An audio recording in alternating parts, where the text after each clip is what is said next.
All right. Yo, how's it going?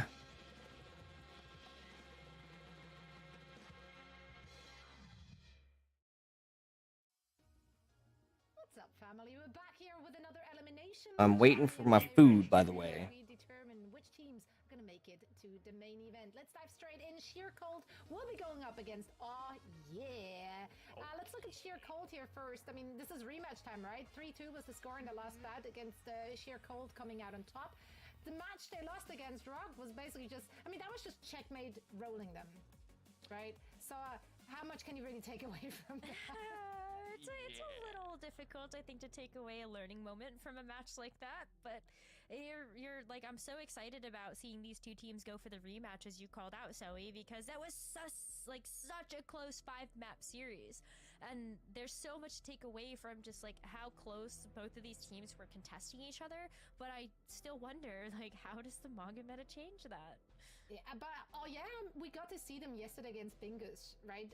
Jack, and their performance was actually really on point. Kaiser's May was a huge playmaker there for them, and really helped them out a lot.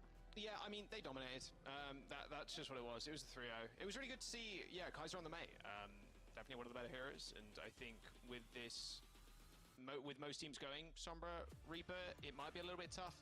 I still think the Sombra's just better, but I mean, we'll see if it works. Any kind of like small difference here in meta across the EU and the NA regions, Korea regions, etc., is going to be felt massively, especially if a lot of teams are just sticking to this one comp as we go in from day to day to day to day. So, you know, maybe a lot of teams not used to playing against the mate, so it could be a trump card in a way. We'll have to wait and see. But oh my god, that stick was so sick. That was one of my favorite clips, actually, the last couple of weeks. But, I mean, here's the map types, or sorry, the map set even. Legion Tower, King's Row, and Esperanza. Sheer Cold making the selection first. I don't know what this has in store for us. So, do you have a crystal ball? Can you can you tell us? I have a cat, and he walked on the side of the Oh Yeah logo, so Nori has spoken. Oh, perfect. Oh Yeah is gonna take it easy. Yep. Nori has spoken. You heard it here, chat. I mean, honestly, Nori's had such a big hand in Overwatch. Like, I was gonna say that cat has done a lot of things for the Overwatch esports community, including banning Mei in some of the most ridiculous metas of all time. So yeah, it's a little insane, but Mei can't be banned here. We all love not Nori. at least when Kaiser's in the lobby. Yeah, big rematch here, Rose, like you said. Elimination match too. So, all on the line. Meta changed, and we've only seen one small hint of how well Our Yeah can do, and it was a 3-0 against Team Bingus, like you rightfully pointed out. Lijiang Tower is the first map. No shot. Sheer Cold runs Zarya. There's no way. Where's Barbie? Just clueless. Hello? Like, nobody took our suggestion. Oh yeah, Ken and Barbie. Yeah. Oh, like, come on now. Kaiser should have like changed his name or something. Because we've got Cool Boy and Hot Babe here. Man, I do love Cool Boy and Hot Babe. Dynamic backline though. This is I'm surprised All Yeah isn't running Sombra. So you're going to get a fair amount of charge here, but the problem is you just get shot a bunch. And Zarya is very weak to just getting shot a bunch. You know, you don't really care if Zarya's 100 charge, because if she has 100 charge, it means she's used bubbles and she will instantly die. Although Darkside Phil oversteps a little bit there, and Will and Yoham managed to take them out. Will also going down to a straight icicle of Kaiser. Is going to help too much. That EMP charged super fast, but still, I mean, Kaiser is just kind of 1v5ing currently. The Zarya is back, but for how long? I'll tell you how long. Not very. NKZ goes down yet again as the point was flipped one way and now back the other. Wow. Yeah, remain in control now. Okay, I mean, like, we were just talking to Jake, and he was saying that Malga just has the opportunity and the potential to nuke tanks super hard, and we just saw that in real time. Zarya puts up a bubble, and it gets deleted, and she dies. I just don't know how much you're actually able to take advantage of the charge you're getting from having that bubble, because you just pop it and she bursts. Exactly, and a lot of time in the skirmishes as well, you're like using a bubble there, you're not really worried about not shooting it, but when you're in the 1v1 or like, you know, you're kind of all grouped up like this, you shoot bubbles, yeah, who like, cares if Zarya's 100 energy, you just have more damage. Yeah, just Zarya kill just her. can't survive. The old adage of don't shoot Zarya bubbles doesn't really work out, especially at this level. Will end up going down there, trying to use that Death Blossom to even this fight. I'd pop your ult to try to keep Malga alive, unless if you're able to keep him up. Look like they was able to keep him up though, so that's good. He's just Ken. I get it. I get it. He's just I get it. Ken. I respect it. But yeah, like take a look at how easily these fights are being won here by yeah. They have not really had to use very much investment. They get away with even just being able to keep this coalescence as another tool, and it's a perfect response mechanism to this graviton that's online. But it's so difficult to build that up. Yeah, I mean, like you said, Grav is available. At least in 5% it will be. There's one key target. That will be the backline. Maybe the Soj, but it's going to be so hard because how spread out are playing right now. Super far back. They don't want to give too much. Well, they don't mind giving a little bit of real estate here, but they don't want to give too much time to the Zarya to get into a good position where they can use the grab. Speaking of which, oh, they got the Malga. He's just dead. That's really just about it. That coalescence is going to help heal the Malga through all the damage. And like you mentioned, Rose, Zarya just falls over. EMP decent, but not enough. Blizzard on the point. I mean, that's really just about it. Oh, yeah. Even with like 3 of them EMP'd, they were still able to hold. That's insane. I missed the first game. I was like, shit. Like the very first one, like between 2 teams and shit, which is unfortunate, but you know, it is what it is. It'll be fine. So hopefully, you're doing so much damage when you're just even firing, and on top of that too, like your whole team can just this right over here. This right over here. So I can fucking. A Reaper that you're contending with, so maybe you stay up a little bit longer and you're given just a little bit more grace time with the Zarya. Come up real quick. But otherwise, like, she just got rolled over, and I need to see a little bit more out of this Zarya to feel confident that this is a pick that Sheer Cold should have. Wow, seeing Hanzo. Okay. Interesting.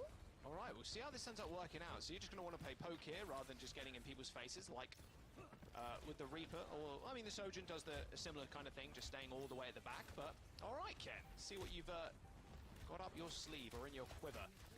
There's one bubble used already.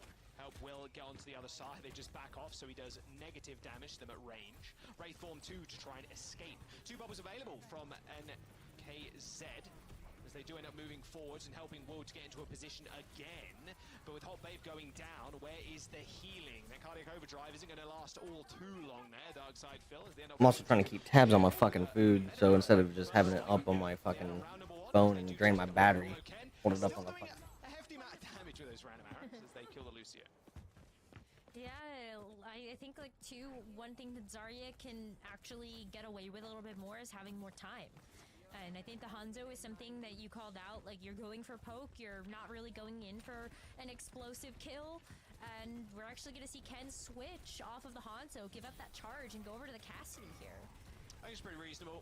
That Dragons is probably not finding all too much. EMP is good. 4-person EMP, can they follow up? Yes, of course they can. No question about that. Darkside Phil a little bit too deep, even with 2 very powerful healers in the Kiriko and the Moira.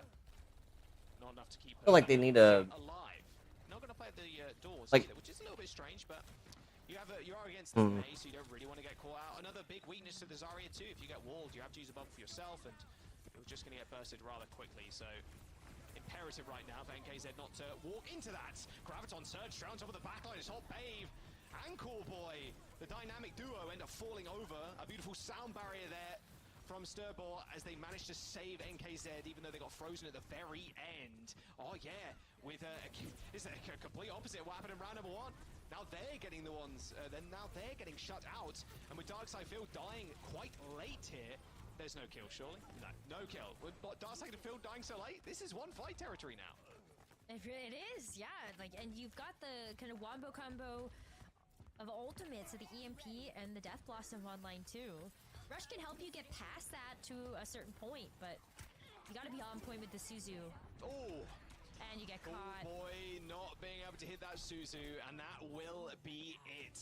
The Moira is there, going for the cap, but the rest of the team is dead. Hot Babe, 35, pushed off the point. Unfortunately, back to the depths of ranked. Well, not quite yet. Sheer Cold end up tying the score up, 1 apiece. Keep in mind, I think it was Hot Babe that we talked to yesterday that said like the team doesn't scrim. Like they just play Legendary ranked. quote. That actually legendary. But I know for a fact Sheer Cold is the type of team that does. Just something I think I want to keep in mind as we head through the rest of the series is how much practice does Sheer Cold have with a composition like this to play against a bunch of different Maga teams. And this one's going to be totally different, right? Like, oh yeah, is the only team that we've seen so far that is willing to play the Mei. The Sojourn as well gives you range that you don't necessarily always have in another type of composition. But it's kind of like the Mei is taking the slot of the Reaper in that way. If you're going to look at Exodial on the other side now playing the Sojourn too. I do really enjoy watching the Mei.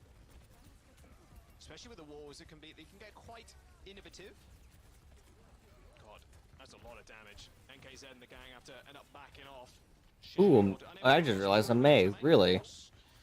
I mean, I can see that because Malga fucking May. Oh my god, it's evil. Actually in the back line, just shooting the Zarya in the back. I mean, sure, why not? First kill though. Darkside Phil ends up going down the front line. Oh, they might not be able to cap it. Oh shit! You're cool getting it. And with their rotating bubbles like that, NKZ were able to save the team and just enable Will too to kind of push on forward and dominate people on the Reaper. Switch up here from go to the Orisa instead now. No more Malga. Wow. Okay, so like just giving up this Malga completely. That's the power of what NKZ is like bringing to the table right now with the Zarya. She's been 80% charged basically this entire map.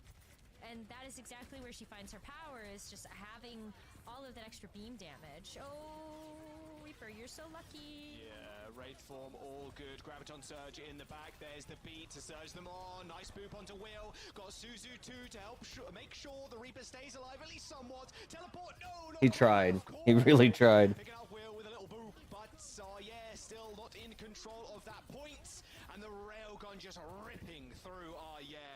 45% and counting now. Ooh, nice little jump shot there. Really good jump shot, but I like it. I like you don't have any damage on the on your opponent. You actually only do like 190 with a headshot. Yeah. No more insta kills. Can't insta kill somebody. Only the OGs will remember original Sojourn, which he used to insta kill with a rail. I sure remember. Those are the good old days.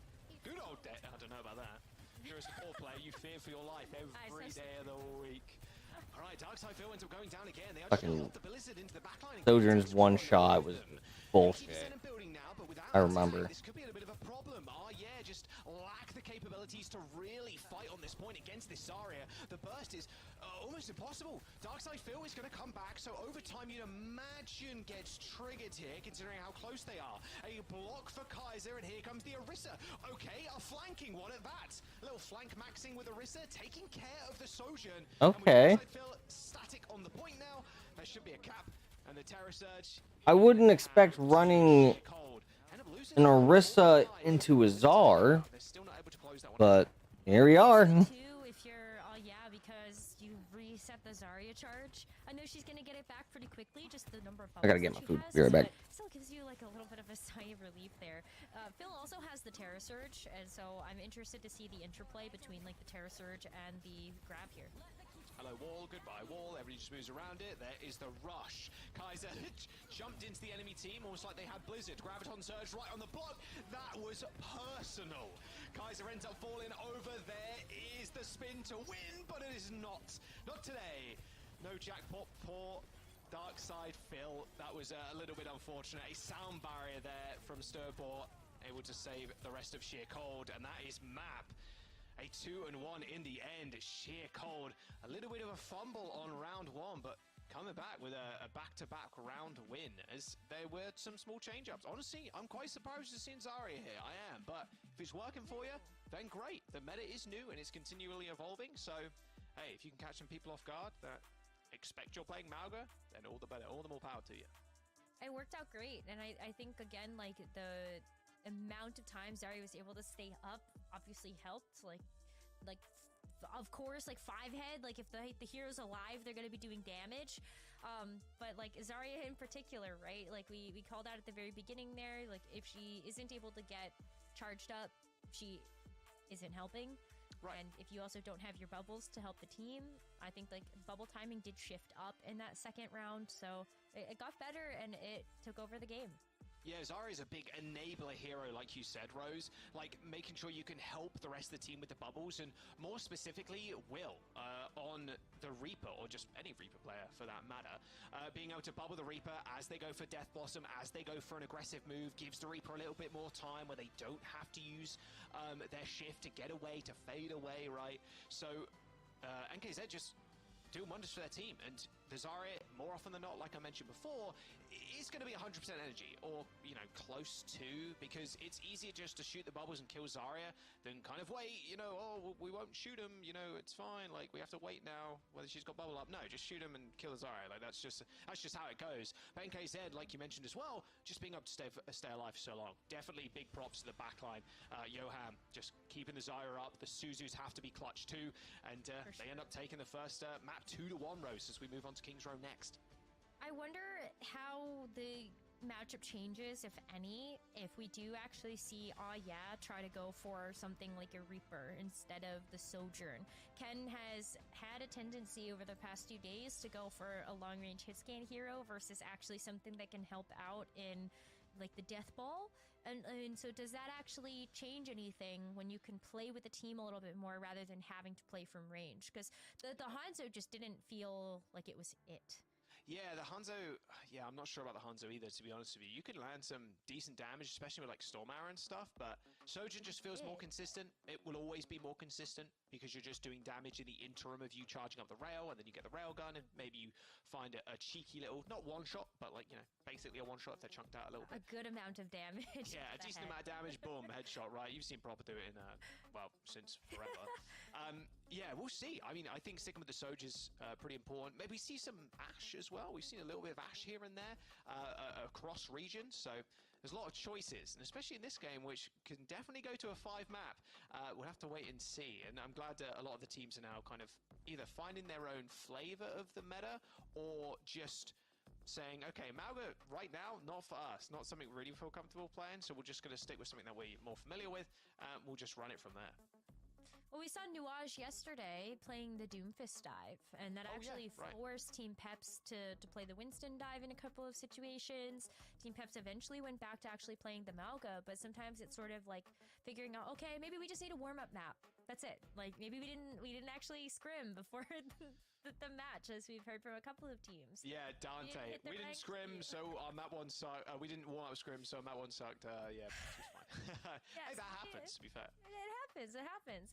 And so maybe it's just kind of getting a feel out for like what Sheer Cold's going to do. We didn't get a chance to see them play yesterday, so this is news to everybody, what they might want to actually rock up with when looking at a more public arena, like an official streamed match. Though I hear we actually have a substitution coming through here for so let's check it out. Let's check it out. Kaya in. Junkrats? Probably not. But no way. Know. And Ken is taking a back seat. I'm still waiting to see Chasm, UK British Chasm. ball extraordinaire. Yes. I'm not sure we're seeing ball in this meta. There's a no shot, but you never know. Chasm could come in mad clutch later in the season. Well, we're saying that, you know, if they make it and then patch changes and ball meta, hey, they got the perfect tool in their arsenal for that.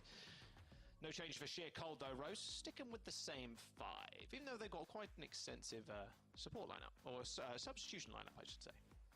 They do. They have a really, but like I wish I knew a little bit more about sort of the contingencies of when we would see a player get subbed in, but this 5 is working for now, so I don't think that you change anything up here. Going back to the change that we're actually going to see on, I wonder if that's exactly what we were thinking of, Jack. Like, is it more for close range damage? I wonder. I'm curious in how the timing works, or not the timing, the pacing works for King's Row. A bit different to Control, of course, so yeah, I imagine we're going to see a little bit of Sojourn here, a little bit of Ashe. We'll see. Esperanza is going to play a little bit more like Control, just kind of rush style, but Looks like, unfortunately, we're just remaking the lobby. We will take a quick break, though. Kings Row up next. Don't go anywhere. Ah, yeah, versus Sheer Cold. It's going to be a banger. Map 5 guaranteed. Maybe not. We'll see, though. Sheer Cold looking good. We'll be right back. Don't go anywhere.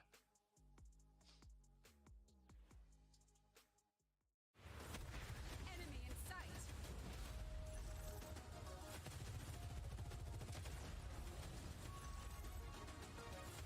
Our victory is at hand.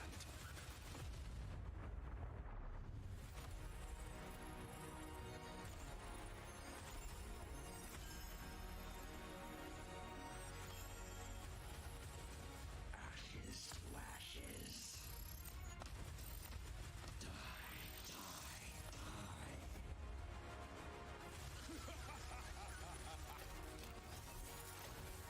Let's get you back out there. Maintaining connection.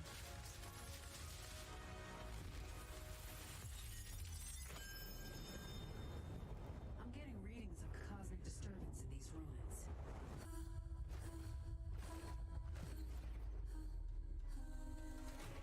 Moira, prioritize our people, not your cosmic experiments. That's an order. Accept my gifts, and all will be yours.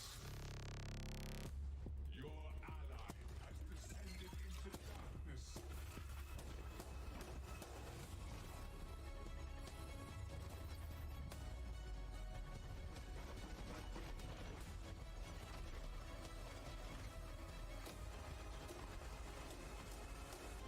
Our group energy is interesting.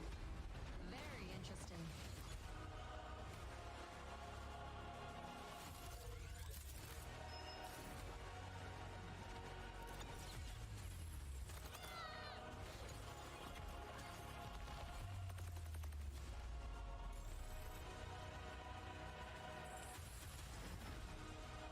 Check this out.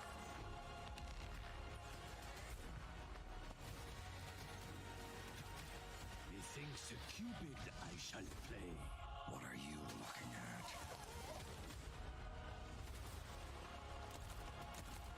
Keep moving forward. Best of luck to you all.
welcome back. Sorry for the brief delay there. We were just remaking the lobby, making sure everything is all good to go. King's Row is map number 2. Sheer Cold versus yeah. With Sheer Cold taking that first map, playing a little unconventionally, I should say, Rose. A little bit of Zarya action we're seeing here. Then it was Sheer Cold, yeah, switching to Orisa of all things to try and counter out the Zarya, but it was too little too late. One of the things that Zarya provides now with the minor changes that she ended up getting to the projectile is that beam hits more. It hits more area of effect because it's just a little bit larger. And so if you're able to get that charged up, she's dishing out a ton of damage, not to mention like that damage did get increased just a little bit too. So if she's able to stay alive and you can charge her up, she can do a ton. But in that very first round that we saw, like, it wasn't really kind of hitting the way that you might have wanted it to. But they really turned things around in order to be able to get that first map win. But now that we're heading over to defense on King's Row, you know what? Yeah. We are seeing Junkrat. That's out of the defensive spawn. And if I remember correctly, yeah, Kaya is a Junko TP. So, makes sense. Don't mind it at all. Little Jake Rat on King's Row. Never going to say no to a little bit of silliness. EXO jumping over to Sojourn now. Emerald Weapon. Man, the Emerald Weapon on the charge skin looks kind of clean, I will say. Oh, it looks so good. All right, Kaya, what you got for us? Oh, I mean, I'm just waiting for a random left-click mine one-shots, and then my day will be made. A lot of ult charge already. I'm 30% onto a tire. I was so here for this. Sigma for Sheer Cold 2, Rose. So no Zarya. I saw they were hovering Diva, but Sheer Cold just more than happy. Small rotations here. It looks like we're playing the last meta that we had. And Kaya trying to still find the one-shots, but against the Soj, a little bit more difficult as she can zop in the air. Sojourn quite easily dispatching with the Junkrat there. EXO can now just focus on the front line. Not have to worry about a random flank Junkrat one-shot. Oh, what a headshot. Wow, poor boy did not see that coming. I mean, this is the power of the Sojourn. You get a little bit of damage, you can still delete a target with a 190 headshot. But like overall, I think this composition from Sheer Cold, what a perfect pick of the Sigma in order to even just have a shield. EXO doesn't have to get too close in order to actually snipe out that Junkrat. And you see the idea of this Maga composition. Being able to work together as a team. You can have the Mei and the Maga working in tandem with each other, but what if you can't follow up that damage? Like, this Junkrat's not the most, what would I say? Accurate of heroes? No, well, Junk mains will tell you otherwise. Yeah, but I guess Junk I mean mains just are like very different. I like this adaptation of the accuracy. with the Zen too. I really like the Zen to see just perma-pressure that shield, make sure Kaya's got a little bit extra room. Oh, those moves in the air from Kaya there, making sure they get out of the way of EXO's Railgun. Although with Will dead, it's going to be a bit of a tougher time now for Sheer Cold to make their way through this Streets phase. With the Sigma obviously very good at making space here, but against the wall and the Mei, this is so tough.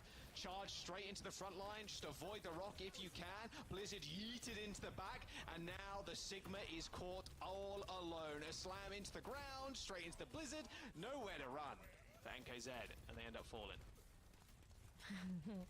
I'm enjoying this Junkrat play a lot. I cannot wait to see this Riptire. It's going to get insta-killed. If it doesn't, I'm not going to eat a hat, but I will say sorry. Like a pick, my day will be made.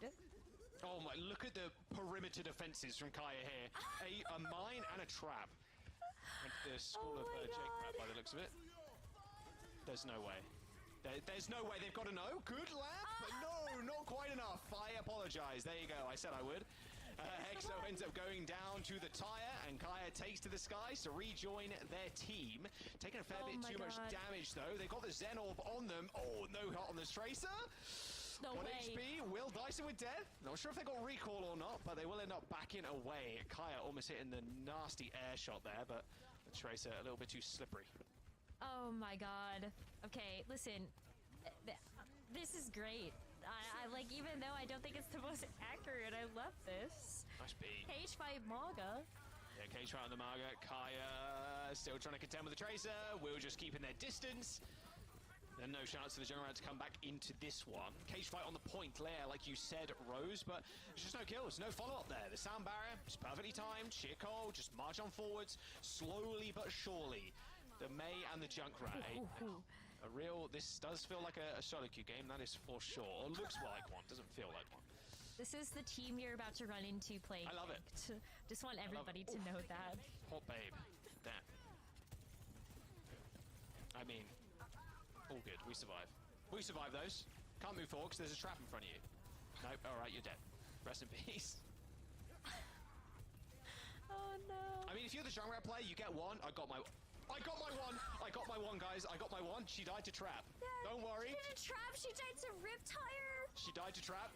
I got my one, guys. We win now. I love it. I was just saying that there's a trap up there. You can't push forward. Kaya may just be the GOAT with trap placement. Kaya is the GOAT. What is happening? This is great. Riptire available soon. Junkrat There's a Blizzard. time. Phil switched to Diva. We're living in a new meta here. It's a true EU experience. No, watching them, I love every single minute of it. Blizzard onto the payload. A quick freeze onto the Sigma. The wall too, just to prevent a lot of that healing. Nice window response there from Yoham to make sure they could break the wall instantly and also heal up the front line. A Flux is in the near future there as NKZ manages to hit the Junk, but that tire is still rip-roaring, but taken out by Yoham, who stood quite a considerable distance away.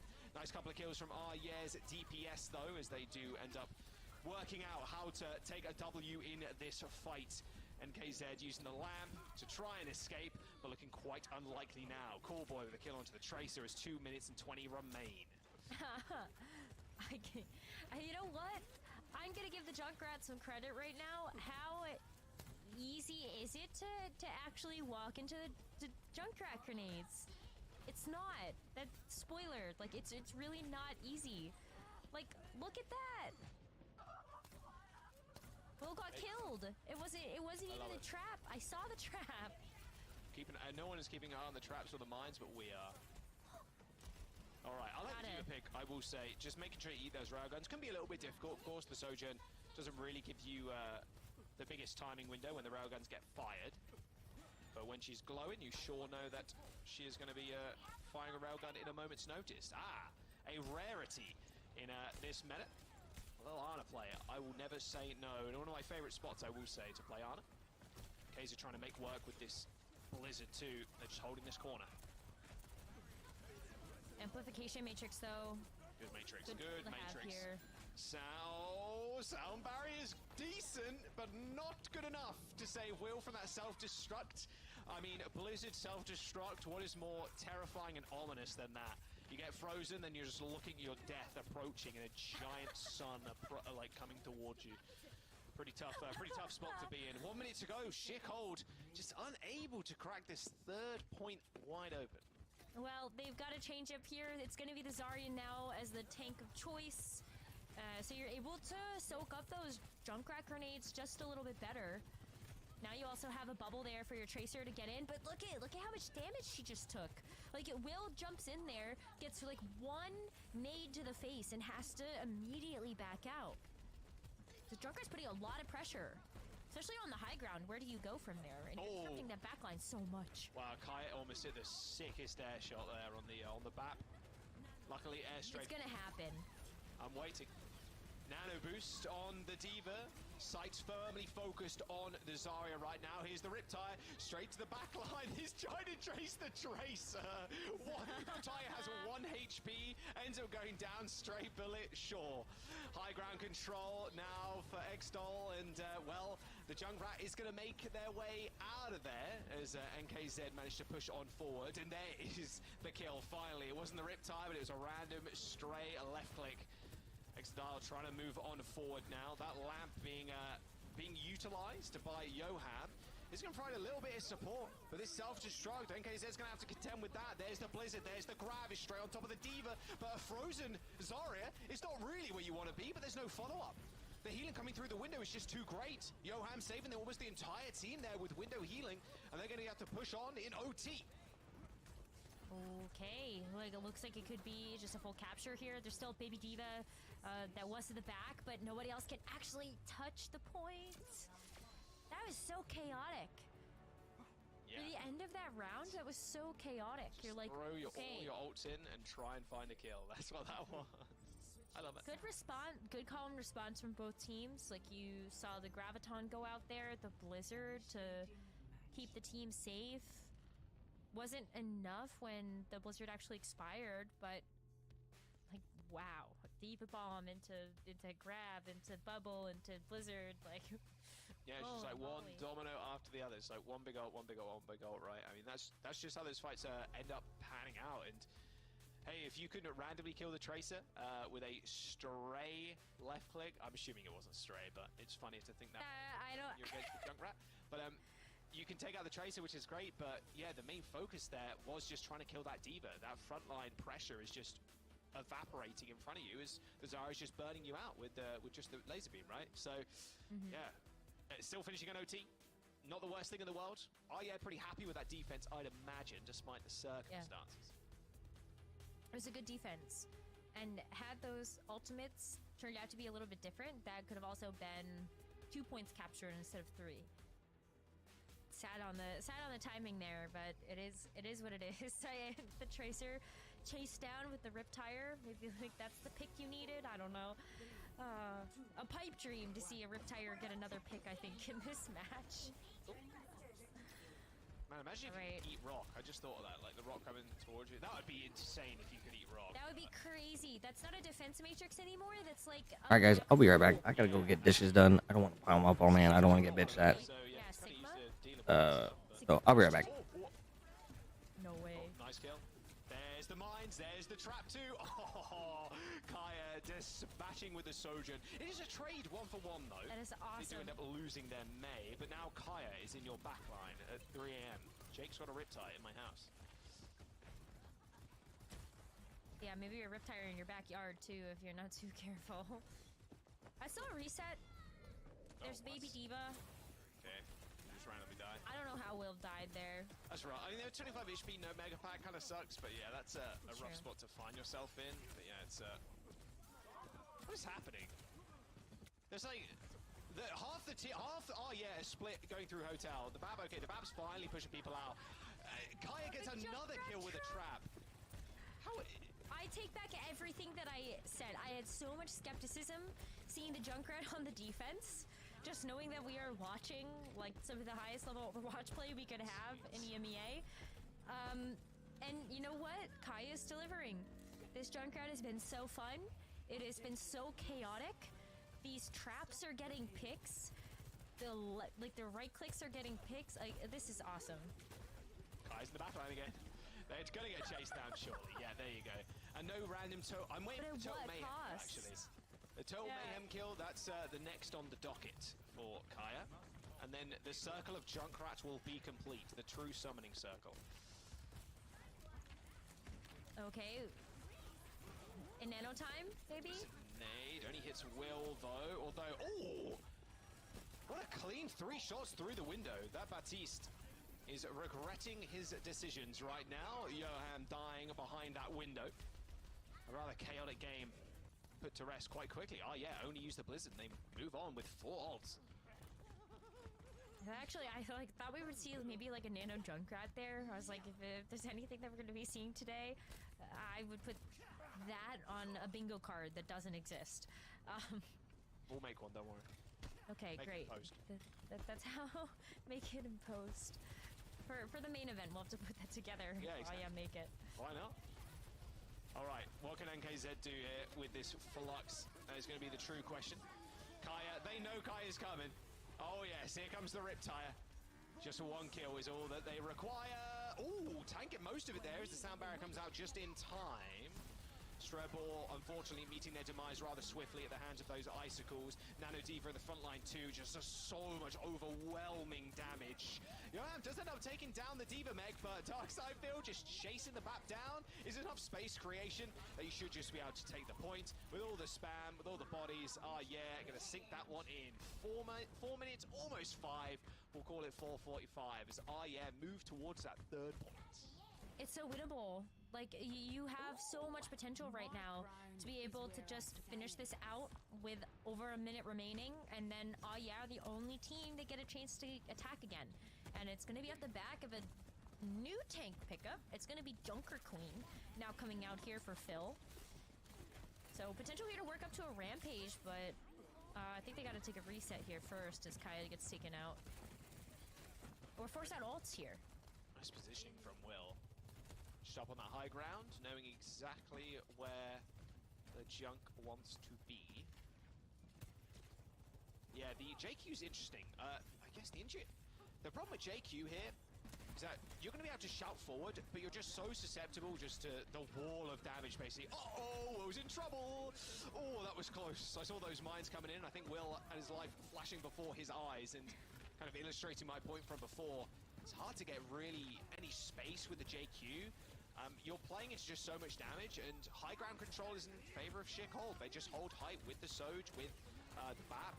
And when Sojin just charges rail, which is pretty easy against the Junker Queen, she's just either sniping you or she's sniping one of your backliners. So, yeah, it's very tough for JQ. And Kaya, you legend. You absolute legend. Torbjorn. Over to Torb. Oh my god. No. I've seen it all. Well, there's the grab. You really have. The Torb's got E. I've been trying to convince people for years that Torb is good. Blizzard thrown into the backline. Can NKZ make it out? Not quite.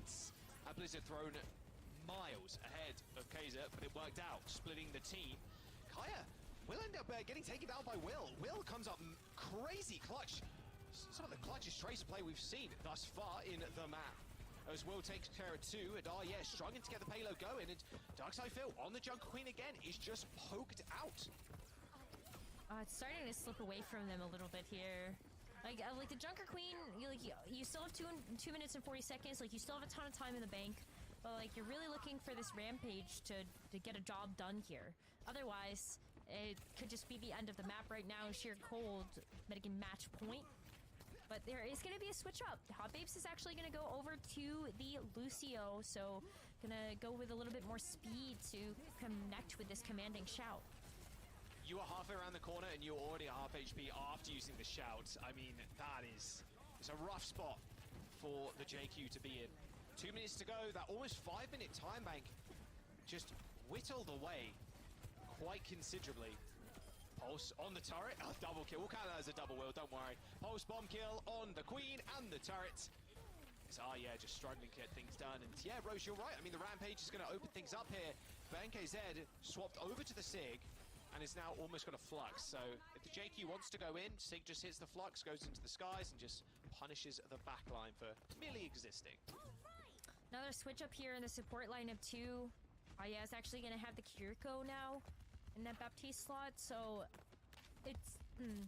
I think you have a lot of healing output here that you're really happy with, and you can play together just a bit more as a team, but it's now or never. Rampage available. There's the Blizzard. Almost the perfect lineup here for Darkside Phil. Eyes in the sights of NKZ. That Sigma down as the supports from sheer cold, trying to make the difference, but it is the turret, the AI, to one day overtake us all. Manages to take down the Lucio. And there you go, saving Ultimus. Name of the game here for yeah, they need to round this one out with 60 seconds to go. That is slowly slipping between their fingers. At this point too, even if they finish it, we're gonna have another chance here for sheer cold as well without sub-minute. But still, the flux can be just a game finisher here. Just if you're able to time it correctly, get that Joker Queen out of position.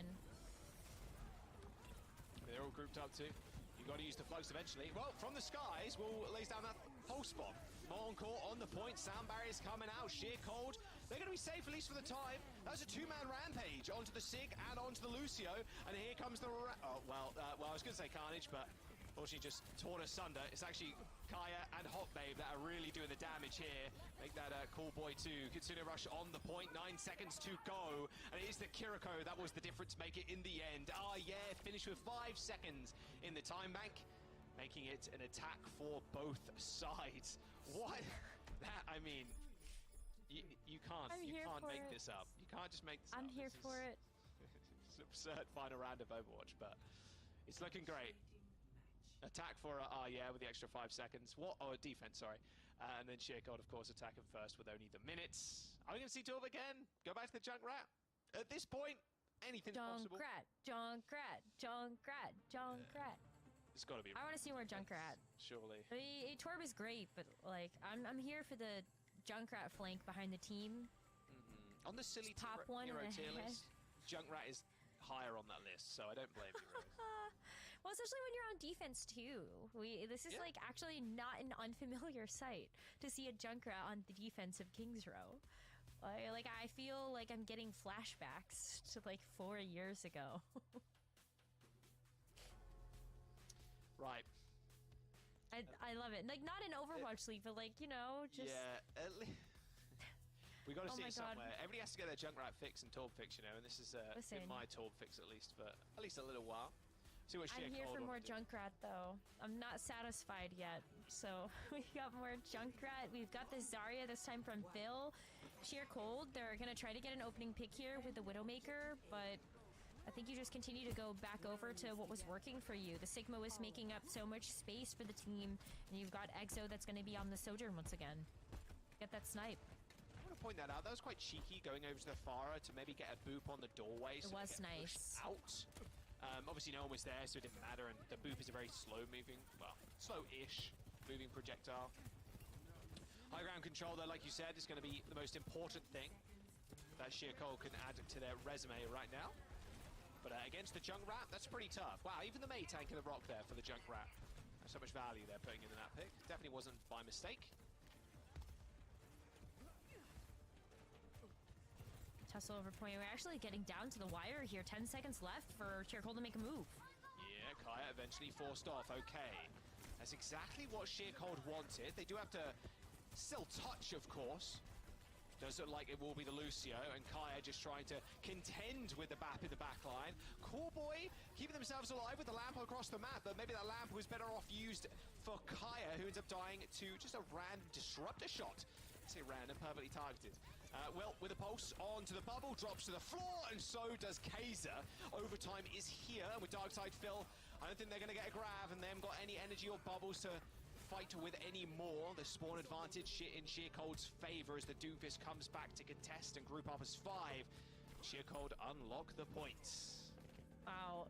Will and Exo have been like popping off. What really nice timing there to identify like the bubble's gonna expire. Just hit it with the pulse anyway, get the pick, and we're even gonna see some swaps. And KZ is gonna go back over to the Sigma after the quick panic Doomfist to get back, and Will now gonna bring out the Mei. So we've got Mei versus Mei here, just bully everybody off the point. Yeah, especially in the archway, it's actually a really smart pick. Because if you do end up trapping the Zarya, it's pretty much death for you, unfortunately. Okay, it's super low in that window, not getting any heals right now. And Cool Boy was trying to call out maybe they can get some heals in the window. All good. I've seen a couple of healing orbs thrown their way. There's the Kitsune rush, but here comes Oxabil, and honestly, this tire might just be the end of it all. Will's already dead.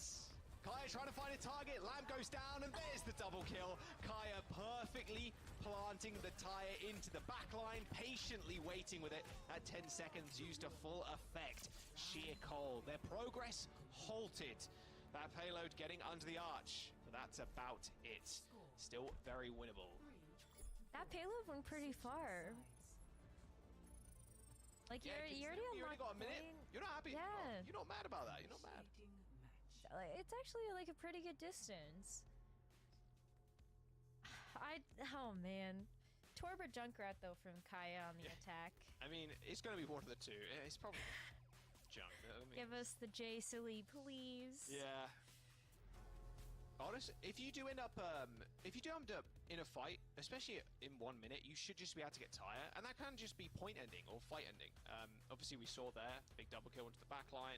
Pretty easy to kind of clean up after that, especially as resources get strained towards the end of a fight. Junkrat can really just tip the balance of the scales in your favor, even if you don't have a tire. I mean, just random stray nades, mines, whatever, and just trying to hit some air shots is sometimes enough for the team to kind of fall over against the almighty power of the Junkrat. So very possible to win if they kind of extend this fight. And I do enjoy the Zarya pick.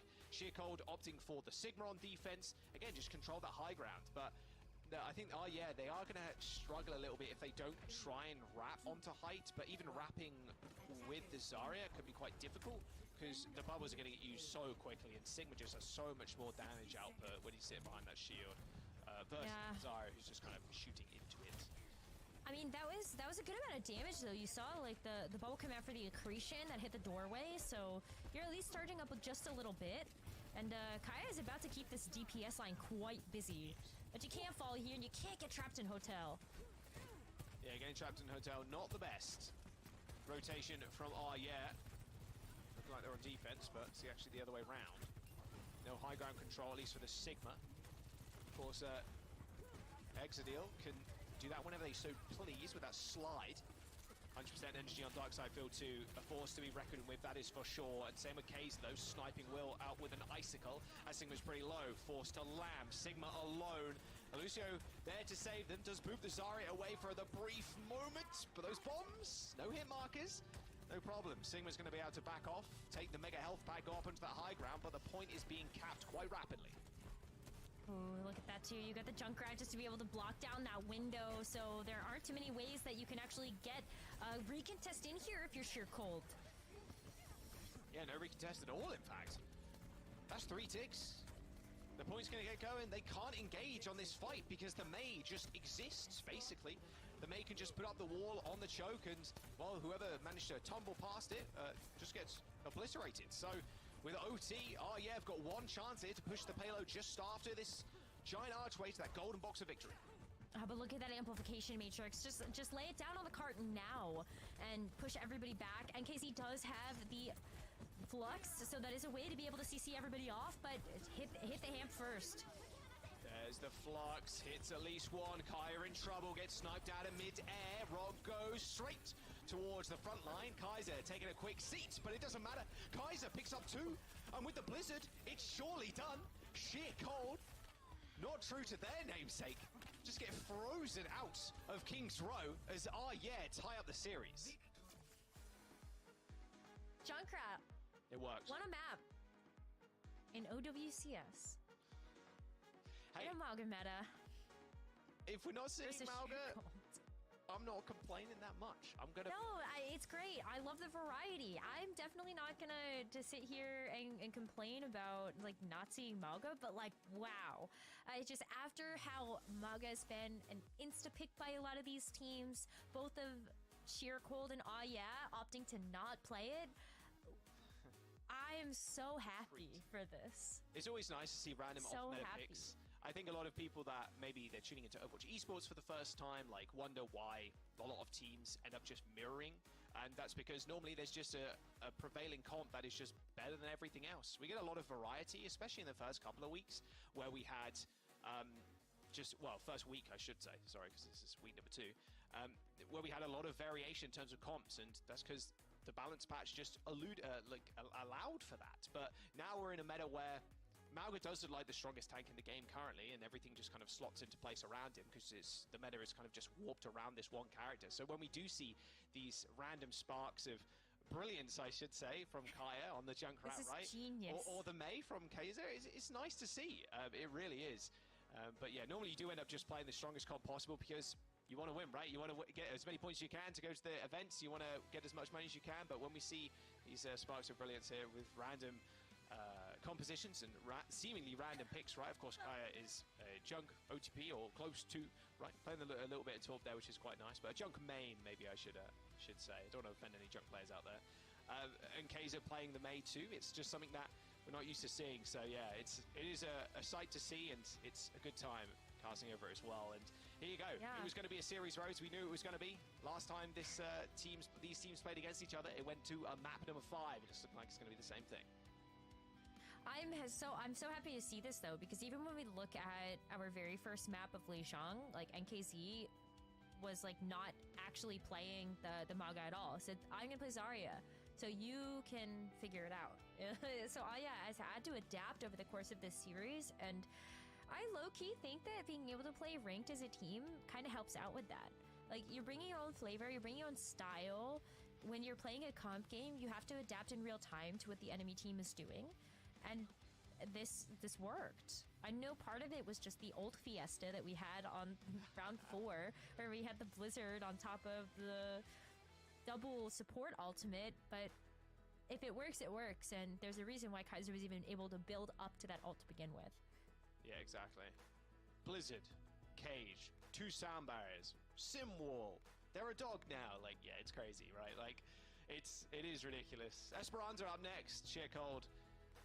Choice, and it looks like it was a ban of New Queen Street by oh yeah, so good stuff all around. Esperanza again just being definitely a map where you can just kind of run meta, right? You can run the Malga, but I don't think we're gonna see that. Not sure we're getting any substitutions either. We'll have to wait and see, but I haven't got the call for it, and yeah, no substitutions. We're just jumping straight in, so a little bit more Kaya on Junkrat on the Jake Rat, and yeah, maybe some more May as well. Can't imagine Kaiser is going to change any time soon, so I'm happy for it. I'm so happy for it. I'm just so happy for it. Like, I wonder though too, what does Sheer Call do against it? Like, they tried the Sigma, it did work out for a little while on King's Row, but NKZ just seems to have the preference to run the Zarya, one of their best heroes.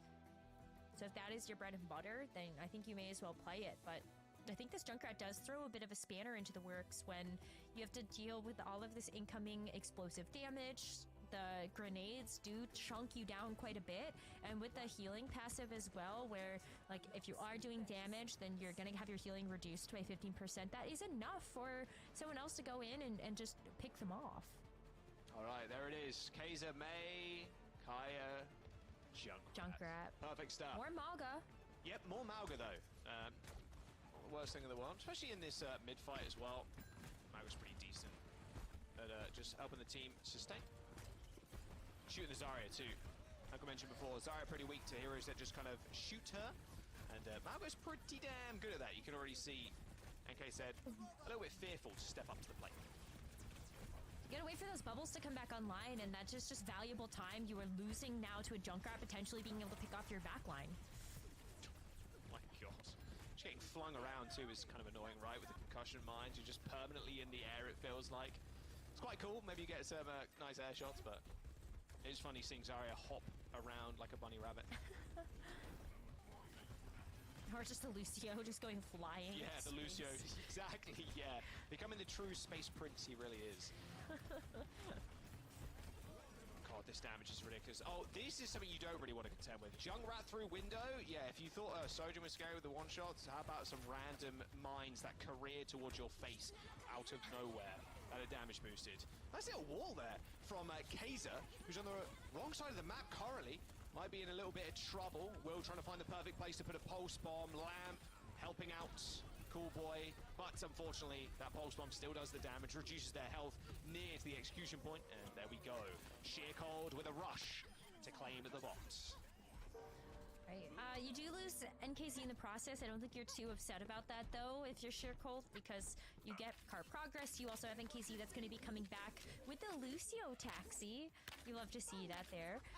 But also with the Graviton Surge. There isn't a great supportive defensive ultimate here from Oh Yeah.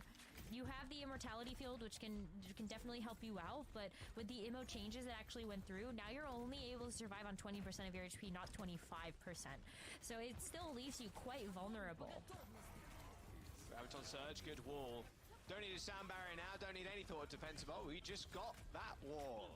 Uh-oh. Well, Kaiser. Oh, running out just in time that Deadeye, but unfortunately Kaiser was just booped into the team there by the Lucio and those Zarya right clicks. And now the sound of death. Yep, the Riptide heading straight towards that Zarya as lock in place with the cage. And the strafing Malga is just so funny. You don't really need to strafe. Your hitbox is so big anyway, you can just stand there, but makes it a bit more difficult to hit headshots, I suppose. And as the payload now moves, Rose, that should just be the lead far yet. It should. We need another name convention for Cage Fight and Riptire. Someone else come up with that. I immediately thought of Rip Cage, and I'm like, that's too close to like anatomy, but it's fine. I mean, that's not bad. I quite Rib like Cage. Ooh, Sombra picked out here from EXO. So one way that you can certainly shut down this Malga. saying that though. Look at those mines being thrown out by Kaya. Just randomly hitting the Sombra in stealth. Just slowly but surely they are just moving on. Sheercold didn't really have a fight there at all. It was just random picks. And that's what you can kind of expect from the Mei, right? Kaiser and Kaya on the Mei and the Chung route, you're just permanently spamming the icicles, the mines through small choke points, and eventually you will come up with a big kill. Nice little hack onto Hot Babe though. Instantly taking care of the Kiriko. Checkpoint is in favor of yeah. So Sheercold do kind of need to win this fight right now. They cannot let them get any more free real estate, but they even the tides up with a window. Oh, the Reaper though too on that rush. Everybody's gonna go down here. Yeah, Will with really good positioning there on that high ground, just leaping into battle. That rush working out well for Sheercold. That cool boy window, I mean, they didn't end up winning half of that fight, but it was Will just at the very end jumping down. EMP available now from Exo. The EMP here is nice because it does allow Sheercold to just get the win, but I think one of the ways we've really seen EMP find success is when it's used to shut down something else on the enemy team, but they don't really have that right now. So I think, like, if you're yeah, you just fall to the EMP here, and I think you're okay just saving ultimates like that cage fight and Riptire again for later. Cheeky stuff there from the Sombra, just going for the hack of the virus. There is the EMP straight on top of the grab. How do you survive this? Well, I'll tell you how. An instant Suzu from the Kiriko. Death from above, though, as Will drops onto the fight, into the cage fight with his ultimate. Death Blossom doing a fair amount, but looks like, yeah, had the damage and the healing to contend with the close-range Reaper. NKZ in a little bit of trouble too, just trying to dance with this Mei. Healing coming out in a moment, the Lucio's getting back. But somehow, some way, that sound barrier reached NKZ just in time. They go sub 20 HP and Sheercold win the fight. The blizzard, it was so greedy. It would have worked out though without that sound barrier, so like I guess you feel really good about being able to get the defensive ultimate out, but wow.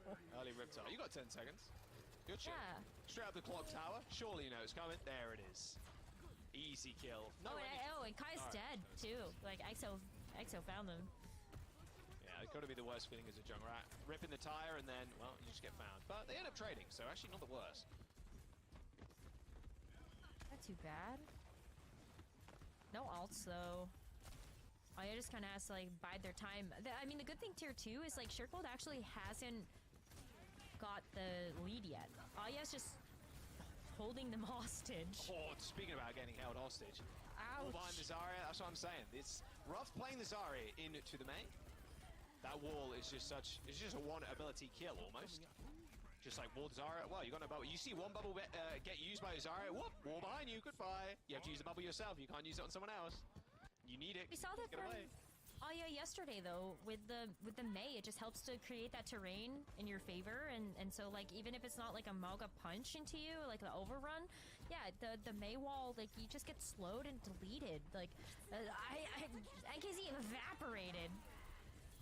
Oh, speaking of which, where did Will go? Ooh, so did Will. EMP for Exo, they're in the front line, but that Translocator used quite an inopportune moment there to try and get some space, or at least maybe set up for an EMP, but yeah, just marching on forward, just running it down pretty much with 3 minutes to go. 100 meters on the board for yeah. That's a lot of meterage here, and it's going to be a lot that Sheercold's going to have to make up for it. Like the EMP though is a great initiator tool or response to the cage that's coming back online for Phil, but you got to start making the magic happen now. And NKC also has this grab. I guess you could throw grab EMP too. That got no one! Yikes. That is a missed grab. There's the cage fight instantly destroyed by that EMP. That Blizzard doing a lot of work. There's sound barrier though coming in clutch. NKZ looking at the ground, making sure that head hitbox isn't truly revealed or fully revealed. Kai with the Riptire, they can still even this one, but I mean with Hot Babe dead, you have got a lot of healing in the Batiste, but I think they're just going to want to reset. No ultimates used, 2 minutes to go, 128 meters, you're happy just falling over there, happy just to save ults for the next fight. Now a whiffed grab turned into a winning fight for Sheercold, so sure, call it zoning, call it worth, call it what you like, they still won the fight. Well, you saw the EMP too, but I think you used way more there if you're sheer cold than you would have wanted to. That sound barrier had to come in clutch in response to that blizzard coming through from Kaiser. And you still, if you're, have tons of tools to work with. A minute and a half remaining is not much time left in this map. And, have the ult advantage. Good window. NKZ having to run for the hills, but now they're caught in a small room against a Junkrat. Not happening. No healers to bail you out of that one, sadly. Now moving on. I mean, a quick team kill here is great, but a couple of staggers would be even better as they get this bot moving again. They're going to have forward spawns too, worth keeping in mind. It's going to be quite impactful with 1 minute remaining on the clock. It's good for now, but if you're sheer cold, you need to win 4 team fights here in order to actually take the lead. And in overtime. Oh, and Johan dying as well. Just snapped out of existence. Frantically searching for an answer as sheer cold. They end up ripping the overclock. It does buy them space, even though that wall was dissuading enough for Will to not peek around it instantly. Now backing up towards that checkpoint, and now they can just play Arch. They can just play time here. They don't need to press the issue, but they're going to do it anyway. A rush for Sheer Cold can match them here. A later rush, but an EMP is good for 1. Kaya ends up falling over with the Riptire. How much does Sheer Cold want to invest? Ideally not much as overtime approaches, and they need to get just under 100 meters in order to take this game back. That's 1 team fight down, still about 3 more to go. With the grab and the sound barrier, you're very happy having that combo online, but they're working up to yet another full slate of ultimates here outside of that Kitsune rush. So throw the Riptire, get a random kill, it could even be the Lucio. Classic Junkrat spot. Uh-oh, did you just rip the tire here? Just scare the Zarya? I don't think so. Doesn't matter though, apparently. Hot Babe ends up going down. Railgun from Will is now making this a 5v4.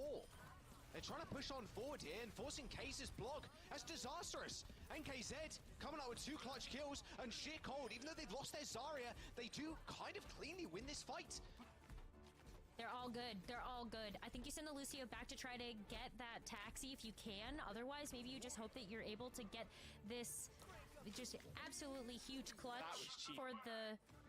I think you get the checkpoint here. Yeah, perfect. So you get the clutch at the checkpoint. There's going to be a big switch up here, though, as we take a look at Sheer Cold coming back instead on the Diva versus the Zarya. But it's overtime, and this is now the second to last team fight you need to win. That is an unbelievably early beat. All that overhealth is going to fade away by the time this hire actually hits the front line. There it is! Lucio dead, cage fight on the point. I mean, NKZ only just joined the lobby again, it feels like. Swap back to the Diva, ain't happening. Just too many ults from They're going to close out Esperanza, take match point, as Sheer Cold just cannot withstand the power of the J Silly. It was so close too, though, because Sheer Cold just needed to win 2 more fights. They win that one there, and then they win 1 more, and they're able to take the lead. But the J Silly coming at you. You've got the Blizzard. I think there's just so much CC on the team that it makes it difficult to actually play together as a unit. And so that's sad. I think the Zarya was working out really, really nicely there for Sheer Cold, but you can't get back fast enough if you're on the Zarya. If you with can't the far beat 'em, spawns. join them. It's time for a Junkrat versus I think Junkrat. it's time. It's all I'm saying. Kaya might just have you beat, hit rank 1 as well, at one point on DPS, mind you. Pretty good at Junkrat, I should say. Very good at Junkrat. Match point, Rose. Elimination game, of course. One of these teams will be going out. A rematch to end all rematches. The 5 maps they went to on our broadcast last week. And right now, are taking the lead. A interesting map to go to next. New Junk City. For Junkrat, For I don't Junkrat. think it's too bad. Home field advantage maybe. I don't know. We're I not getting think those map so. passives just yet. Thank goodness. But with the Junkrat, with the Mei, there's lots of opportunities here for the Mei to get a lot of value. And I think Kaze has kind of proven that they're able to just get mad value regardless of the map. A lot more choke points on push and on hybrid. Not so much on control, and kind of the same can be said for Flashpoint. But they've been making it work, and especially if Sheer Cold are happy picking the Zarya into what are running, you're just going to be at a detriment, especially if you let the Mei get any free kind of movement. So we'll see what Sheer Cold have to come up with here, what they have to answer with, because right now they're not in the driving seats. It's very much, with control of the game, it feels like. I think like the Zarya has worked though, and I think one of the biggest downfalls we've seen for the Zarya is those close quarter fights, which New Junk City is a lot of. I'm looking at Ducks, I'm looking at the refinery, and on all of these sort of smaller spaces where you're battling under the point, that would make it very easy for something like a Mei to take over. So if you're playing the Zarya, you have to be very conscious of where are you actually taking those fights? Is there a good escape route so you don't have one of those Esperanza moments where the wall's going up behind you and then you get hit by Maga, the Mei, and also a Junkrat nade to the face? Because that is definitely how the Zarya gets deleted. Yeah, and I also don't think they're going to swap off this junk either. Don't think we're getting any substitution, so we're just going to roll If Kaya's into not this coming map. out of the roster, it's Junkrat time all the way. Exactly that. Looks like there's a roster update though, but this time for Sheer Cold. Okay, it's a tank Skytor sub. coming in for the tank role. Okay, so maybe no more Zarya. Or if we do, maybe it's just a different flavor of being able to play with the team. Because I think like at this point, you're really looking at just having to make literally any type of change here. Skytor is known for playing the Winston, and might even be able to bring that dive flavor into a more immobile backline, as we've seen so far from Kaya on the Junkrat. You can totally chase that down with something like a Winston jump and a Tesla cannon. And those bubbles, it fully protects your team, even if for a short while. Hey, I'm down. I'm here for a little bit of dive on this glorious Sunday. Oh yeah, with no substitutions. New Junk City, the next map. Oh yeah, it's pick 2, so you know they got something cooking, something up their sleeve. Shambali Monastery, if we need to go to it as well for our 5th map. Now, New Junk City. Dive, very possible. Malga, very possible. A lot of comps are very good on this map. Even Poke too. Some of the maps are, or at least some of the points, sorry, quite nice for the Sigma Poke. Not sure we're going to see any of that. It's going to be fast. Everybody plays this map fast. If you're seeing Sigma, it's very much because Sigma's like perma-meta at that point. So don't think we'll see Sigma here. And honestly, just keep doing you. Oh yeah, just keep doing you. If it's working out, all the more power to you. But Sheer Cold need an answer, Rose. They need an answer desperately. Maybe it's gonna be this tank sub. I think like too, there's a certain choice in being able to kind of do some mental thematic damage of bringing the Junkrat on New Junk City, but I like what we're seeing so far, actually being hovered over from Sheer Cold. It looks like they might want to commit to a Mauga comp, and this would be the more meta of the Mauga comps that we have seen so far in EMEA, with Johan bringing the Kiriko, the way to cleanse off any of those sort of big AoE suppressive moments. But then you also have the Sombra and the Reaper, and in fact Skytor is going to leave spawn with the Mauga. Yep. This is it, Mauga versus Mauga, Just but like straight different meta. CPS. EU meta Malga comp versus yes version of that comp, basically, with double main healer too in the Bat and the Kiriko. So much healing output. And utility too. 2 in Vuns. Yeah. What's better than 1 in vulnerability? 2. Oh my god. Okay, certified Junkrat moment number 1 on New Junk City. Clip it, ship it. Put it on Reddit. Okay, I mean, it's A total mayhem. huh. I almost killed somebody. I'm waiting for it. A total mayhem kill one of these days, please. I mean, the benefit of Sheer Cold's comp heroes is that they can just WM1, right? Like, you can have all the healing in the world, but we have speed. Sometimes speed is better than healing. We just kind of run in there and get Will into a position where they can just do just unbelievable amount of damage with the Reaper getting up close, and then if you add a hack and a virus, your life is cut short pretty quickly. Right, that's why we've seen this composition be so impactful, is because the Reaper gets to play up close and personal with your Mauga on the front lines, and that is something that is going to struggle with. That Junkrat does not want to be seeing the enemy team. You don't want to be that close to something like that Reaper, because it's tough to win that one when you've got something like the Wraith form to be able to get you out of the way, but maybe you can steal the objective away now. But they're going to try and change the tempo here. A relentless assault with that sound barrier into the back line, but no initial kills. In fact, Arye's health bar is looking way healthier than Sheer Cold, and they just use a sound barrier. Blizzard on the point. Oh, whoa, towards him! Kaya with a 5k tire! Are you serious? Are you serious, Kaya? A 5k Junkrat tire? Holy! If I was allowed to swear, I would. We have officially seen everything from this Junkrat. Outside of a total mayhem kill, we actually saw a 5k. I don't think you could even be mad if you're Sheer Cold. That's just like an awesome moment for this Junkrat to have. But like, wow. Like Sheer Cold, they've walked away with 72%. They are still in one fight territory. They have a ton to work with, like the Kitsune rush, but like, oh my god, Kaya. Give it to us again. Just keep the Junkrat POV rolling. Cage on the point. Will's got the Death Blossom. Needs a little bit more healing though before they can rip it. They send it anyway, and Kaya takes them to spawn. Darkside Field 2 just cleaning up Sheer Cold. The sheer amount of psychic damage that Arye has done to Sheer Cold, and more specifically their Junkrat pick, is I have unreal. to watch this again. I mean, hey. Load up that replay. Watch that tire rip into the back line. You're just behind on the point. Everybody's trying to escape. Trying to get away from that Blizzard Rose. Oh my god, just perfectly lined up. That's wild. Oh yeah, earned that first flashpoint. Yeah, this is awesome. I don't really have any other words for that except that this has been really fun to watch. Maybe not if you're Sheer Cold, but next flashpoint's going to unlock soon. There's so much terrain for this Junkrat to play around. Gotta be so careful if you're the Sombra too. You can get insta-popped. She's so low.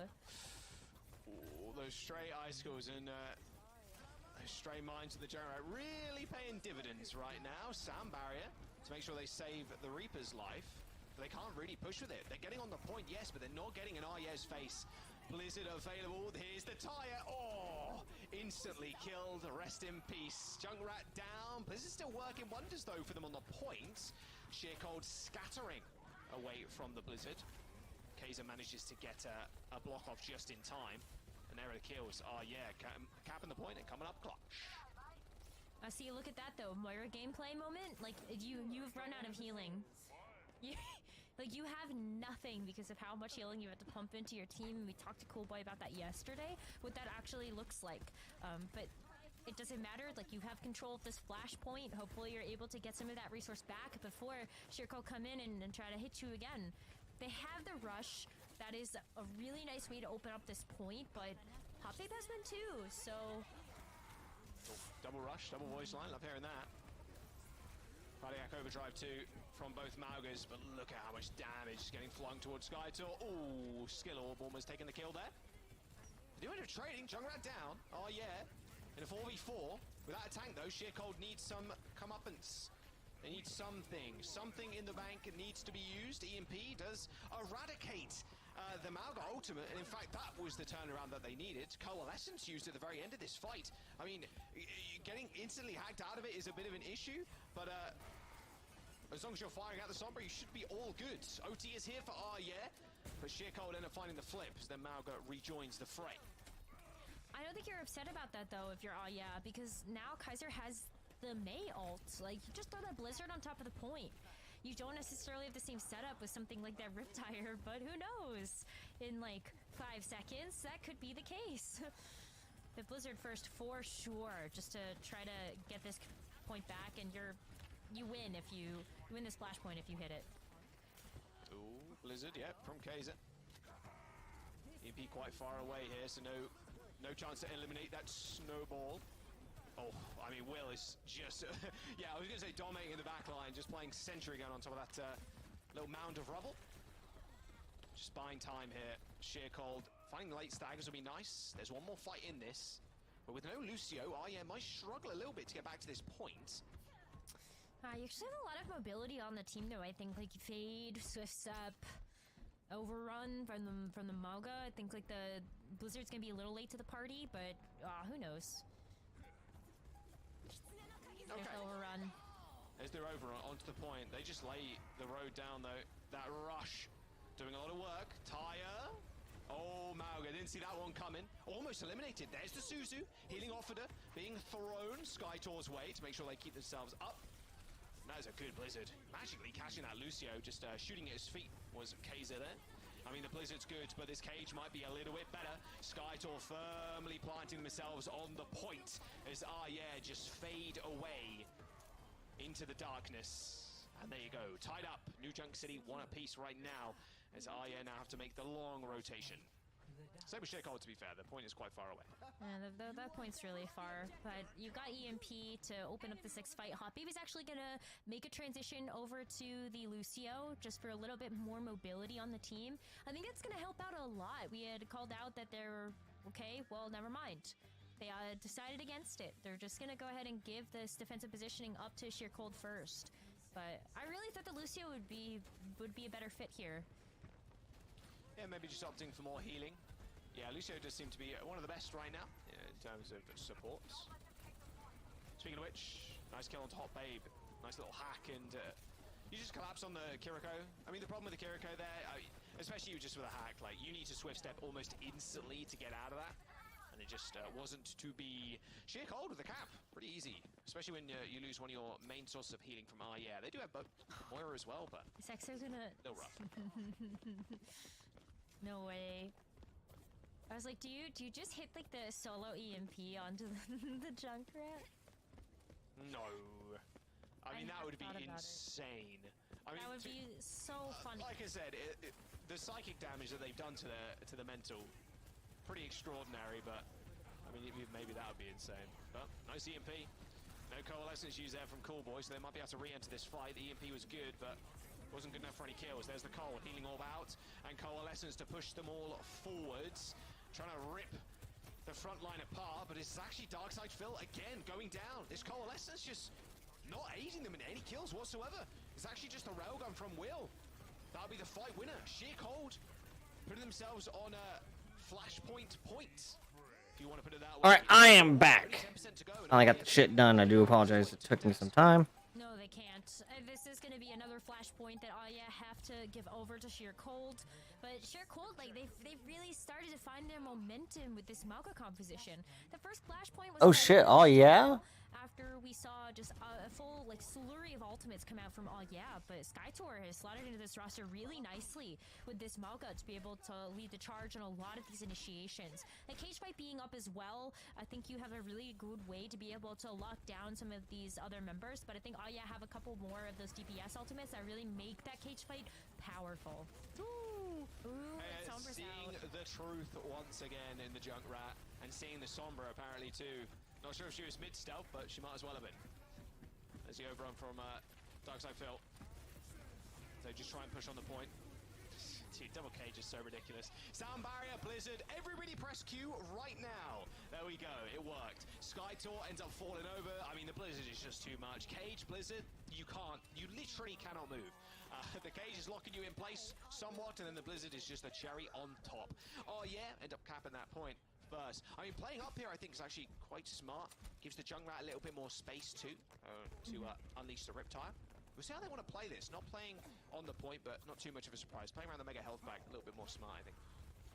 I think you almost want your Cold to get a little bit of space on you because you have the Coalescence, you have the Riptire, so you're right, it was like Kaya just gets a little bit more mobility here. Uh-oh, fire in the hole. They spotted the tire, surely. Oh, the Suzu, perfectly timed from Yohan. So good. Saving their own life. But they cost him a kill. No healing, no Suzu for Will as they bite the dust to just a random stray right click from Coolboy. Then with Skytor dead, Sheer Cold. I mean, late deaths here, it's going to cost them the point. And yeah, that's exactly what they are. Late deaths, 80% and counting now. It's so hard because like the flashpoint scenario, you really want to be able to have a recontest here, but that was last fight territory. Even like yeah, just gonna give it up. They know that it's gonna take over in their favor. So the final flashpoint is upon us for this map. And the winner here, it could be yeah taking the whole series, or it could be Sheer Cold bringing us to a map number 5. EXO up first here with the EMP. Just waiting for yeah to barrel out of that choke point first, I'd imagine. Yeah, just chilling, vibing, waiting. They have to be ready for this though. Yeah, surely. I mean, Callboy's playing on this pillar. But as soon as they peek their head out, yeah, see the support. Oh shit. They don't get them. It's actually, they only get the front line.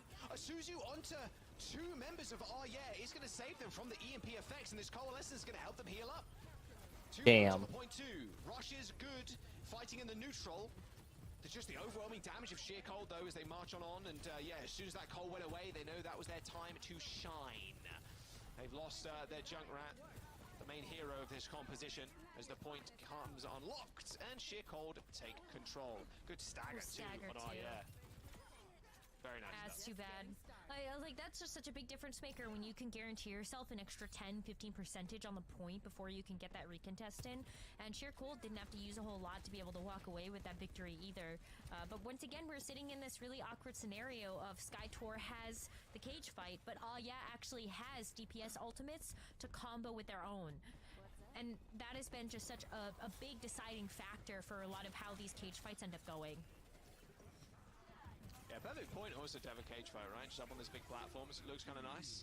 Speaking of which, there's one, and there's the blizzard. Oh, you are caught, and you are sent to eternal damnation, I think, after that blizzard. There's just no hope for you. You're just staring death in the eyes, trapped in the cage. Oh. What a clean shot from Kaiser, too. Beautiful stuff. Sheer Cold just trying to extend this point out as much as they can. I mean, it's one fight for Oh Yeah here. Realistically on this map now with 92% and 2 points on the board. This point will be the decider, of course. Skytor didn't even use the cage fight there either. Like, a great recognition from Sheer Cold to know that Oh Yeah had a bit more to combo. And so now you actually have your own when you can use the cage fight alongside like the EMP. That's so powerful. And so that's what Sheer Cold's going to set up for here, getting that EMP ready to go. Oh, here we go. Do they know? Surely they do. They can hear the sound cue. Oh, that rhymed. Over the top, straight to the backline. Suzu used. Oh, faked out. Yoham completely fakey there by the tire. Hey, I'm going to go in once. Nope. Oh, you Suzu? Too bad. Instant kill. Good stuff from Oh Yeah. Is now with 66% and counting. This is last fight for Sheer Cold. Last fight, double support ultimates for Oh Yeah. That worked out wonders for them the last time that we ended up seeing the EMP get popped here by EXO. So it's going to be a very explosive fight here, especially when they still have those powerful ults online.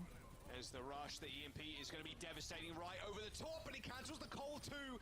Perfect target prioritization there, straight onto the Moira.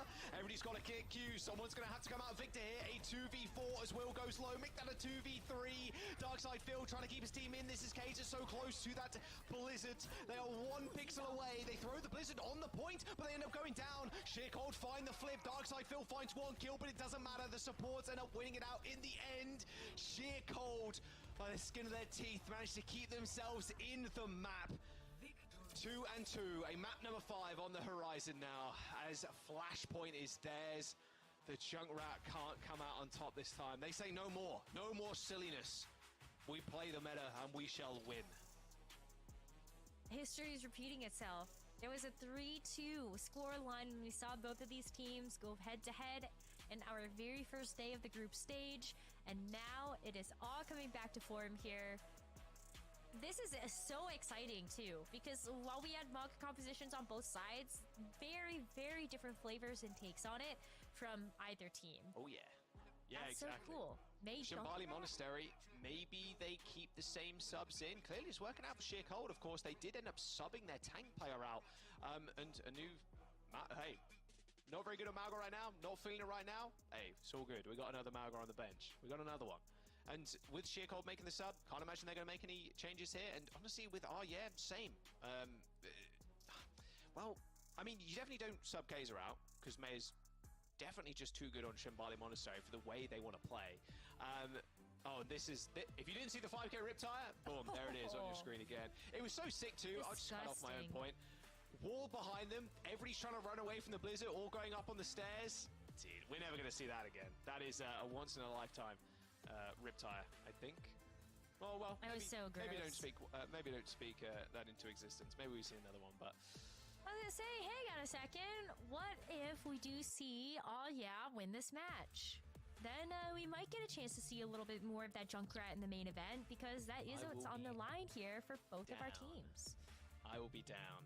And honestly, it will feel kind of, it will feel like you're getting robbed a little bit. Maybe they were a little robbed of that map as well with the Junkrat 5k, and then you still end up losing. That does kind of suck. Stings a little bit, but this is another good tire too. Just faking out the Kiri.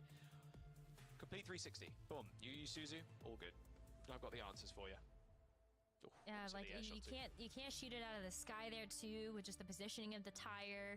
Wait for the Suzu to go down, get that insta kill, and it did buy them enough time to make this the final fight of the map. And sadly, it did not go their way. There's a little bit too much firepower on the side of Sheer Cold, but things are starting to heat up a little bit. 2-2. I could totally see Junkrat being brought back out here. Yeah, I don't think we're gonna have Especially on subs. that second point defense. Yeah. Second point, the May is good, the Junkrat's decent, right? You can just fire down into the corridor. Like, yeah, I don't think there's any substitutions coming here for either side, to be honest with you. I don't think Sheer Cold are also going to make subs. Yeah, Shambali Monastery was picked by Sheer Cold, mind you, at the start of the series, or at the top of the series. Yeah, Mount number 5, like you said, Rose. Exactly the same thing that happened on week number 1. But this time, we got more Junkrat and we get more 5Ks. And with in terms of Sheer Cold's comp too, probably going to run the same thing. The Reaper, the Sombra, it is just the comp, the go-to right now. So sticking with that and preparing in a way. Obviously, this is an elimination match. This is a decider match to go to the main event. So you don't really want to be like practicing, but like actually just running the comp over and over again is going to drill it into you, and I think this is the kind of comp that will go going forward will be the more prevailing meta comp, at least in EU. Things can change in NA.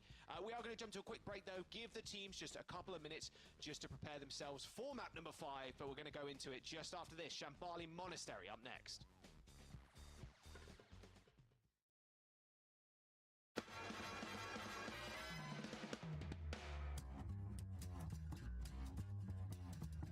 I think it's time to blow this scene. Get everybody in the stuff together. Okay, 3, 2, 1, let's jam.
Welcome back. Map number 5, Shambali Monastery. We're about to load in. We're just getting the substitutions coming in into the lobby, so we're just making sure everybody's set up and ready to go. Apparently Sheer Cold are making some swaps going into this, so we'll have to wait and see what they want to pull out. I mean, get someone fresh in there, fresh new face for a map number 5. Maybe not warmed up, but maybe new ideas logging into the server. Shambali Monastery, of course, pretty narrow map. Pretty good map for the main junk, so there's no changes for R yet. Only Sheer Cold are making the substitutions. Wonder if it's going to be NKZ. It is. Okay, NKZ is going to be coming back into the roster, and we also have a support sub coming in as well. Leapy and NKZ coming in for Sheer Cold. Okie dokie. So quite a big swap up there. So I would assume that they're probably not going to run the Lucio. We'll have to wait and see. Could just be a small change-up. Oh yeah, like I said before, not making any substitutions. Happy with Cool Boy and Hot Babe. I would be too if I had them on my team. And Kaya, Kaiser, and Darkside Phil. I mean, just keep them in, man. I'm waiting for Darkside Phil maybe to pick up the Hog, but that ain't gonna happen. Need one sane member of the team, and well, that's in the tank role apparently for this team.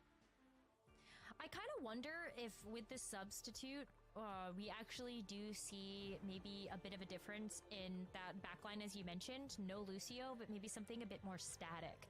We have seen some like Baptiste, some Zen. I think both of those choices can be really impactful versus something like a Junkrat, and especially if you know that Cool Boy and Hot Babe do not have the tendency to lean towards either of those heroes, then I think you're really safe just not running one yourself.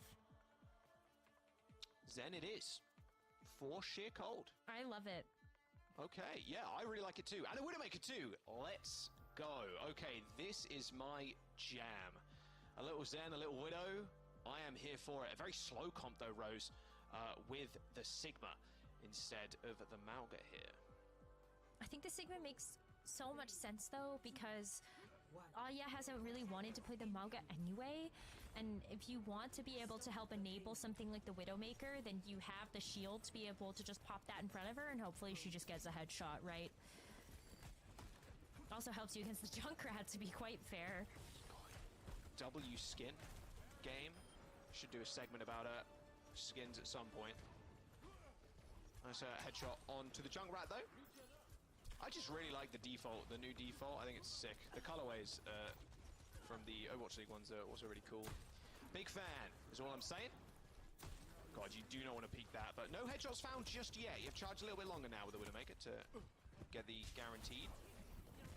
This Darkside Phil makes his way up onto the second corner, sorry.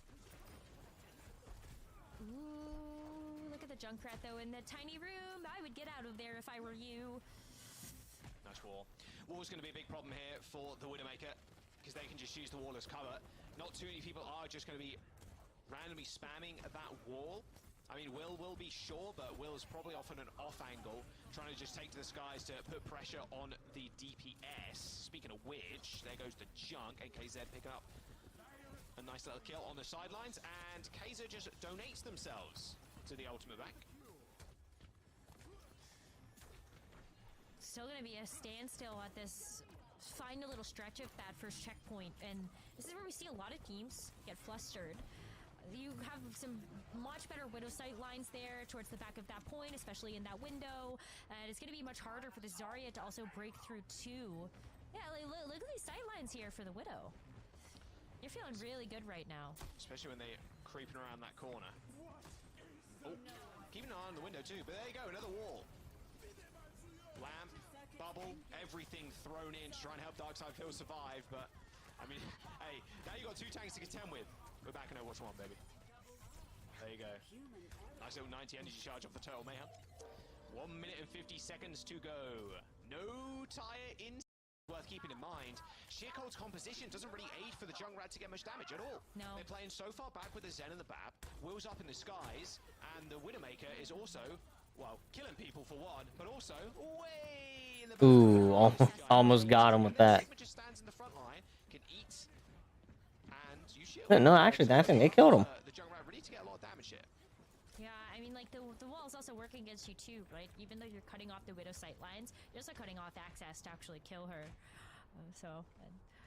I think it's a little twofold, but this poor Zarya too from Phil, like, it just can't break through this tiny room.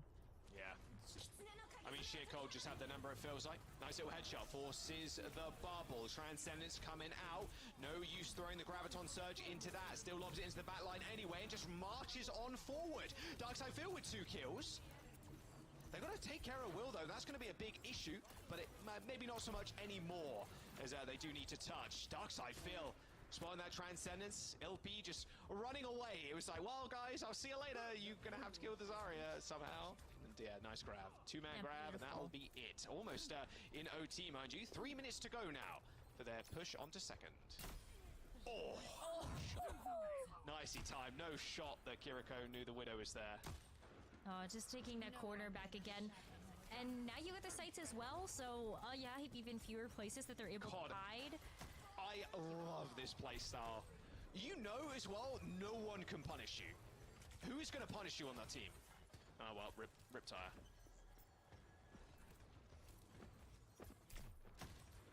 She's still back there. Yeah. No one punishes you. Keeping them busy, too. Look at little P! Look at where the Zen! What is that? You can perma flank on this comp because Aya can't punish you because they don't have speed. Well, they do have Blizzard though. Yeah, best thing to do if a lot of people are flanking you, run forwards and kill the main tank of the front line. True. And now you're in trouble. You're in big trouble. This is just be a point capture here. You do have the duplicate, so that is a way that you can kind of stall this out. But where's the rest of the team? Copy onto the Mei. Free Blizzard in the sights for Will. Might not even need to use it, to be honest with you. Should be a pretty easy clean sweep. Nice headshot onto the Junkrat. Oh, I didn't get to use Blizzard. That's so sad. All good though, Will survives. Clutch pick on the Doomfist there for NKZ, or clutch pick for the Doomfist as he manages to get back to the point in time, but still a lot of space allotted. Doomfist doesn't really aid too much space creation. He's so exploitable too. I think is the biggest problem with the Doomfist is he's just a big ult battery if you let him. There aren't actually too many ways to stun out the Doomfist though, and so one thing that you're just trying to do here is just create some chaos. You can also just jump onto the Junkrat, and this is a standstill for now. Once again with great sidelines to the Widowmaker. Yeah, speaking of sightlines, got sights now. Oh, Transcendence Force super early. Darkside Field doing a very good job of using one of those. No shot, they just solo grab the Widow, surely. Just to get the Doom would be enough, or maybe even none at all. Oh, drags the Bapple from the high ground too. Darkside Field unable to execute the kill to Will though, who's just darting around in the skies. Tracks him eventually, but they left enough time for the Widow to just, well, basically just kill everybody. Oh. That is it. Oh, wait, where's the Junkrat? There's no mine. We're all good. Yeah. Could you imagine if that didn't disappear? Okay. Well, still no point captured here for all. Yeah, they only have 20 seconds remaining to get back, and this is the problem with stopping the car. Oh my god, what a wall! She's so lucky. The absolute forehead on Kaiser there to try and stop the Widow from grappling away, but Will was there to save the Widow. All good. Damage enough to break one of those columns. Here comes the Riptide. What can it do? It spots the Sig, but Sig hears that from around the corner. Only about 5 seconds left on the Riptire. Oh, it's looking, it's hunting, it's searching, and a double kill will be found. OT is here, but yeah, have the advantage. They got that window to utilize too if they really need it, but I don't think they do. Oh my goodness. The Kiriko at least, but again, yeah, just managing to Sheer Cold could have held it off, but they end up getting picked off one by one. That was a super important clutch too. That was a fucking nasty ass clutch. It was already ultra rough with just the second point.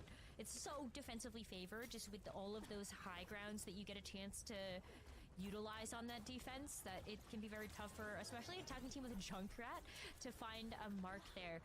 But we're gonna maintain course as we start to approach that final checkpoint. You have way less ground to cover, but it's still very defensively favored. Oh wow, how did that not eat?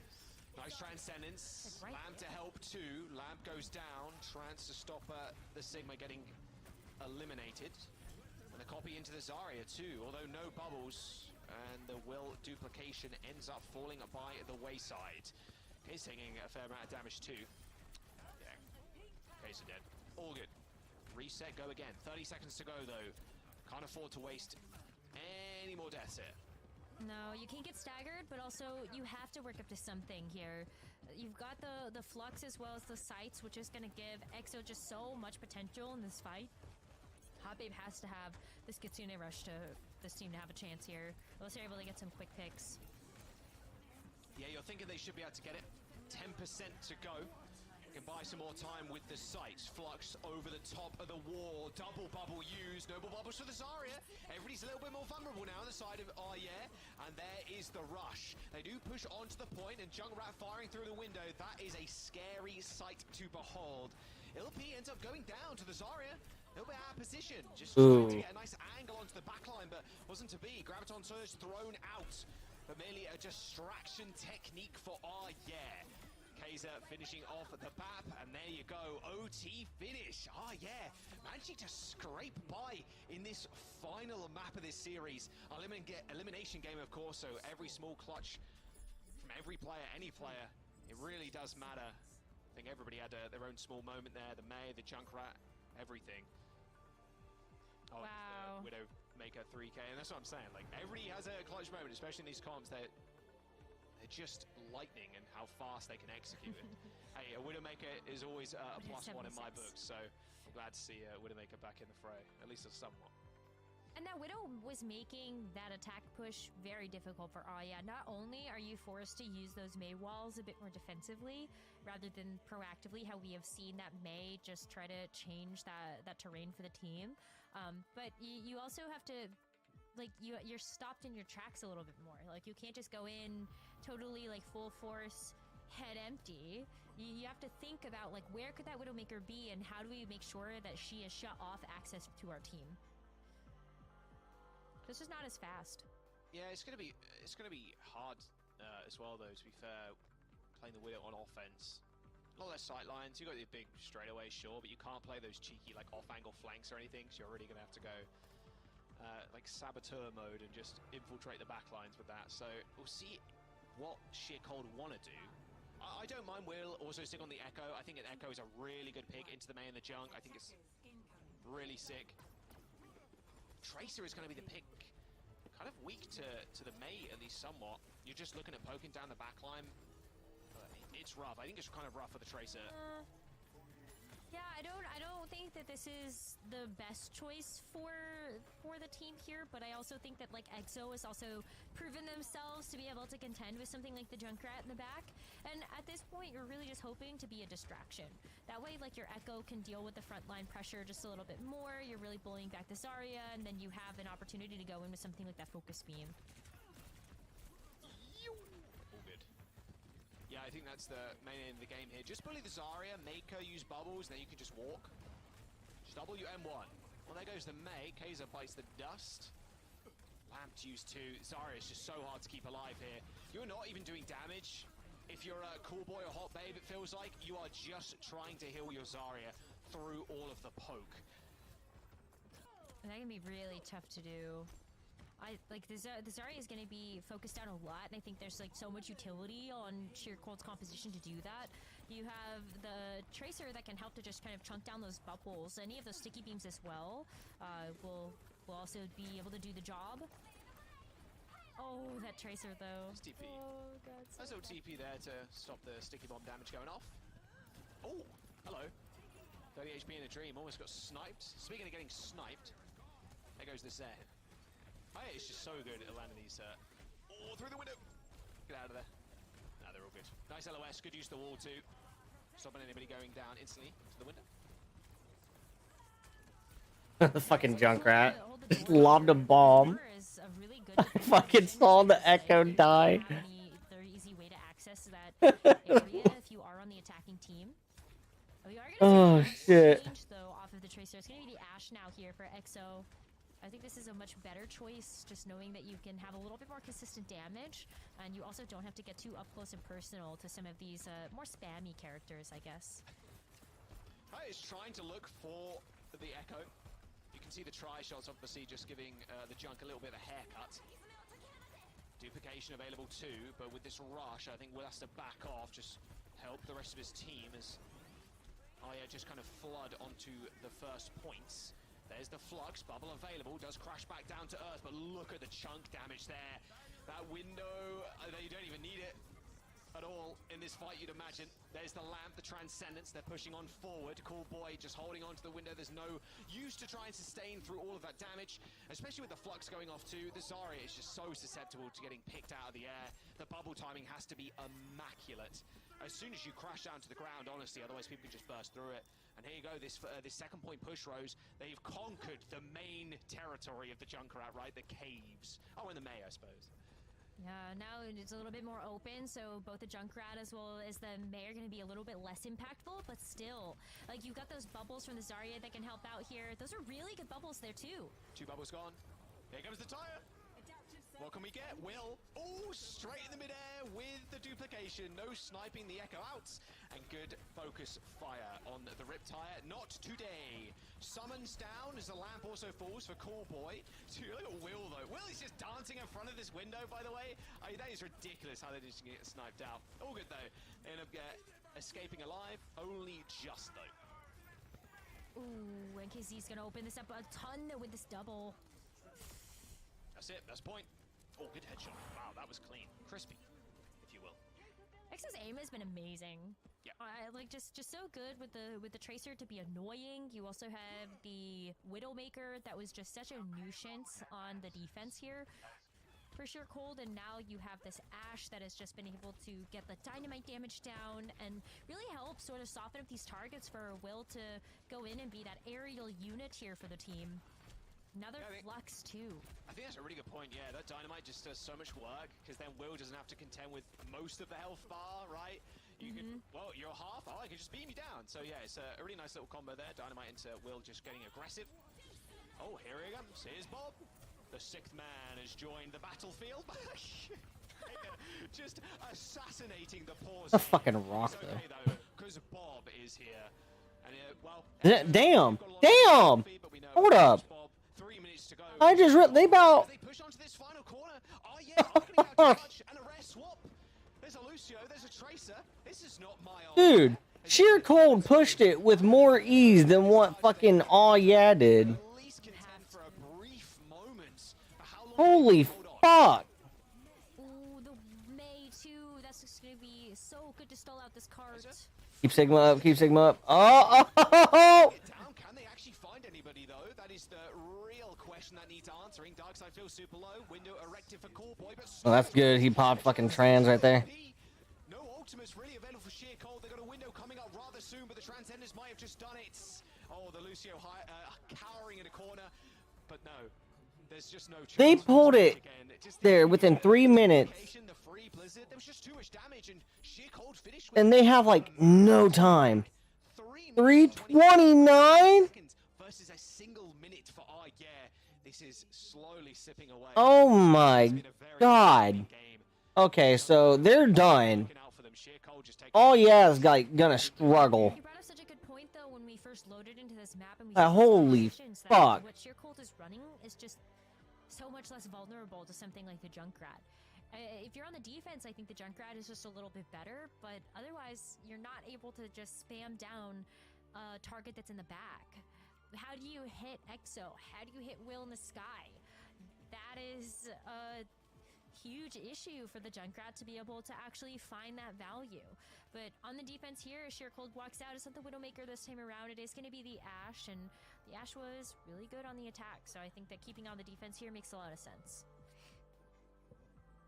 Yeah, the Ashe, and to be fair, the Zen too is just putting in so much work for them. I like the fact that Sheer Cold went into this game and went into this map, and subbed in a player that hadn't warmed up really. I mean, maybe they're warming up in ranked or training range or whatever, right? But more often than not, you just sitting in the team comms, just listen to how things are going.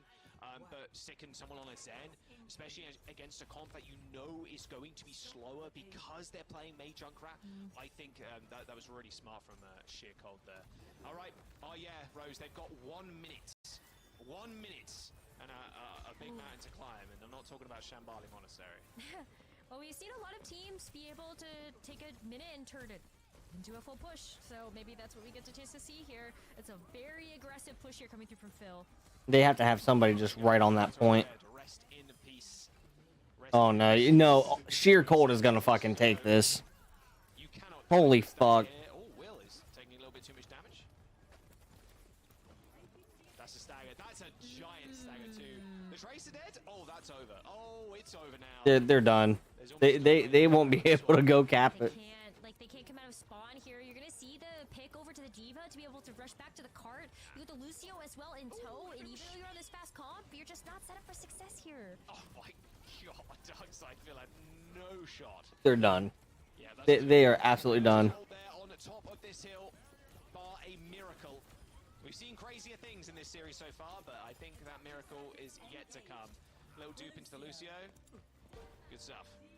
30.36 meters, Sheer Cold on the verge of knocking out yeah again in a 5-map series. And moving on to the main event with Rock Esports from their group. This map is just so defensively favored. Like, as soon as you get stopped once, you have so much ground you have to try to make up here, and with only a minute too, it just wasn't enough time to get an ultimate online or anything that was powerful enough outside of just a pick So it's so tough there to be in that position if you're, oh yeah, just really not having enough time on the board. Sheer Cold, on the other hand, it just feels like it's a matter of time before they're able to close out this map. Yeah, a matter of time. 3 minutes and 29 seconds is exactly how much they got, Rose. It feels inevitable. It's so It really much does. time. And getting You it get that ults far, on you're like, board. oh, sorry, I just got 2 picks. Okay, we just win the game because it's up like halfway up the hill almost. Okay, well, maybe it's on the first corner, but close enough. Bearing in mind, thinking back to the series, the original series, Sheer Cold versus Aya, it did end in Shamali Monastery as well, so very poetic if Sheer Cold can finish this one out too. Knock Aya out, and they advance in their group. And then only one more group to see us through the rest of EU today. But Group C, looking less top-heavy than some of the other groups that we have here in EU, not in NA. That's later. But here's the attack, Rose. Defense, Darkside Phil, all right, running the Zarya. You have no room for error here if you're, oh yeah, you can't get picked off. You have to hold this corner, and it's going to be sort of a one and you're done kind of affair. Oh, the bubble's already gone. Exo, though, does get reset. Hot Babe 35, legend, playing the Ana. The only thing that helped Zarya survive there was that nade from Hot Babe. That increased healing really helped out the Zarya in staying alive. But you just need one ult cycle, like easily obtainable here in 3 minutes. And Will has the sky at the beck and call. I mean, Hot Babe can obviously shoot back. I'm surprised they're holding it like this right now.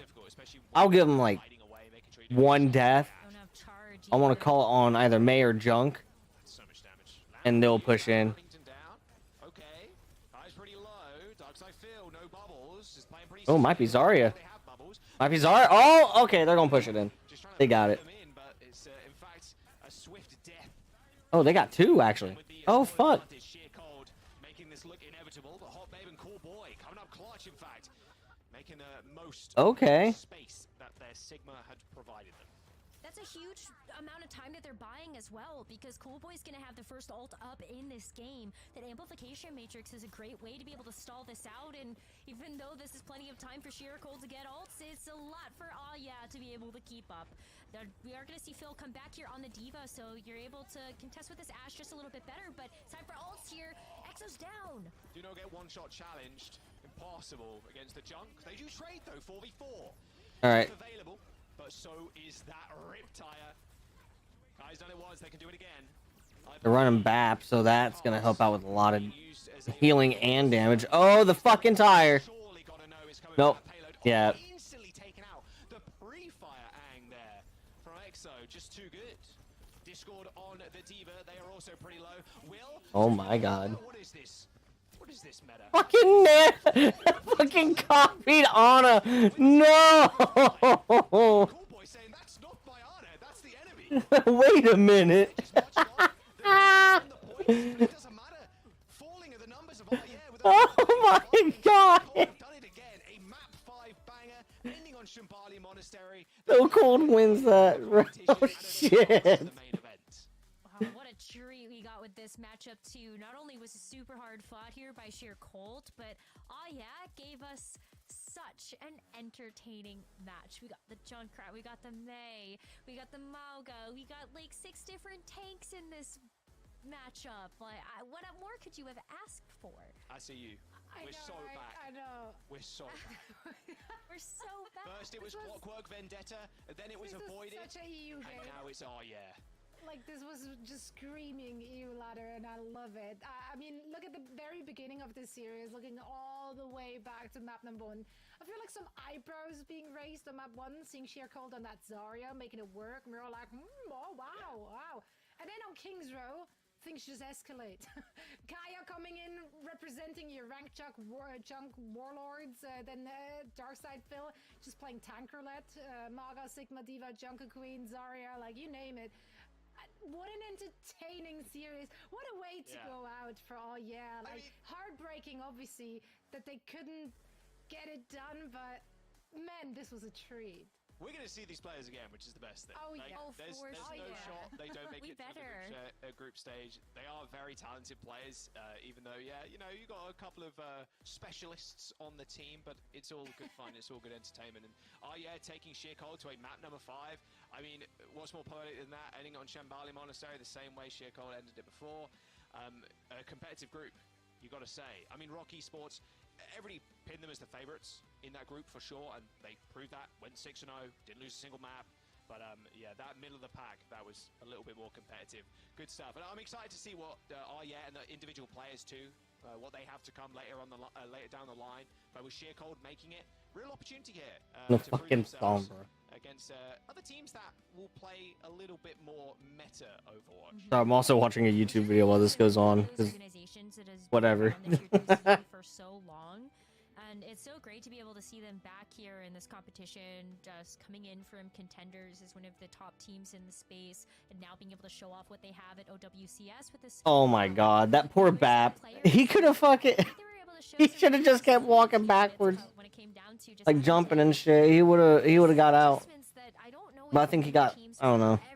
I think he would have got out. You got hit with a 5k Riptire. You got hit with just all of the damage under the sun when it came down to like Malga trapping you down, and then here's the Riptire. Like, this was crazy. Psychic damage is what was caused here, not just That was insane.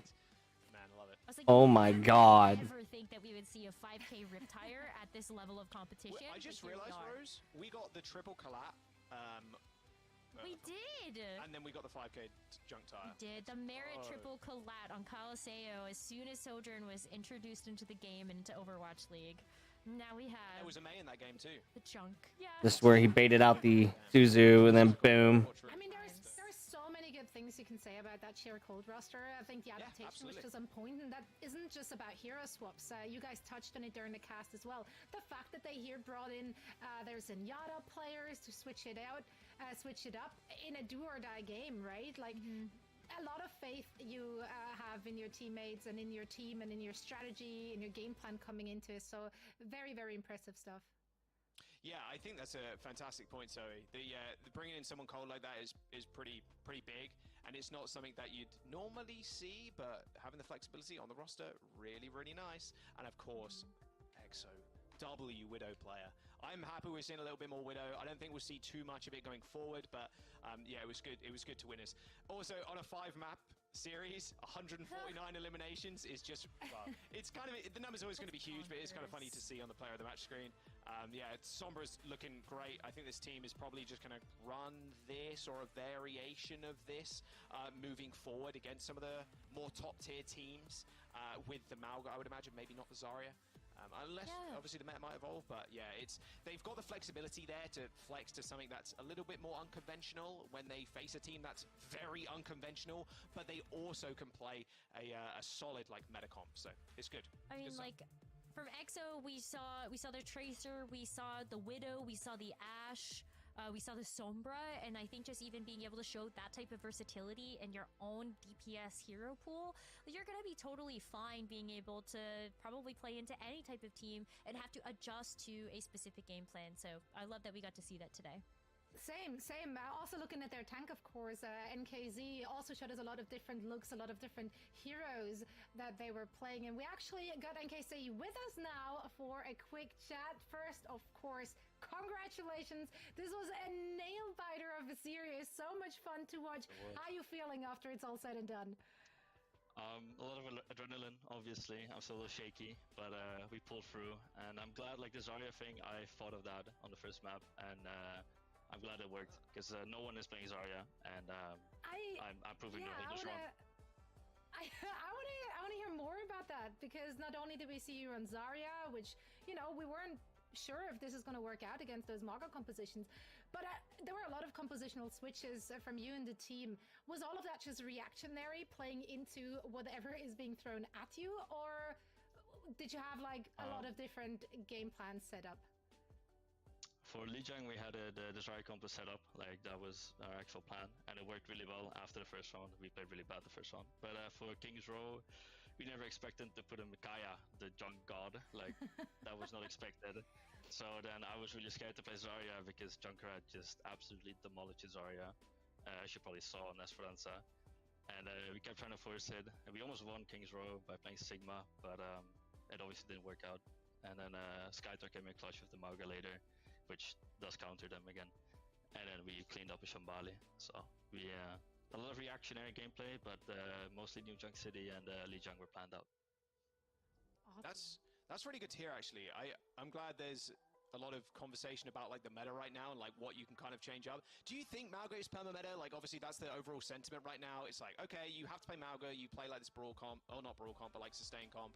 Or do you think there's still a lot of room for flexibility? Could you play the Zarya into someone like Space Station, for example, that seems like they probably want to run Mauga, like just judging by what Hattie plays, but yeah, Well, how do you feel about that?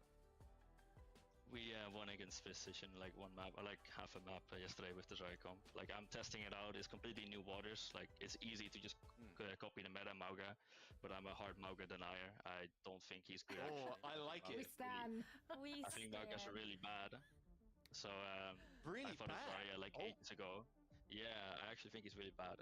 Ages ago I thought of the Zarya comp, but then Mauga fell out of meta again. But now I brought it back and it worked. Like we win basically most maps against the Mauga. Like it's for me it's really easy. The Mauga just cannot survive. Okay. That's amazing to hear. So maybe we get a chance to see a little bit more of your Zarya gameplay as we look forward to the main event. Do you feel like, though, any nerves, I guess, saying or proclaiming that, like, oh, we're Mauga deniers, we don't think that that's, like, the comp you should be running? Are you nervous? Well, I'm the Mauga denier. The rest of my team still thinks Mauga is good, and we have Skytar Oh. playing Mauga, so we have the flexibility. I just have this vision, and I think in a pure brawl, like if it's Sombra Reaper versus Sombra Reaper of the Zarya will always win every single time. So Look, we're I'm not on your scared side because here. every brawl map. Yeah, we're with you here. We're absolutely with you. They can deny all they want, or they can approve all they want. We shall deny. Now, one last question before I let you go celebrate. How do you mentally come back from that Penta rip tire? That was something. Can you even be mad at that when that happens? Well, I wasn't in that game, but I was watching, and I was fuming. It was it was a shock to be sure, but they cleaned it up really well after. I mean, Skytar has a really good mental. The rest of the team has a really good mental. They pulled it together, so I'm really proud of them for doing so. And shout out to What were the Zodiel as comms well, like? because he. Yeah, could you hear? Well, I was listening to comms half the time. I Just was go deaf at some silent. point because I was deaf because I couldn't handle it. And later on, when they there's like last fight on New Junk City, I was jumping up and down my chair. I was listening to the comms. It was crazy. And then That's pulled it back awesome. together in Shambali. Yeah. No, it was a great series. So thank you so much for all the entertainment provided. We can't wait to see more from you in the squad. Thank you so much for taking the time for a chat. Thank you. No problem. This has been a pleasure. NKC making it to the main event with Sheer Cold. That was awesome. That was fantastic. Oh, Yeah, you'd love to see it. we're all about that. We're with him. Let's actually take a look at the Group C EMEA bracket to see how that one panned out in the very end. I mean, came down to the wire. This could have gone either way. What an explosive match to end it all. Yeah, it was definitely how it needed to be, was a rematch and then going to a map 5 again. Like, yeah, it was nice. It was a good way to end this group, I think. Rock Esports, of course, just blazed through it. I mean, Rock ridiculously stacked. I think they're obviously going to be one of the top teams in contention for maybe even the trophy later down the line, right? But Sheer Cold have got a lot to prove, and I think they can definitely do that. And like they mentioned in the interview, they got a lot of flexibility. Hey, I don't want to play Mago right now. That's fine. It's all good. We got a Mago on the bench. And I think teams with a bit more of an expansive roster, especially in a changing meta like this, I think is going to work out. Yeah. For sure. I mean, we've already seen that there are a lot of different takes that all of these teams like to even have when it comes down to the Mauga itself. What DPS are you playing? What backline supports are you going to play? So I think just being able to show us that versatility in real time was very, very impressive. And it does set them up, I think, for success when you take a look at the main event and who else is there. I also just really love hearing NKC telling us that you know, he's the one who's not believing in Namaga. He wanted to run with Zarya, and once again showing the trust in your teammates there, that they trusted him with that call, that they run with it, and it worked out for them. I think that this is going to set the team up for great success in the future. I can't wait to see more from them. Now we do have another elimination match coming up. Ex-Oblivioni and Celtas will go head to head. One of the teams will make it out of the groups and join the other squads at the main event. You do not want to miss it.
We'll probably watch like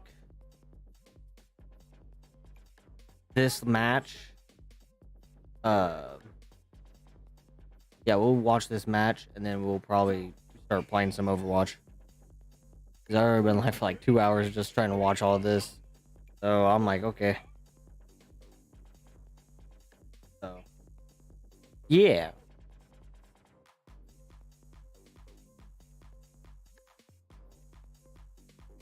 Then again, we might watch the other one because the other one I'm pretty sure I saw that team play yesterday. I didn't go live yesterday. So I was at work and they had this already going and I was like, ah, shit. But one of these I saw yesterday. Oh, it was one for 2:30. The one on the right, and then I believe both on the last one. Huh.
welcome back one and all. We are at it again. Last match here in the EMEA region to finish out our group stage number 1 in OWCS. My name is Zoe and I am joined by no other than the dynamic duo of Jack and Rose.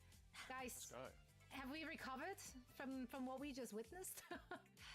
No, that Riptire is gonna live rent-free in my head, probably for at least the rest of the day. Because, like, what an amazing thing to see happen on a broadcast. Like, we just don't get treated to things like that very often. Maybe it was just the old metas that we had in Overwatch League, where I feel like we saw a lot of the same comps over and over again. And maybe the Malga meta now, but... Yeah, shout out to Kaya. You blessed us. You may not have Honestly, made it out of the group, but If we transition you're to a winning Zarya for meta, all. I'm down. I'm down. Zarya's fun. Why not? Zarya is cool. Why not? Well, let's see what the next two teams have in store for us. We're starting with ex-Oblivioni. They will go up against Celtas. And ex-Oblivioni, I mean, their loss against the group favorite Space Station Gaming basically put them in the spot here today. And it was such a close match. Through it all, they stuck it out with the Ramatra comms against, what was it, Winston, Ryan, anything else SSG threw at them. How will they fare in this meta, you guys think? I think they're actually going to do really well here, because while we haven't gotten a chance to see them yet, I think, like, one of the things that they do bring to the table is going to, or we did, sorry, I think, like, when you look at the Ramatra versus the Winston, we do see the Malga play very similarly to what we ended up seeing here with the Ramatra. Just brawl, run into them, and even though it is a space station, there's a ton of amazing plays we ended up seeing yesterday with just the combos that we saw from, like, the Malga and the Reaper, for example. Yeah, that's how they were winning a lot of their fights too. Where when we were seeing Celtas, was just the combos. That was like cage into this, cage into that, cage into this. So I can imagine we're going to see a lot more of that today. I would imagine. Celtas, Yeah. with Kai on the roster. It's always funny seeing Another Kai's Kai. name with the Kai. But this match is going to be extremely tough for this team. Like straight up. Ex-Oblivione, they're stacked. They're one of the favorites. They were the favorites to win the group. Or one of the favorites to win the group, sorry. And then you, Space Station being the favorite. And then you're against just so many legends. It's really hard to think that Celtas are going to come out on top. They did, of course, end up going down 3-0 to Space Station in their very first game. And this might be the same kind of affair. I don't think we're going to go to a map 5 heroes, but anything can happen. Elimination game or decider games, they're not to be trifled with when it comes to silliness and, you know, surprises here and there. I think you're right about that one. And I think Zoe set us up really, really well. That, like, with EXO, when it came down to actually playing against Space Station Gaming, like, we did see the Ramatra, but I think that translates over super nicely to seeing something like the Malga composition, and EXO have intel on what Celtis wanted to run yesterday. So get that info, get it downloaded into your brain, and bring out something to counter that when it comes down to playing out this match. That's the key to success here. Downloading the information, then put it into play. There you go. So a couple of clips from yesterday, I believe. Although we'll show those a little bit later, don't worry. As Lijiang Tower will be our first match, or map, sorry. And with a lot of the combos that we were talking about, it was a lot of the time Celtas just relying on those. They were against one-man army. It was a 3-1, but as soon as Celtas, they lost the first map, and then they really found their pace. They found their footing, and it was just, well, Malga cage into Reaper, Death Blossom, or one of the other combos that you can play. Yeah. So, although we aren't seeing that at all now, and we're just seeing Kai skewered like a shrimp on a barbecue. That was one of the fastest kills I've ever seen. That is going to be an immediate send back to spawn there, and also an immediate switch up. Kai is gonna switch off of the Reaper and go to the Tracer. Tracer gonna be a little bit more impactful when you see the Tracer and the Sojourn on the other side, but this might just put to the test here what this Malga versus Orisa can really do. Yeah, ex-Oblivioni. I mentioned at the top of the stream, or the top of the show today, you know, maybe Orisa is kind of that. Like some other regions are playing it, you know, World on the Street is, you know, maybe the Orisa's good here. Or maybe the Orisa is good into the Malga. Oh my god, okay. Canel trying to tag the Lucio there. It was so silly. But we'll see how it actually ends up panning out. Of course, like I mentioned before, a bit top heavy in terms of talent for ex-Oblivione, but hey, if the Malga works, we'll see. We'll see if it is truly the counter to the Orisa or if it's the other way around. I don't know, it could be, but like, it's Celtis is kind of trying to just find some footing in this game. Kai's actually gonna switch over to the Genji away from the Tracer, but it's gonna rush first. Yep, there's the rush, there's the back off overclock. Being ripped by Shockwave. Already, Tomo's like half HP. Gotta be careful if you're Poto. That rush has completely disappeared. Sound barrier almost got interrupted, or could have been interrupted by Chase using that spear pin to push the Lucio away. Sound barrier be damned, apparently, as Chase just runs over the back line. A triple kill for the Orisa. I mean, there's nothing the Genji can do there. And then Cloud cleans up with the next two. Two ults ripped from Exolivione, and they win the fight. It's almost final fight for Celtis now, with a Sombra EMP on the horizon.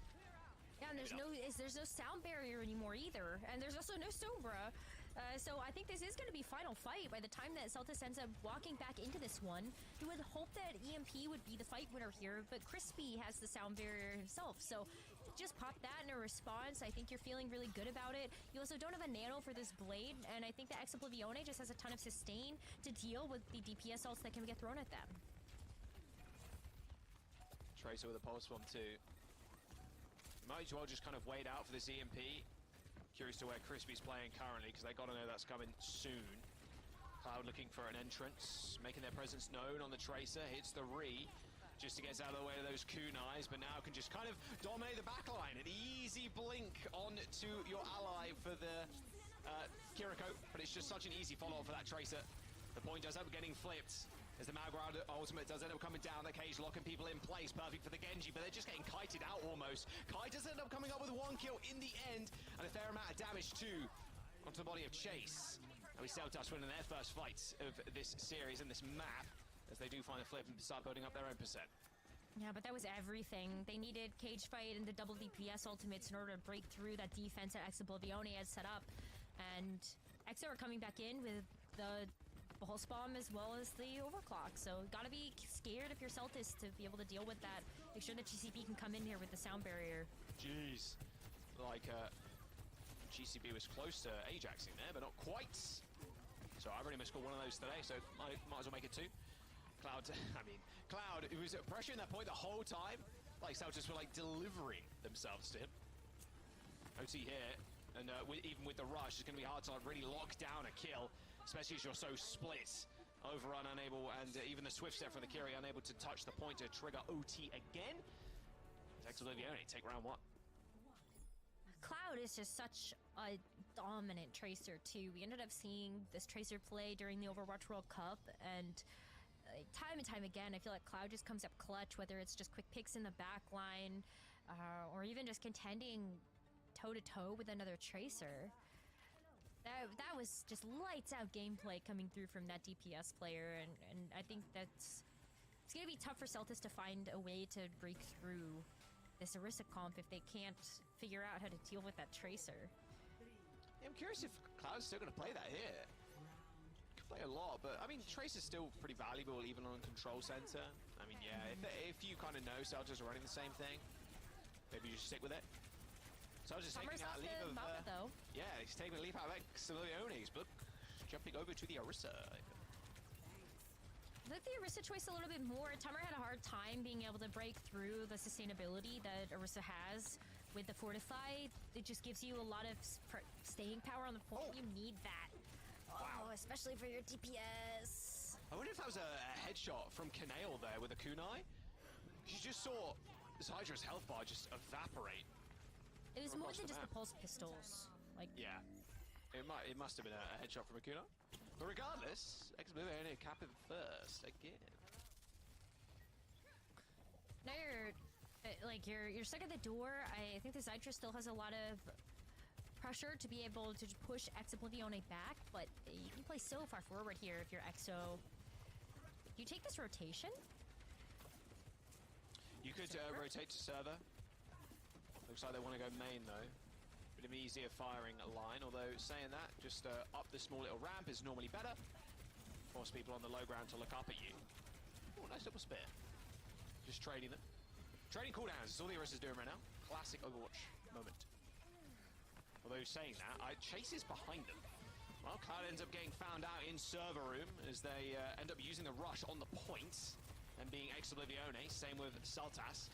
Are they going to be able to push forward and make use of it, though? Whoa, how did Shockwave get over there? Just slipped right over with that slide. And Chase with the ults. Oh, completely countered by that sound barrier. That Terror Surge not finding anything there, apart from a little bit of tickle damage. Nice flip there from Celtas as they push Exoblivione all the way to Spawn almost. You're fine with this. You got 57%. You got out a really key ultimate there from TCB and that sound barrier, and now you have your own. So, like EXO have the ultimate economy. They just need to go in and make sure that Shockwave can't just have Sidra can't have free reels here. Oh, Cloud, what a pick! No, Alrighty. Look like Cloud was maybe going What I for miss? but if you got aim like that, you don't need the ult. Nice little kill onto the Sojourn as well. Okay. Ooh, Orissa's one. They're all one. Oh shit. That's just a guaranteed fight win for Exoblivione there. no, Oh, that Genji. You don't even need to use the pulse bomb there. The overclock was plenty to be able to click those heads. Now Kaneo also has the opportunity to be able to work up to that rush. That's why you push forward a little bit there. Not only do you get a chance to sneak away with a little bit of a stagger there onto Zydra, but Kaneo's gonna be able to have that rush back online. Shockwave Must have gotten stunned. I didn't quickly tag the portrait. I'm not sure if it was stunned due to the spear there, but Shockwave just goes down to some potential spear and some fire from the Orisa. This definitely ends now for Exoblivione's defense on this point. It will be Cloud just touching for a brief moment, granting at least a 2 extra %, making it final fight for Exoblivione now. Ooh, Terra Surge though online here for Tummer. It's an opportunity maybe to just position everybody in front of the rush from Pado. There's no sound barrier on either side, so these ultimates are going to hit really hard. Kaneo rush on the point. Cloud getting checked by the Genji on the sidelines. Push in for Chase. No Terror Surge, but it might not matter. Well, that's a Terror Surge of all time. Exoblivione managed to escort themselves out of that one quite rapidly as Summer jumps the backline. Spear spins, hits the Fortify so they don't instantly evaporate, but the same can't be said for the rest of their team as they are just falling over right now as Exoblivione just run them down, and that will be the map, the point, and Exoblivione off to a very strong start. Super strong, and without the Mauga, I think we're being proven again that Mauga is not going to be the total staple, at least when it comes to EMEA. But that's also just the first map. Maybe it's a little hopium. We get a chance to continue to see something different, but I liked what we saw from the Orisa versus the Mauga, and I think that we were able to see just a really good showcase of that Orisa. Yeah, it's more survivable, which is nice. Gives the supports a little bit of reprieve. You also can kind of dominate the Mauga in the neutral if you're just spearing them, using your spear spin to push them away from the front line. Like, there's a lot of benefits to the Orisa here. I think the big one is that she just doesn't really die at all, and Mauga needs a lot of extra support. Even though it does have the armor, you're still just kind of a big squishy body. Orisa's just got a lot more there in terms of like fortified too. So yeah, I mean, we'll see how this ends up evolving throughout the series. Jump some highlights for this one. Oh, there's that instant kill onto Kai. Just took a bit of extra straight damage, and the spear was just the kill instant. You're so right about that, though. I mean, like, what a fantastic display of that spear being able to push back Tummer, and then you see all of the support that this Mauga needs in order to actually operate. You have the Kitsune rush. You also had the Reaper and the Sombra in the front line for quite a while there, and it's like a lot of emphasis and support goes into making sure that the Mauga can actually function. But like the Orisa, on the other hand, I think one of the reasons why we hadn't seen it from a lot of these teams is that not only was it just sort of necessary in a lot of those 1v1s we were seeing with the Mauga versus Mauga, but the Orisa does require a little bit more synergy involvement from the team in order to be able to contend with some of these more death volley types of compositions. So I don't know, EXO is the type of team that I would expect to have that type of synergy to play the Orisa. Right, yeah. I mean, maybe Orisa is going to be the next thing that's on the docket for a lot of these top-tier teams. Midtown up next, Celtas' pick. We'll see if they can do any better on that one. Yeah, Exoblivione, definitely one of the favorites to win their group. Space Station Gaming already through. One of the stronger teams in EU, most definitely. And a team that's also been around for a long time as well, Exoblivione. There's, some history on that team. And there's also Exoblivione, which is insane. But it looks like we're going to a quick break, though. Maybe get some substitutions. Make sure everybody's ready in the roster, in the lobby as well. So don't go anywhere. Map number 2 up soon.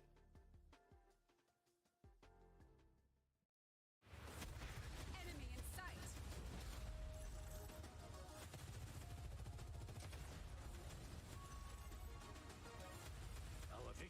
is at hand.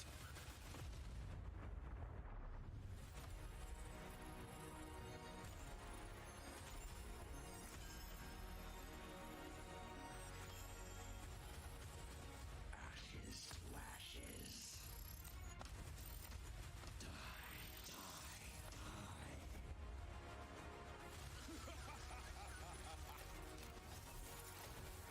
Let's get you back out there. Maintaining connection.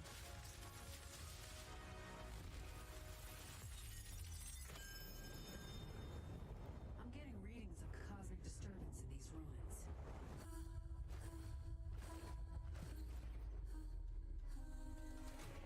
Moira, prioritize our people, not your cosmic experiments. That's an order. Accept my gifts, and all will be yours. Your ally has descended into darkness.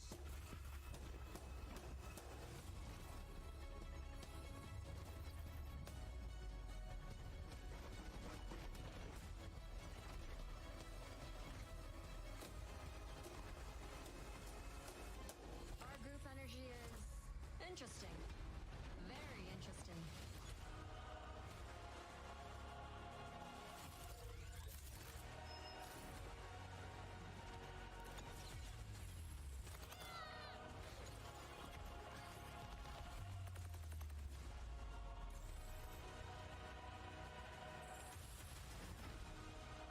Check this out.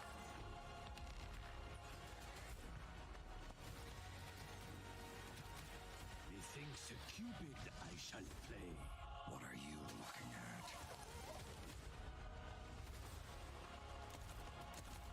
Keep moving forward.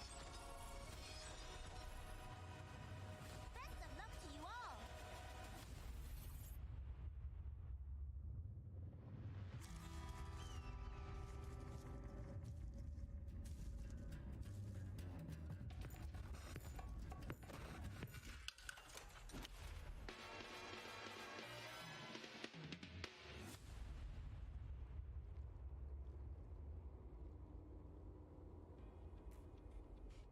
All right, welcome back.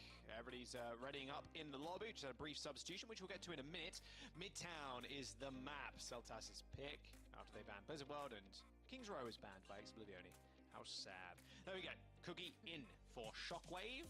So, a little bit more hit scan there. I mean, Shockwave played a lot of hit scan too. Cookie probably going to play the Sojourn if I had to imagine. But honestly, at this point, it's all up in the air. Maybe we see a little bit more chase on the Orisa too.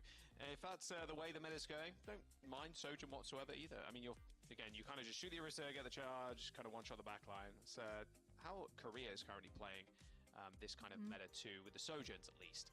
All right, map number 2 though, Rose. Celtas, they got a lot to kind of gather from that first map. Wasn't the closest affair.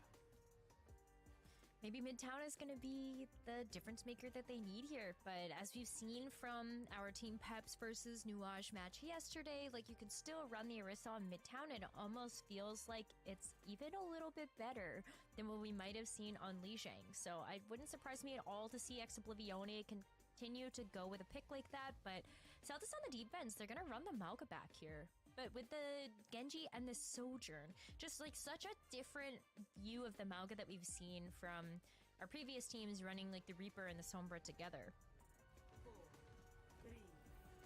Will someone fall for it? Doubtful, but you know. No, surely. No. Storm arrows, not. an Ana sleep, and an Ana nade, and everything thrown in. No one, I think, even got hit marks, to be honest with you. Alright, let's see them then. Orisa versus Malga. Good rotations. I mean, this is really what you want to do Yep. in this Let's Orisa go comp. to the back of point. Rotate, classic, don't go through choke. Cookie taking an overwhelming amount of damage, was 4 HP for a little bit longer than they really desired, but, oh, speaking of which, low HP, 0 is definitely low. As Crispy gets a railgun from across the map. Well, this is the difficulty. You just get trapped in this room if you lose your Lucio. What you're waiting for is for that amp it up cooldown to be online. Use that as mobility in order to actually wrap around the point. But you don't have a shield. Like a lot of teams that we've seen on a map like this, like they would opt to run something like the Sigma that's a little bit slower because you have that shield in order to protect yourself in those more vulnerable positions heading towards laundry. But it's gonna be the Orisa, so like you gotta make these moves quickly. You can't leave anybody behind. Looks like they want to do the same plan. Just rotate through. Just don't get picked this time. Yeah, crispy Dyson with death. Wow, that guy was riding high on the Lucio. I don't mind it. Don't hate it. You'll miss at some point, right? Surely. Clueless. 2.5 minutes to go now. Half the time bank already gone. As Cookie trying to settle the score with a railgun kill of their own. Cookie's kind of getting dominated right now by the side. Yeah, there's the dash on the Mauga. That cardiac overdrive to just helping the team just push on forward. Followed with the shortest swift depth in history, going about 2 feet in front of them. Here comes the rush, double in fact, but no, that spear somehow managed to dodge it through, dodge the Mauga, and land straight on the Kiri. Chase picking up 2 kills in that fight, and even though that pulse bomb got Suzu'd, it didn't matter in the end. Saltas are going to lose the point. Oblivione going to get the payload going. This is where the Orisa comp can start to be, like, really valuable. Set up on the high ground. You can also play around the cart really effectively, but you want this high ground to be taken away from something like the Sojourn from Zydra on Selfless's side. You've got this blade as well here from Kai. See if you can weave it past something like the Suzu. It is going to be rough getting this blade off.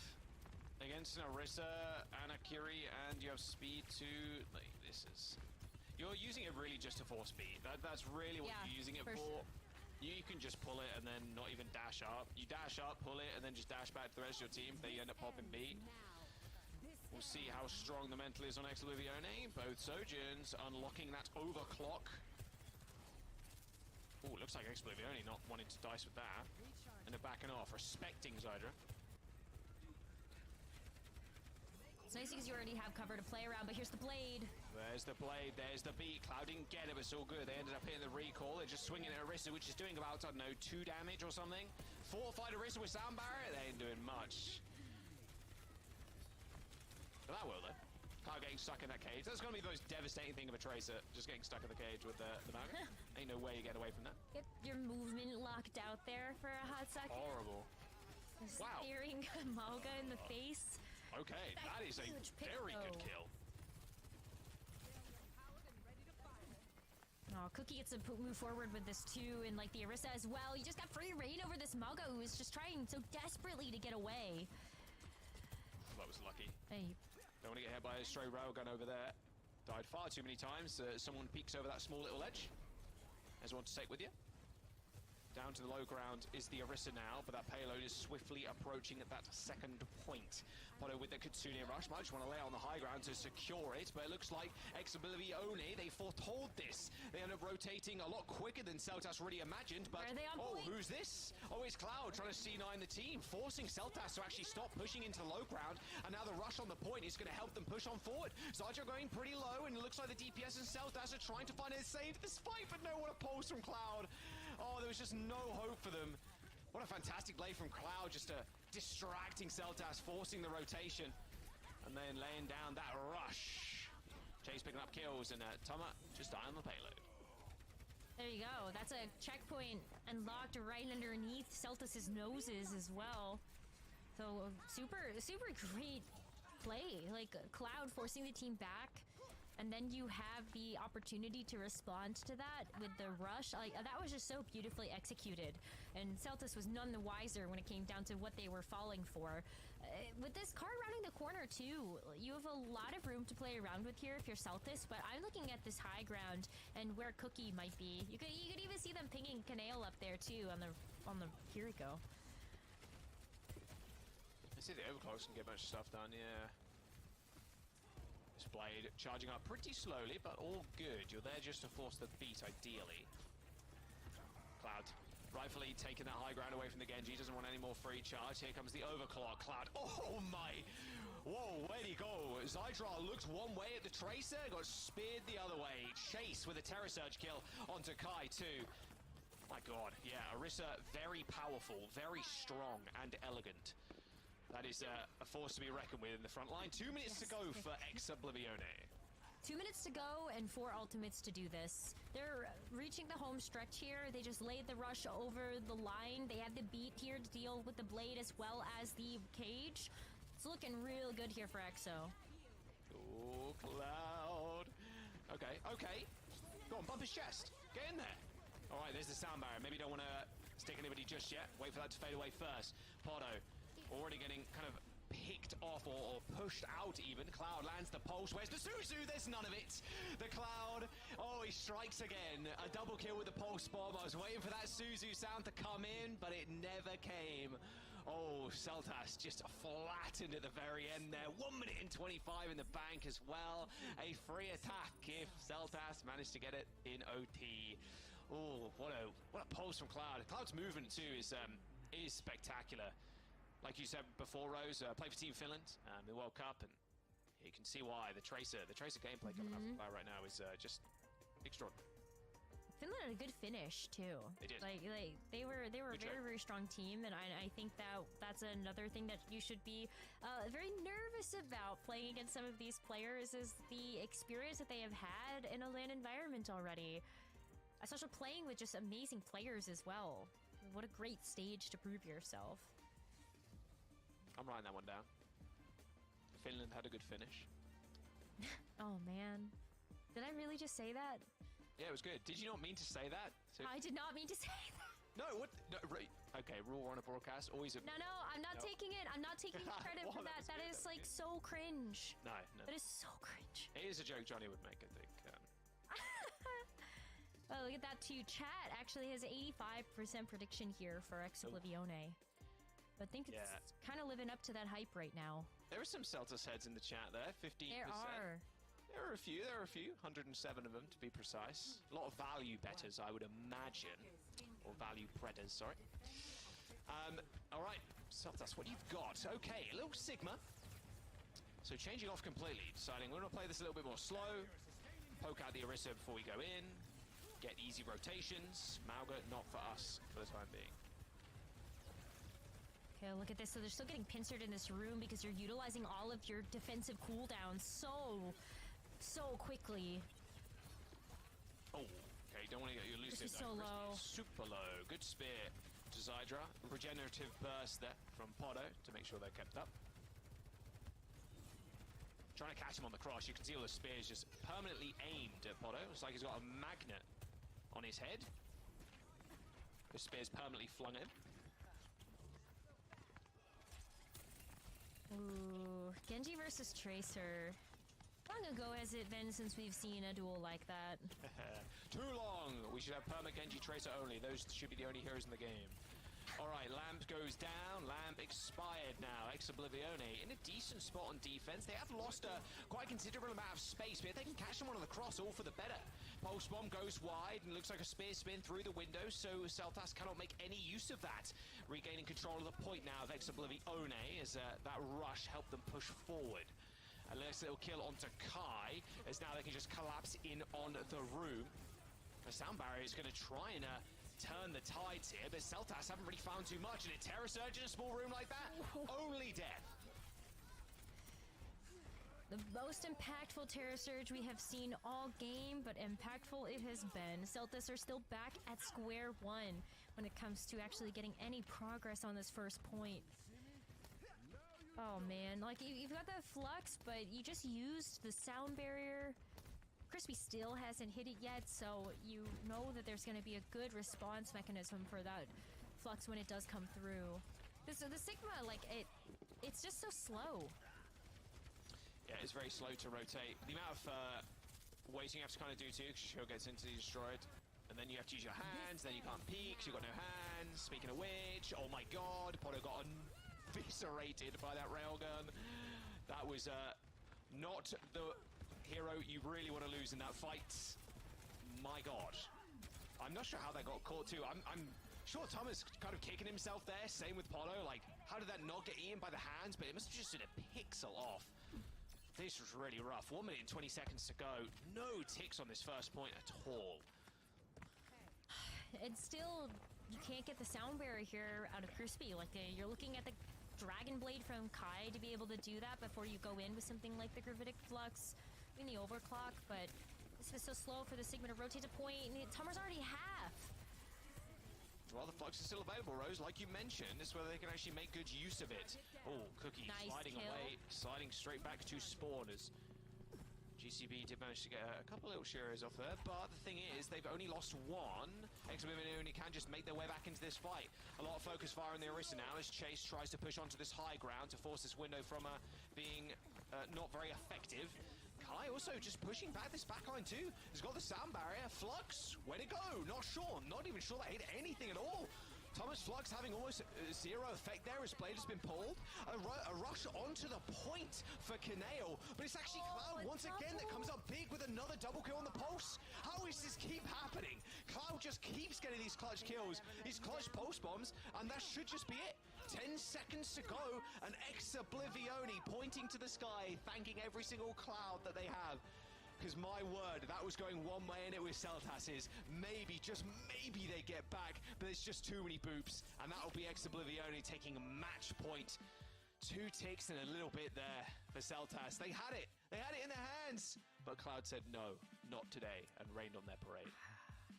Like 10% away from being able to capture that first objective, and Cloud's like, I'm just gonna hit a nasty double with the pulse, and now you have no shot. This is gonna be a very, very tough battle here for... This is over, I think. If I had to call it now, I would say this is close to being... I don't want to, because like, Celta should have the St. Patrick's Day buff right now. Like, they really should. Yeah. They really should. That is facts. You are wearing the green. They don't. Respect Yeah, I'm disappointed in you. Where's your green? Not even my socks are green. Yeah. I got no green on me. There's green in the shot. We're all good. There's green right here. I'm gonna... Your fish are really celebrating there for you. Yeah. Plants looking good though. Even if I've been away for 3 months. They actually do look The other good. tanks not so much. They kind of look bad, but it's all good. Gets out another time. On that. Esperanza is the next map. Yeah, no ticks. Sorry, no points. There was a couple of ticks on the first point there in Midtown. Seltas. Yeah, it's looking a little rough out there for them. All right, though. But Esperanza being the next map, I can imagine we're probably going to see the same thing. I think ex-Oblivione, perfectly happy to kind of just run this comp. Probably just need more practice with it going later into the later stages of the game. The stage, sorry. So we'll see how we'll see how Esperanza does end up wrapping up. But right now it is looking very much like an ex-Oblivione 3-0. Yeah, it does really look that way. I think this Chase Orisa has just been so difficult to actually get through. Don't really have a whole lot of damage for it either. Like, if Kai wants to play the Genji, I think Genji right now feels just like such a lackluster DPS in a lot of ways. The Dragon Blade isn't necessarily the same level that you would or maybe come to have expected out of Genji, having lived in an Ana meta with the nano boost. So you're really not looking at that ultimate to be that high impact, but it's also just not that much damage onto an Orisa either, even with the shuriken changes where the projectile size is just a little bit bigger. Got that stick at the end there. That's how they ended up that was gross, cleaning that up. Stick on the Lucio too. It's kind of funny. I think the Lucio was just flying through the air. Looks like it was going for the Sojourn, but yeah, Lucio's be doing what Lucios do and fly through the air and randomly attach pulse bombs to themselves by accident. But yeah, Esperanza up next. Just play Orisa. Just play Tracer. Cloud's got this. I think they're all warmed up now. They're ready to rock and roll, and this might just close out the group here. I mean, maybe Celtas end up coming back. Of course, this is the elimination game, so this is really their last opportunity to keep themselves in, so they can see themselves through to the main event. But this Group D, a group of death, really aptly named almost, with Space Station Gaming and ex-Oblivione, a rough group to be in. But that's just how the cards are dealt sometimes. For sure.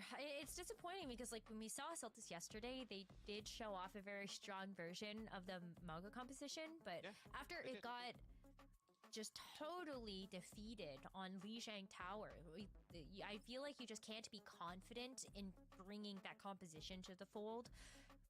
It's just so exploitable, and I think that Esperanza, like, while you have a little bit of extra architecture to play around with, there's some nice high grounds. This Orisa has just been so immobile. I don't know how you remove it. Yeah. Maybe it is a Reaper Sombra angle. Like maybe that is what you want. Yeah, I mean, classically, Reaper's not bad into the Orisa because the Orisa has the biggest head hitbox of all time. So you just kind of be shooting into the Orisa up close and personal. Maybe that is the angle they need to go for. Only one way to find out as we go into Esperanza. I still don't mind the Soj. I think Soj has still got her merits. Maybe Soj Reaper. Maybe that's a thing they want to do. But Tracer a little bit more viable on this map as well. Although any map is viable for a Tracer, to be fair. That's true. Are they really going to run out of dive here? You know what? I think they are, yeah. It wouldn't surprise me at this point because we have seen basically everything today. Okay, a little dive. Dive with the Tracer. Wow. Okay, I really, really like this. This is Against just Tama playing the conditioning Orisa. at this point too. Like, yeah, what does Orisa do? You don't have a lot of ability to go back and peel for your team. You do have some slippery targets there in the backline for the support duo of the Lucio and the Kiriko, but Zyder, for the most part, without the power slide, you are a sitting duck. And Cookie as well. Like, this Winston can create so much space for your own Sojourn to pop off. I really love the dive here. But I do think that's a very good point you made, Rose. Everybody's quite slippery. You can get out of the way of the dives pretty easily, but just forcing the swift step, that's the aim of the game. Force the swift step, jump on the Kiri. Just burst her out. Even through the Suzu, very possible. The spot is going to have a hard time moving under this bridge too, unless Seltas managed to find half a team wipe or a full team wipe, because Exoblivione can just juggle the control of the bots as a Chase just plays an angle on the Winston. Nice little Trace still. Cloud's in a big, deeper hurt. Yeah, there you go. GCB end up coming up with a kill onto Cloud. There's a whole world of pain there. That's an dishonorable Tracer versus Tracer when you've got the Lucio to heal you up, but don't worry.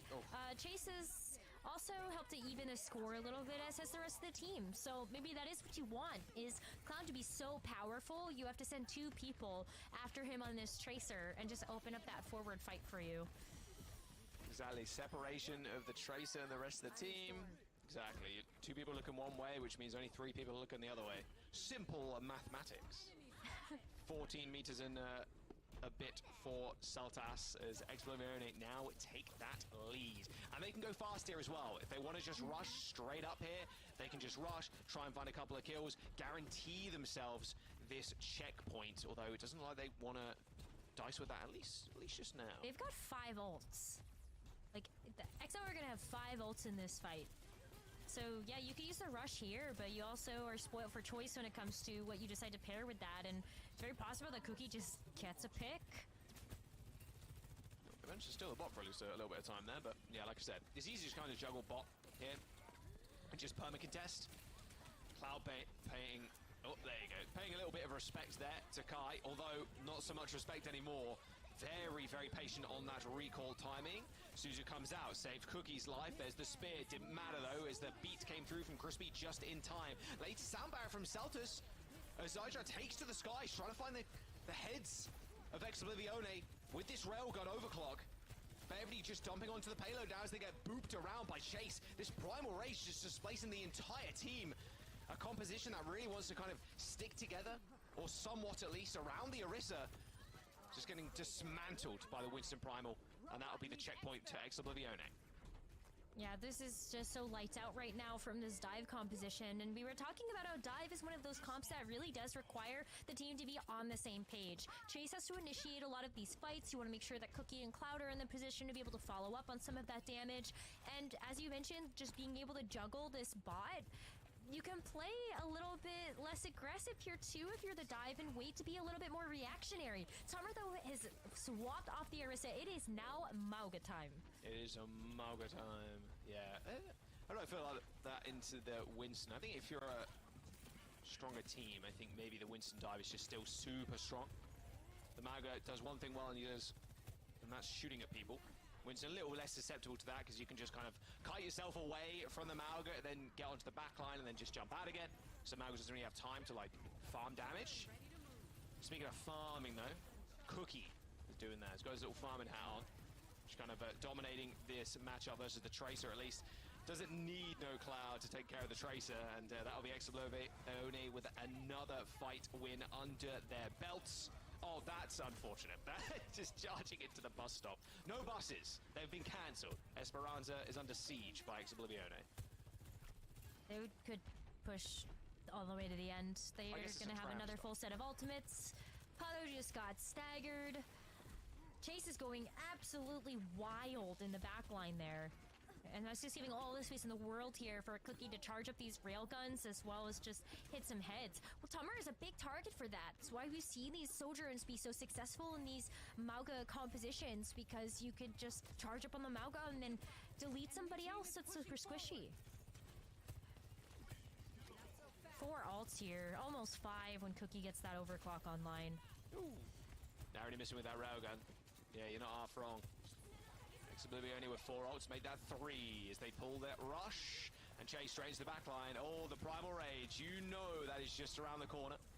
200 HP, just needs a little bit of topping up before they want to go for another engage, refresh the health bar as the Primal Rage comes out. There's a Kitsune rush from Saltas. As Polo does end up dodging out of the way of that Primal Rage, but here comes the sound barrier. Extra longevity in this fight. Cage gets pulled, but who's Tummer really got to fight there? I don't think anybody, to be honest. No, he's just chilling on low. Moisturized in his own lane, but you need to perk up, get back in the game. Cookie taking down GCB. Zydra dead. That bot once again in contestation, but it is Oblivione's. That is for certain. Yeah, you're just stalling for time here. If you're Saltis, you're stalling for time, trying to get ultimates. That is everything in the kitchen sink being thrown at that fight, and EXO are only team fight away from being able to This is full cap. home this map. This is a full cap angle, if I ever did see one. Although They have the Self-cap- mechanics to just get the raw kills Right. before they even have ults come online. There's none. Well, Primal, Winston available for Celtas now as they do hop over. Wow. Yeah, no Is one. it too little too late here?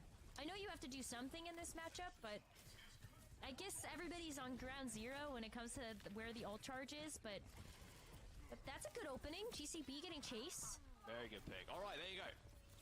Cloud, maybe they get away. They got the mega health back. They got to blink up. Yeah, there's no way. Tummer knows there's blinks for the Tracer, so it's a backing off. All right, bot in the favor now of Seltas. Here we go. They're going to stop those forward spawns from happening, but Crispy and Canal will spawn before that happens, so they're going to be able to take a rather fast fight here on this high ground. 3 minutes though, 3 team fights to win. It is still doable. Celtis though, they've got to make some value out of these ultimates. They got Kai's pulse bomb. Maybe if you can contend with a Cloud or you nail like the Kiriko or the Lucio, you're gaming. But Celtis really gotta buckle down here. All right, Oblivione want a ball on the point. 2 support ultimates available to them as well. Although Crispy dying just randomly there. Just got cut off with the bubble, so there was no healing from Canal that could come in. I mean, Cloud finds 1, that's great, but you're going to need a lot more than that to turn this fight in your favor. Okay, Cloud heard me. Wow, he's wired into the cast. He finds another one, and Canal even stays alive long enough to help find the kill onto Polo.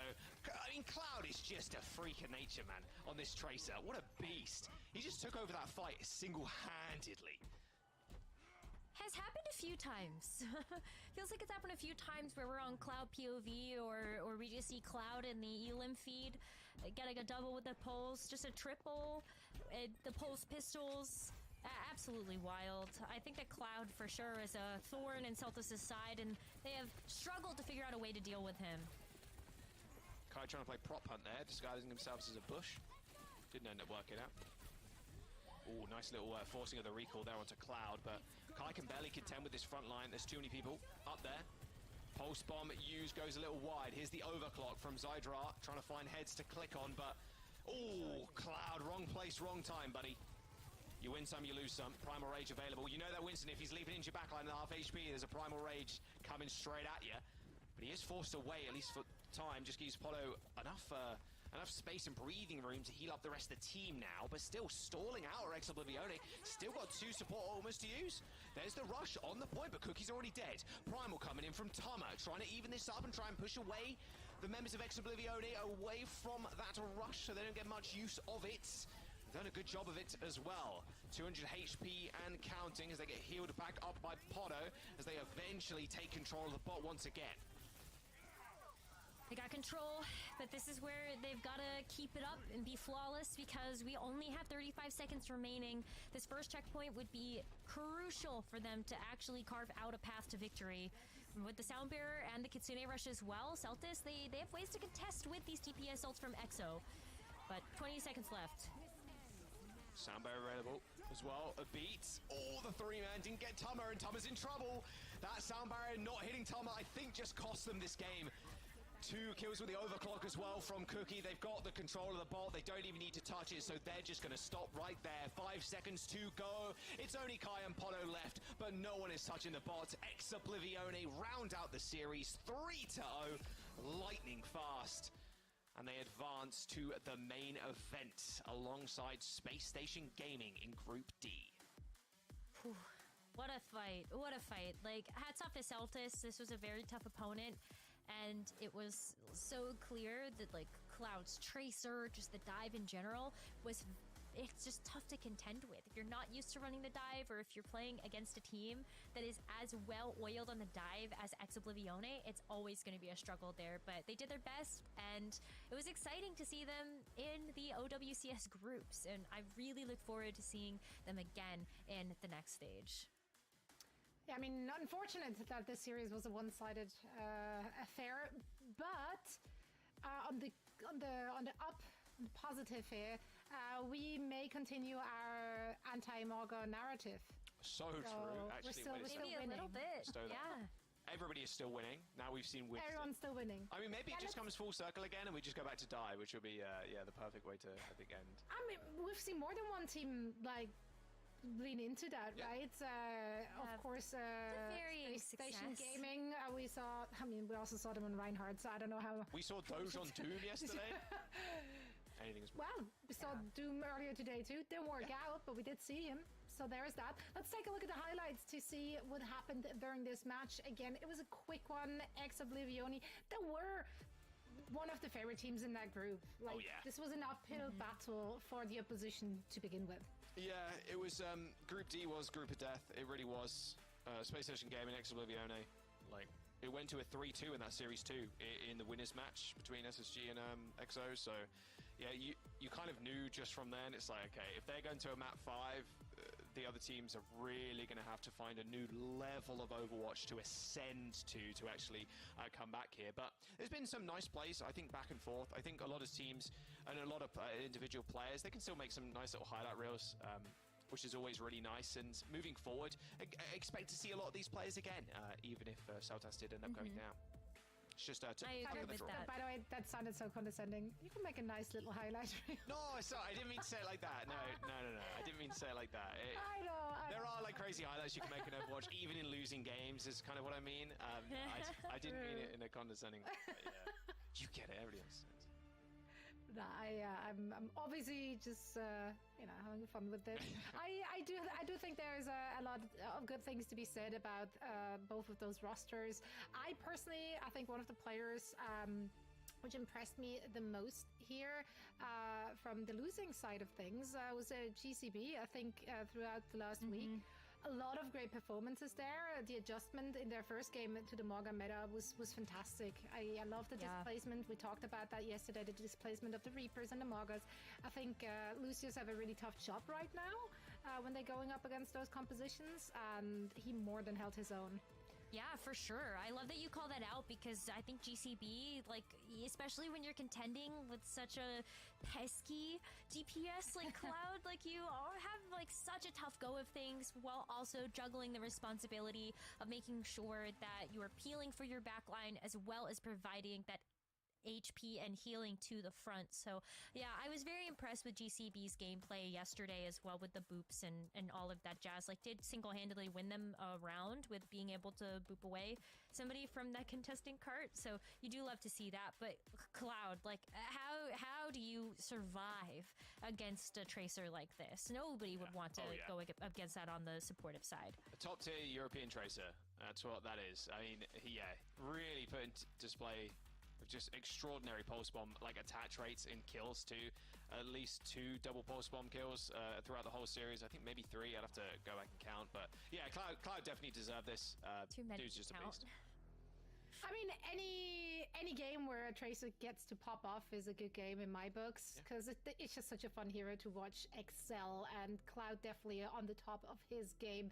We saw a bunch of fantastic Tracer players already in that tournament, so I'm very, very excited to see the main event and see how they will stack up against one another. For now, we're heading into a post-game interview with Chase. So first things first, once again, we want to wish you... Congratulations. I was about to say Merry Christmas. No. Happy St. Patrick's Day, though. Chase, congrats to you. Thank you. You know, a bit belated or maybe a little early, but we get there. Chase, congrats on the dub. You guys now officially qualified, of course, for the main event. You were, you know, one of the top teams in your group, so I guess that was to be expected. Did any team in the Swiss stage or now in the group stage surprise you at all, or did everything just go as planned? I mean, yeah, kinda. It's just Space Station Gaming that's only really where like struggled against them, even though before the Swiss stage we kind of dominated on them in scrims, but it's just them, only them, not anyone else. Oof. Yeah, I mean, fair enough. I mean, Space Station, that was a close map 5 as well. You went to Space Station, so can't really blame you there. I do want to get your take on the meta real quick. How do you feel like Mauga versus Orisa? I mean, versus the dive even. It still seems to me in the top of my mind that Orisa's probably better right now, or Mauga. Like, how do you feel about it? And it's actually pretty funny because we're the only team that plays Orisa as far as we know, actually, because everyone plays Mauga in scrims, but I think Orisa is just as good. I think it's like playable. That's all you need to know, I think. Well, it's very obvious from how you're able to hold down the front line there, and you even forced your opponent Celtis to actually switch off of the Mauga themselves to try to match you on the Orisa. I was wondering though, from your perspective as a tank player in this Mauga meta, like, do you feel like your responsibilities in that tank role have changed at all, or just how you play knowing that Mauga has been so viable? Like, do you find yourself having to be a little bit more self-sustainable, or do you have to put more trust into your backline, for example? Yeah, 100% more trust, and like as a Orisa into Mauga, I try to, well, bait the strongest cooldown in the game, the Mauga's shouts, or however it's called, you know, and you should just try to not take much damage, so your Sojourn plays like a god role, so your Kitty doesn't heal you, but heals your Sojourn and pockets him. And as a Orisa, I just try to bait cooldowns and just really enable my team rather than trying to carry. But I guess in this match, whatever happens, just kill everyone. Just kill everyone. Sometimes that does get you the dub. Now, yeah, we see a lot of different dynamics now, of course, with the change in meta, with the recent patch. Heading into the main event, your first opponents are going to be Rock Esports in the upper bracket quarterfinals. Have you been able to watch their games? Are you familiar with the players? How do you think you stack up against them? Yeah, I'm actually familiar with everyone in that team, but me and probably my whole team thinks it's only Checkmate and Izayake that are really, really good. I think the rest are like okay, but you know, it's just the Koreans that are good, to be honest. And last scrim we played against them, we kind of crushed them as well, even though we were like 3-3 for maps like in like a couple of weeks ago. But lately, I think we're good. Like me personally, I'm confident in the win, to be honest. That's good. That's the confidence we want to see and hear. And you have a very competent Tracer on your own team. So let's see if they can take it to Checkmate and Co. Thank you so much for taking the time for a chat. Congrats once again, and best of luck in your upcoming match. Thank you. Thank you for having me. Of course, and that was Chase from Oblivioni. They punched their ticket to the main event alongside many great teams. And that wraps up our EMEA portion of things. First, let's take a look at the Group D bracket to see how that one played out. As we are seeing SSG and Oblivioni advancing, I think those were the favorites for pretty much everyone looking at that group. Yeah, 100%. For sure. I think it was always going to be Space Station and EXO, but you know, like I said before, I think one man army has a lot to prove, and so does Celtas. Like, there are players that have a lot of talent on those rosters. We'll see if they either find new homes or maybe try again in another stage. Of course, both them eliminated now. I'm hearing strong the talent is there vibes. The talent's there. Yes, for sure. It's possible. Everything's possible. Also, I see a dog. I love a dog. Let's all take a minute. Hi, Archie. No. Yes. Hi. He just jumped up in my lap. He's like, "Can I also be here and be a part of the fun and Yes. the experience?" Of course. The answer Any day of the is week. yes. Any day of the week. Well, that completely made me lose my train of thought. So I think we want to sorry. take a look at.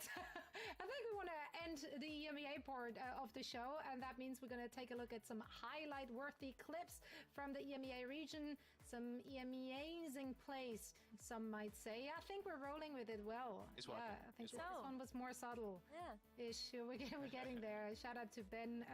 That's his brainchild. But yeah, I think there were a lot of really cool pop-up moments we saw today. Yeah. How many rip tires are It's in the rip this? tires.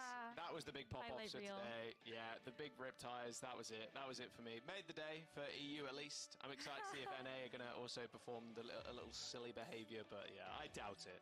I doubt it.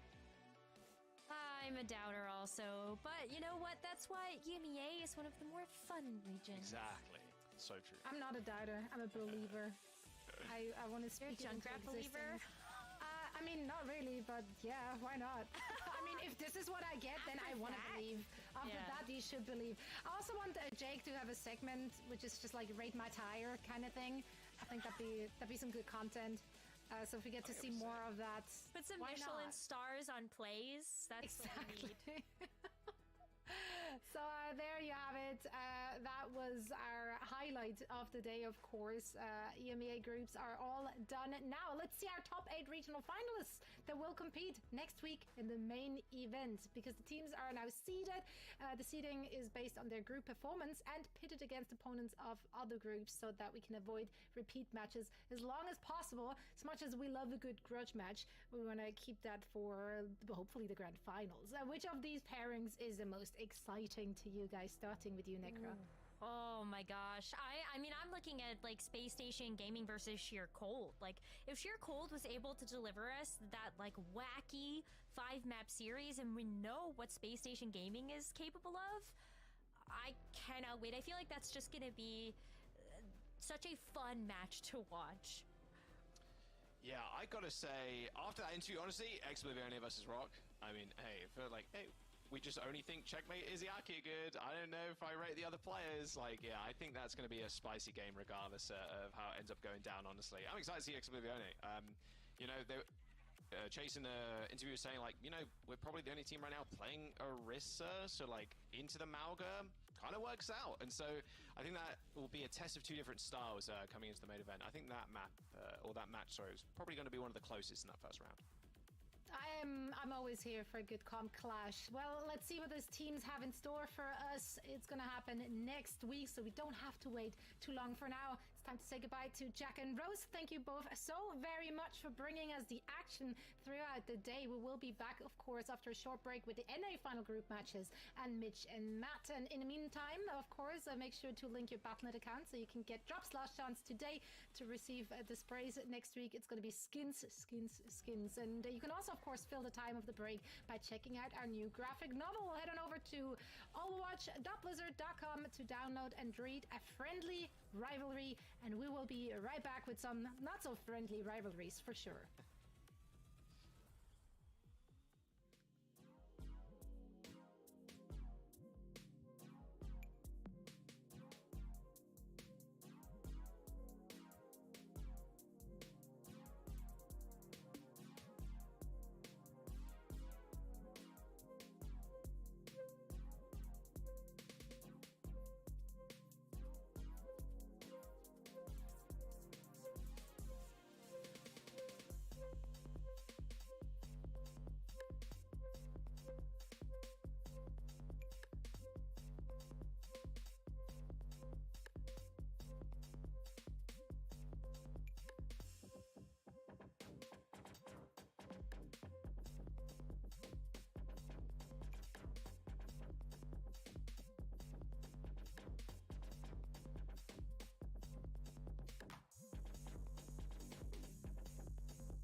I'm actually glad to see that they're playing more Moira on here. Moira be a good pick.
Will take Contender Season 0. They will fly high. San Francisco Shock against champions. Whoever said lightning doesn't strike twice has never met San Francisco Shock. Shanghai Dragons are your champions. Dallas Fuel take their place amongst the stars. Florida Mayhem are your kings for all time.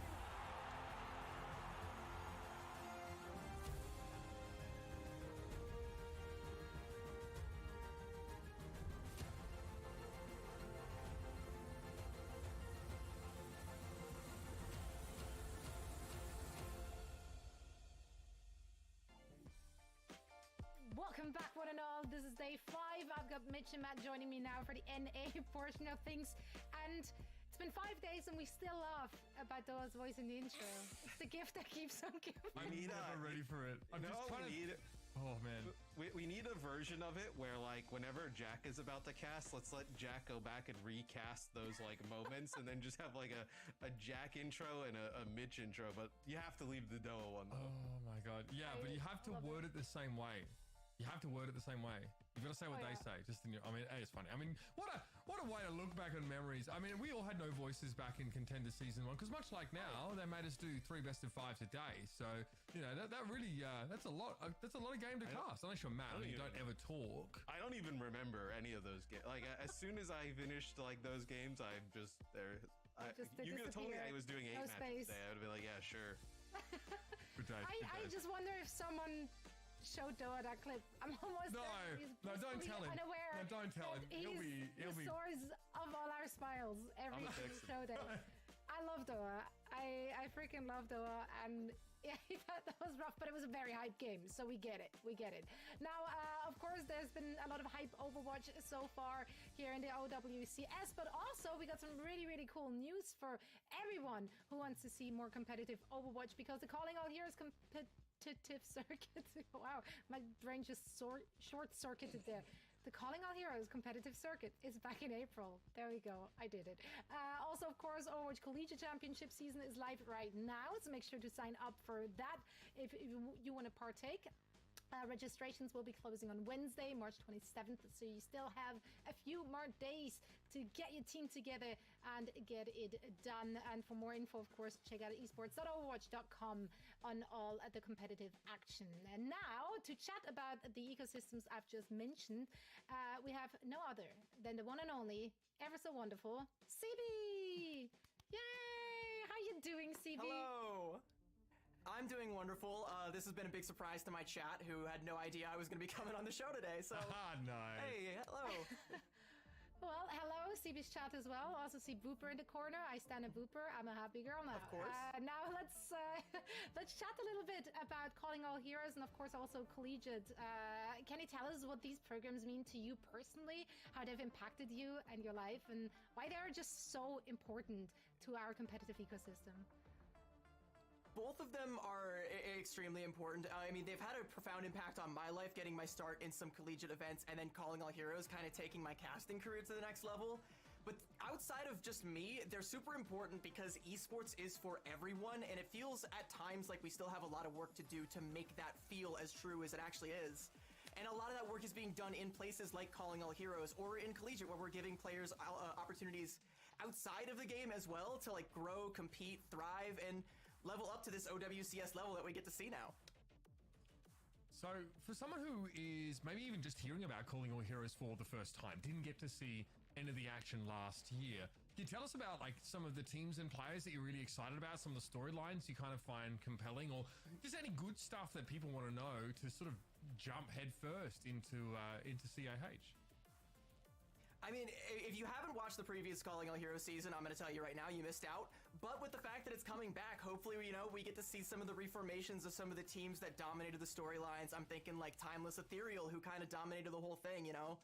Any team with Timeless in the name, you know they're going to go hard, and Timeless Ethereal was no joke. They were even putting up like straight up flawless brackets for entire tournament cycles, and even while being like, they weren't uncontested, right? There was other teams like, you know, Wisp Embers, Michael Wave, and a ton of others that I would love to see reform, make another go at it. And a lot of players that we've actually seen here in the NA side of things specifically, you know, Bun, Halo, X10, Sawhill, so many others that I can't even think to mention right now. Mari, H-Key. A lot of these players that we see here at OWCS have been making names for themselves in Calling All Heroes, and they are a joy to watch. It's honestly some of the most enjoyable competition that there is outside of OWCS. I highly recommend coming to check it out. And then, you know, speaking about OWCS a little bit, first impressions, how have you enjoyed watching all the games? And then, you know, what are you looking out for, you know, today specifically? Well, I was looking for some EU Overwatch injected directly into my veins, and I got it with Sheer Cold versus yeah. That was hook that to an IV drip and just put that in me all like. But like I like the regionality. I really like how we get to see the EU styles and the NA styles, and we still have Korea kind of driving the bus. And then we have just, Namakuji brothers in Japan just doing whatever they please. It's not working, but it's fun. It's seeing the regionality and also like, the co-streaming as part of the ecosystem as well. Getting, the opportunity for someone like me to kind of interact with my community in a new way that I don't really always get to as a caster. Yeah, we stand our co-streamers, you being one of them. CV, thank you so much for sharing your thoughts on it all. It's always such a joy to hear from you and see you. Yeah, thank you guys for having me. It's a pleasure to be on. It's always a pleasure to see you guys as well. Uber, you still owe me a VOD review, by the way. I haven't forgotten. I haven't forgotten. I see it now. Now you've called me out about a CV. I'm putting it right in the calendar right here. Those shirts don't pick out themselves. Yeah, right. Going in the calendar. Right there. There you go. We can't see. No worries. I got you. Perfect. Now that we sorted that, SU, let you get back to it. Thank you so much for joining and have a wonderful rest of your day. If you want to be a co-streamer, here is where you can apply for it all to share all the actions, all the shenanigans, all the ups and downs of competitive Overwatch with your respective community. We saw some absolute fantastic co-streaming action already before OWCS even started. Thinking back at Apply Stream, which was just so funny. Also, co-streamers started to co-stream co-streamers, so it was Inception time out there. I think, what was it? Apply watched CB, watched Costa or something. I like that. It went places. Yeah, it's been great fun. It's been great fun for sure. Avril wasn't showering. There was that as well. Wait, what? Like you could actually see his mask, which was kind of crazy. You know what I mean? Like, we are really pushing the boundaries of co-streaming. So yeah, big shout out to everyone getting involved in those. Not sure that's intended. No, he told me, Rose, like, I have a shout. I'm like, okay, brother, that's cool. All right. Okay. That's the kind of insight we need. Thank you so much for sharing that. I've been on the street. The street's been talking. Street's been talking. All right, and they've been saying, on the street. All you co-streamers out there, take shower breaks, please. Yeah, that's our PSA of the day. Thank you so much. Now, how did we get here? Not how we got to that situation with the co-streamers. How did we get here with our players and teams? Well, let me walk you through it one more time. We created the open ecosystem where over 600 teams signed up to play in a Swiss tournament format. And that means that they competed against opponents of similar strength until we were left with 16 teams standing. These 16 teams then moved on to the group stage, where they were split into 4 groups of 4 teams.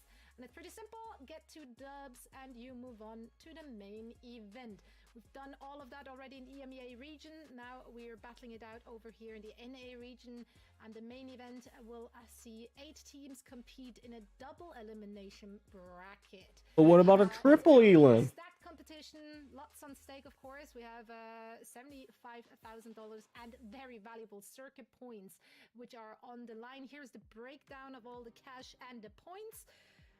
The points may very well be more. Damn, if you're like 9 on 9th through 16th, you get absolutely nothing. Right? You want to even, let's say, maybe you're on a team that finishes like 5th, 6th, and you can figure out a way to, you have enough points, right? Navigate your way onto a better roster for the second stage, and those points become valuable as people are looking for free agents and whatnot. Yeah, 100%. I mean, like, again, it also gives you a lot of room to bounce back. I mean, not only does the Swiss format allow, like, some degree of stumble as well and a chance to sort of recoup, being able to recruit points over the course of a year, it means it doesn't all come down to just one game, and it incentivizes teams also to stick together, maintain the circuit points that they've gained, and to try and convert those into larger results further down the track. So it's a fun change, and it's kind of fun for us as well to keep track of team circuit points as we go through the year. Yeah, also check out the rulebook. I'm sure it's available somewhere. The point stuff, read the whole thing. Don't read the but like the point stuff is actually really interesting, because what I initially didn't understand it's not the team which has the points, right? Yeah. It's the players. So even if you end up not playing with the same team in, let's say, stage 2, you still carry your points over, which will then be added to, you know, the rest of your team. So very interesting format here, and making it very, very exciting, and, you know, give us more to talk about, of course. Now, speaking of things we want to talk about, let's take a look at our NA group standings, where we're currently at. We're still finishing those groups, of course, a few more matches to go, all of which will be elimination matches. So we will be saying goodbye to many a team today. Yeah, look, obviously we'll suck to bid a few of these farewell, but we kind of talked about it yesterday, Zoe, that like this LFO Citrus Nation kind of rematch is really spicy. Their last head-to-head was really, really close, and again, like many people maybe expected LFO to be the ones that come out of that on top, but some time has passed, right? We have seen a change in meta. We're still settling on that. It seems like there are other options than just playing the Malga, or if EMEA is anything to go by. This team is star-studded. I mean, Seeker Mirror, MCD himself, coach extraordinaire. Obviously, throw that one back to the Overwatch League days. Liar as well, Top Dragon. I mean, a lot to be excited for on this team, and I was surprised to see them, I guess, struggle and drop that game earlier on in this group. Yeah, I think it's a team where I know we're looking at some highlights here from Seeker. I mean, tremendous on the Sojourn, where you also have Mirror, right, who's kind of like dabbled with some, you know, damage dealers in the past, and then obviously plays a ton of like the tanks now, primarily a tank now.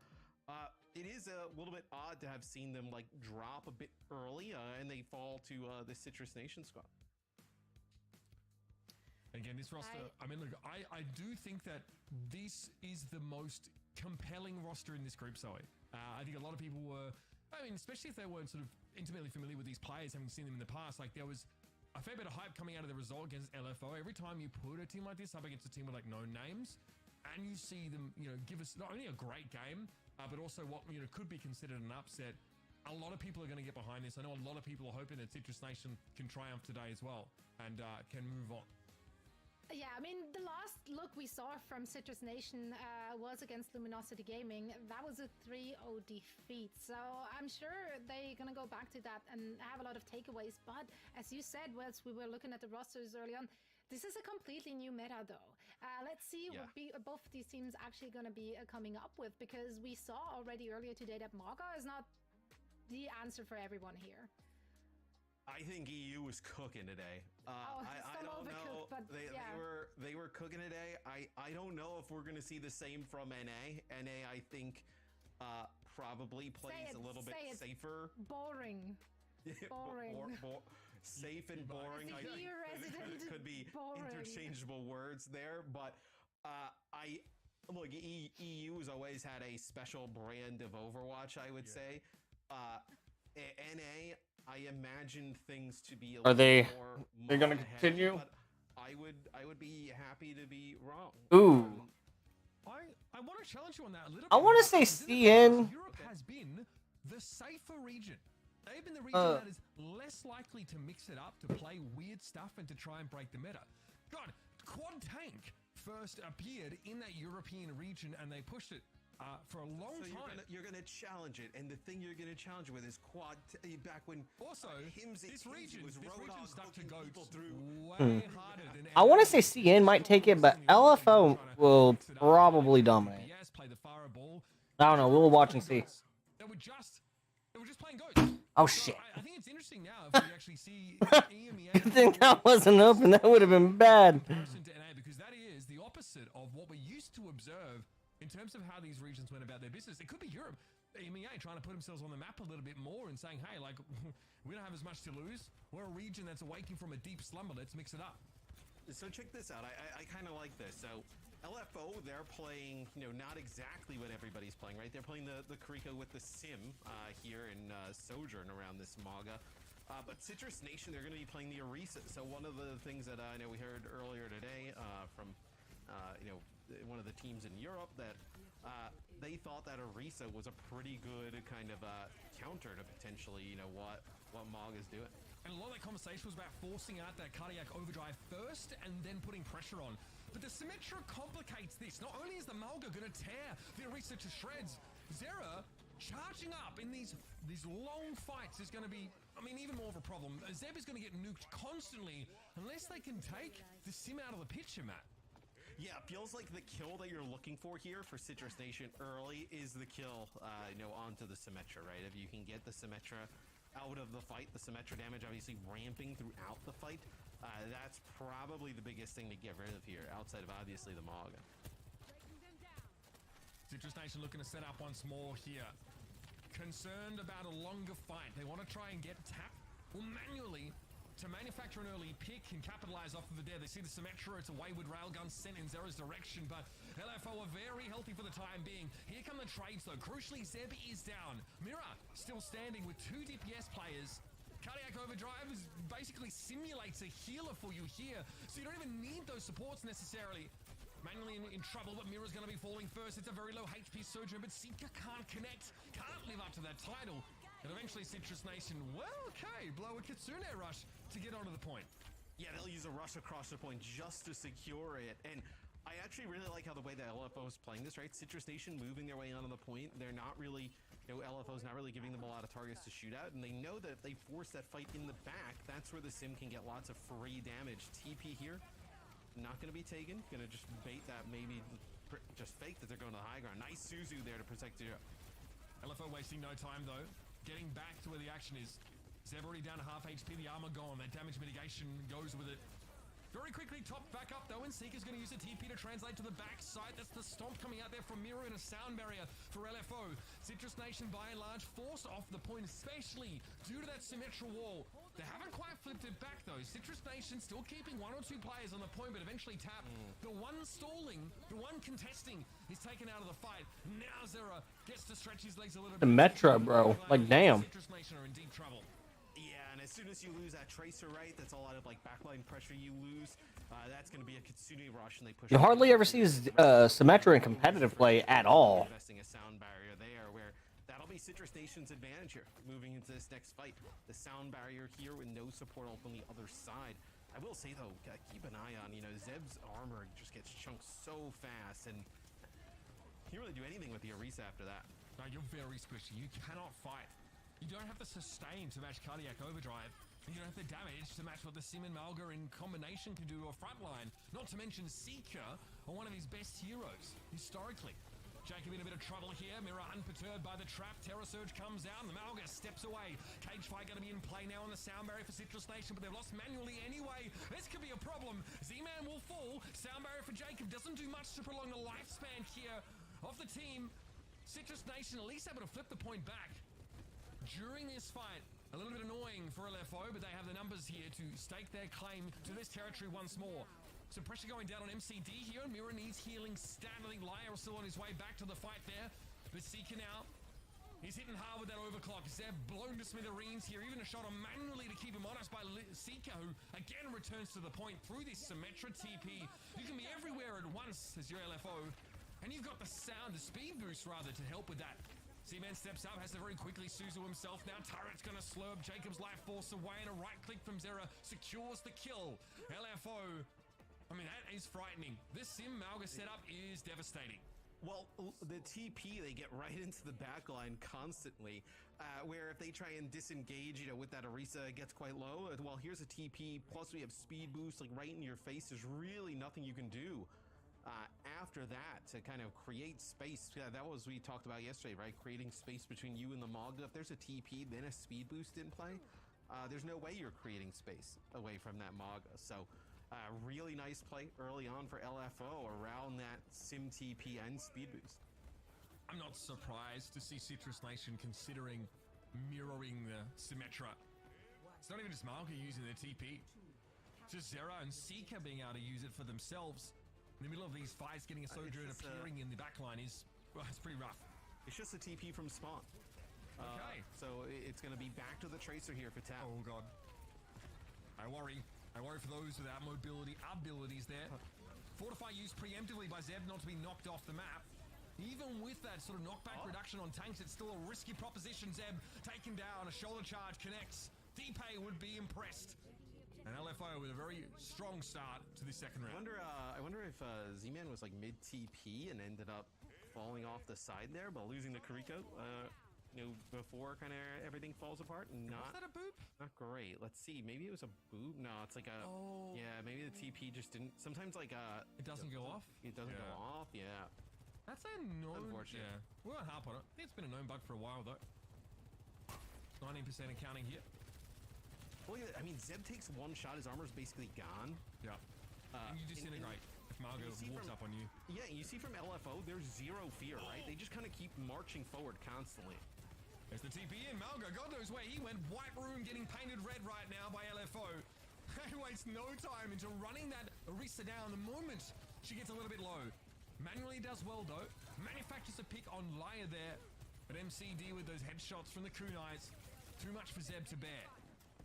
Yeah, I mean, maybe you could have made something out of that if Zeb stayed alive, but as soon as your tank falls, there's no way you're contesting point against just the Maga-based compositions. And now Citrus Nation a really tough spot, right? Kitsune Rush sound barrier on the other side, plus the sim wall here. Any point control for LFO, I mean, it's really difficult here for Citrus Nation. Cap and manually. Copper licking at the start of that fight. The sim wall basically turns this one off for its Citrus Nation. But yes, I mean, you create that type of space, right? Manually gets hit with a sim. Ooh, okay, I was about to say, their fucking Tracer almost got one-shotted. 80% on the I'm assuming that was from the, Symmetra. The right click and shit, how much damage it did. Oh, ho, ho, ho. They're dead. Pulls up short. Eventually, Z-Man going to be brought down with that overclock here. Manually trying to match Seeker, dodging away. Disrupt the shot thrown down by manually to create. They lost a mirror. White room, but there's no targets. Everybody from LFO playing safely to the sides of the point and not delivering. Damn. That will be that. Map number 1. Already. Again, the Moira, rather the Malga difference, and we saw the impact of the Symmetra all the way through. That needs to be where you are if you want to try and bring this comp down. The sim just seems very, very powerful against the team that wants to disengage away from Malga when he's popped that cardiac. Yeah, you back, and then they back away from the sim wall, and it's like 70-something% on the point. They basically don't get that next fight kicked off like 85%, and they have like sound barrier on both sides. I think they have a rush on both sides. Like, it's basically last fight with all the sustain kind of in the mix, and you end up coming out on the losing end of that.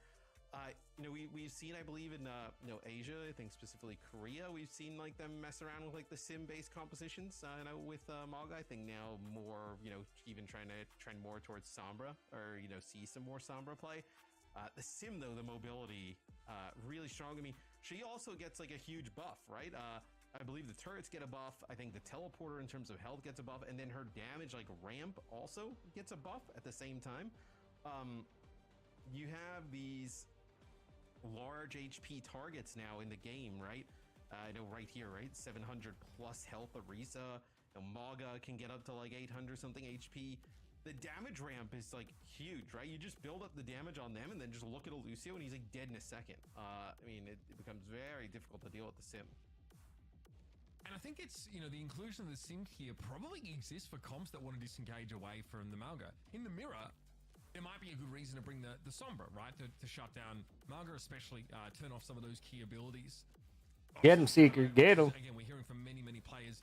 The most powerful ability in the game, bar none, right now. So being able to lock a Malga out of that ability, also to turn off Cage Fight in a pinch can be really handy. See, like some teams bring in the Orisa just so you can kind of walk out of Cage Fight and actually still be able to create space for the rest of your team outside of being locked in there. But it doesn't seem like it offers enough. That last fight from Citrus Nation, the Orisa had everything you could ask for. Sound barrier, fortify, then Terror Surge for an extra duration of fortify. And it still wasn't enough. He still got blown to smithereens. And not only that, but there wasn't nearly enough damage from that. Or follow-up, I guess, for the rest of the team. It's like no one was really bothered by the Terror Surge at all. And that's been buffed as well. Yeah, and we talk about cardiac overdrive, right? And I think that's probably the most impactful, strongest cooldown right now, like in the game. Think about like during beta when Junker Queen's shout like gave the health to everybody, right? And like how strong that is. Like this is directly taking damage, turning it into like healing in like a group scenario. I mean, it's just crazy, right? I mean, the Queen's shout also gave speed, but with Lucio in the mix, who cares, right? You have the speed. it just becomes really difficult to deal with, right? Especially if that Mog on the other side is like putting down significant damage, with which he often can as a hero. It becomes very difficult to brawl it out with. We saw Kings Row banned here by Citrus Nation. Their concern may just be trying to face down the Malga composition on a map where LFO are likely very well practiced. So not a huge shock to see the switch here, but I don't necessarily know if Hollywood lends itself more to an Orisa style of play. We're going to find out either way. It will at least be LFO bringing a Genji in for Zera. Yeah, no, remind you guys, these two teams met up in the first round of this group, and Citrus Nation, at the time, which probably pretty huge upset, was able to take it 3-2. So, series definitely not over after one map. We've seen these two teams go the distance, albeit a different meta. Yeah, LFO have had time as well to bounce back from that. You can't deny the years of experience at the very top level for most of these LFO individuals. Whether it's coach or player, right? They've kind of seen it all. Zeb, looking a little haggard in the back corner there, Matthew. Oh. Oh. Oh. Oh, no. Oh, shit. That fucking stomp. And those are the type of positions, right, where you don't want to end up, fighting, especially against a Maga Ian, right? He can come in, get a huge slam, those brawling type of fights, in terms of, like, just think about it in this, right? Supports are basically even across the board on both sides, except, LFO can offer basically, like, lifesteal in a group scenario, and Citrus Nation can't, right? So, it's a huge advantage in terms of just sustainability. Citrus Nation, though, they want to take this fight pretty close to the point here. They keep the Orisa capping for the time being. Here comes Kitsune Rush though, and again, good Kitsune. Especially for Mir, like, holy shit. Oh my god. Oh my god. Just a Kitsune Rush in that fight. That is it. Yeah, I mean, that's Kitsune Rush, and you pay attention to some of the health bars at the top, right? I believe we were on board with Mir when that was going on. He pops the cardiac overdrive, and they start to push forward. Everybody's health bar basically at 100% for LFO, and there's obviously damage being returned. It's not like Citrus Nation just, running away, not firing at all, right? It's just now Citrus Nation here, Mitch. They're going to be going up against potentially a Dragon Blade. They take some high ground control, maybe try and get manually set up in a position to get an early pick, but eventually going to have to drop. They do, and they take a railgun instantly. It's going to be an overclock here for Seeker. Almost no one better to have this in the hands of. Citrus Nation get very little there. It's almost like just as the fight began, they realized they probably wouldn't be getting far here, so they don't spend any ultimates at all.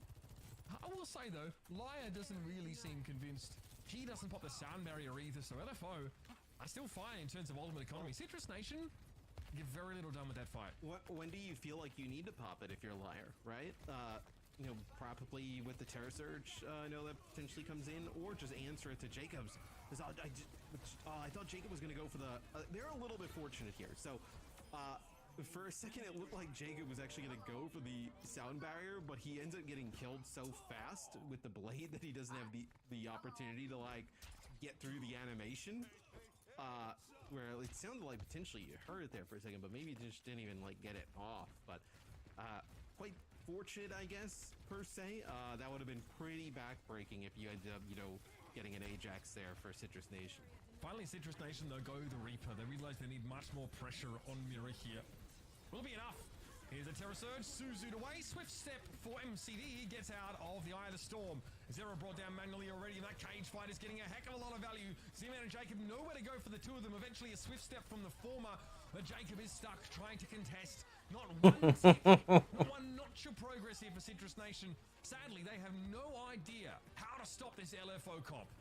Hey, yeah, Liar can hold his beat for the second half. Oh, no, dude, LFO is just push towards that spawn, but they're cooking, bro. They're running with Mir that's doing shit as Malga, bro. They ain't gonna do anything. Across the point, trying to put pressure on the supports, but then the Malga charge comes from the opposite side. Cardiac overdrive, everything we've been talking about. You're just not able to get any of these targets down, and like, in theory, right? They're getting high ground control, right? Yep, Sojourn. Like, typically these are things that are, conducive to winning the round, or getting the first point. In this meta, they just don't seem to mean that much. I feel like Citrus Nation were definitely willing to hold ultimates when fights didn't start positively for them. The problem is that none of the fights started positively for them. Yep. So they just don't use their ults. I don't know what to tell you. They obviously they sort of sat on them for quite a while. When we gotta get you the telestrator so you break that down. I would love to. Yeah, I would love to illustrate this. Johnny, step aside real quick. Let me show you how it's done. I mean, circle the ultimates at the top. Yeah, exactly. This one over here. Well, in LFO, they win that one fight with the Kitsune Rush only. And they basically are rationing one ultimate per fight and winning with them because of the strength of their composition and also just the raw ability of the individuals on their team and cohesion they bring. So I don't think this series is going to be remotely as close as it was last time. The Genji also is an interesting shout here for LFO. Like, with how aggressive they're playing around this Mauga, you start to get the Genji in there with like dash resets and whatnot, becomes very difficult. I know when manually was on the Sojourn to deal with. Now we're going to see Cassidy Reaper here around this Orisa. So really just trying to put even more pressure on the Tab gets really low. Tab gets no room to breathe there. Laya making sure that there's no way Tab gets to walk up on them here. So no high ground contest. Here's the charge to the point. Some big shurikens in midair there from Zera. Out early. Spotted once again, the Reaper. Tap's forced to Wraith walk midway through the fight. That's a big DPS loss, and Zera. Oh my god. As he tries to pressure them. Oh, they're one. Oh! Really doing a good job of keeping Mauga standing, but this Cassidy damage is actually filthy. And the hindrance as well goes a long way. Seeker can't be sliding out at all. Nicely done.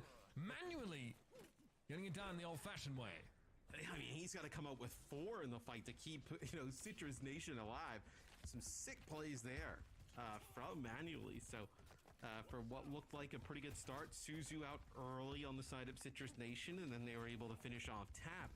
Manually able to keep him alive with some huge shots on the Cassidy.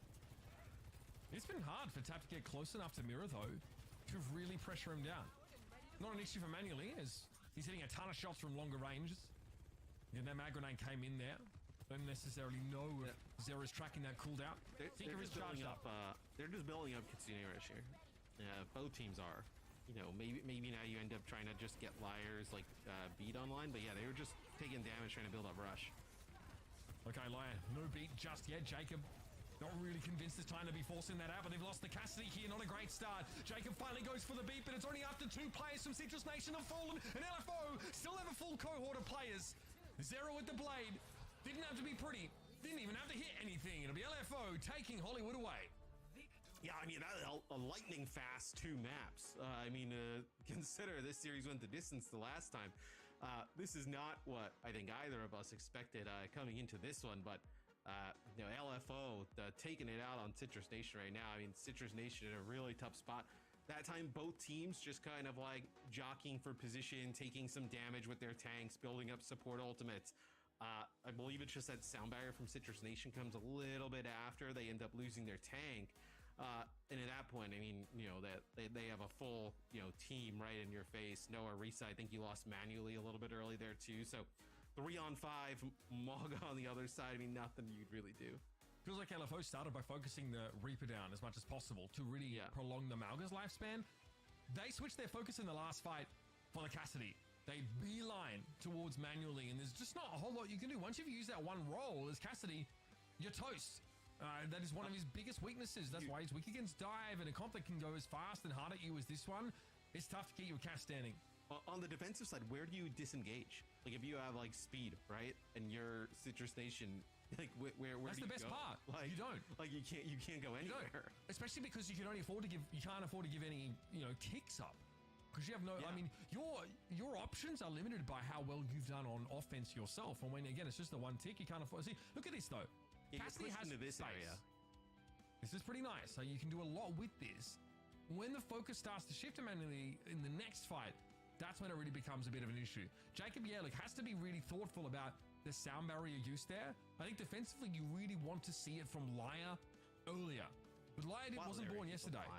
Yeah, you really have to, you see how the ults are used here. Like, Zeb is going low, that arm is about to disappear here. There's a double stun, by the way, from Mirror. that really punishes. Jacob doesn't have the timing for the beat that he probably wants there and has to use it later.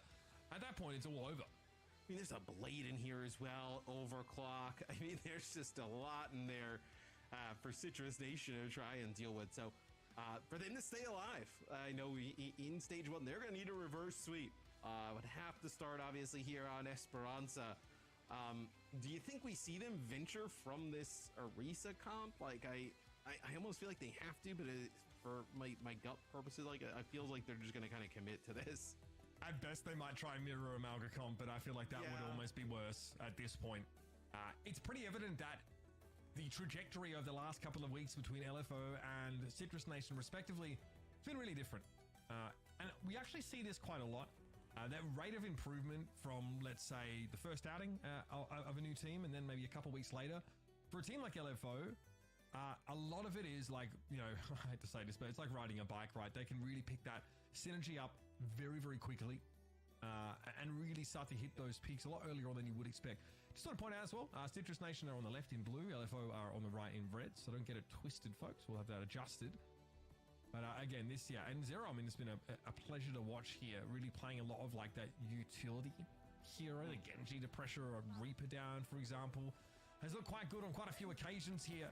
Citrus Nation have got to make some magic happen here in Esperanza, otherwise their run in the OWCS Stage 1 is over.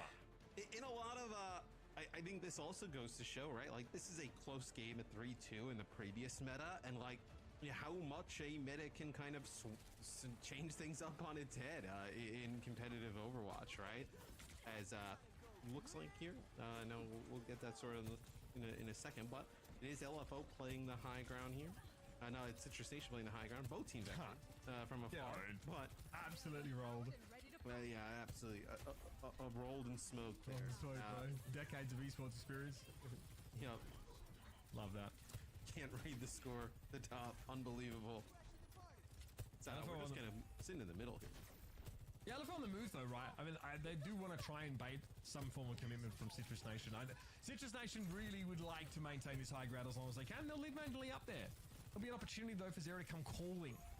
Zero, again, picking this corner, trying to see how many players are up there with the Sojourn. How easy is it for me to get in there, get the dirty work done, and get out? And for LFO, you don't have to push into this, right? Like, you can kind of sit here at this corner. Like, you have obviously a 4-meter lead. It's not massive, but you don't have to run directly into this high ground. Like, let them try and take the fight to you, because that is when you've been at your best. Yeah, just build Kitsune Rush and use it defensively when the when the Citrus Nation try and push you. I mean, they're gonna have to engage eventually, right?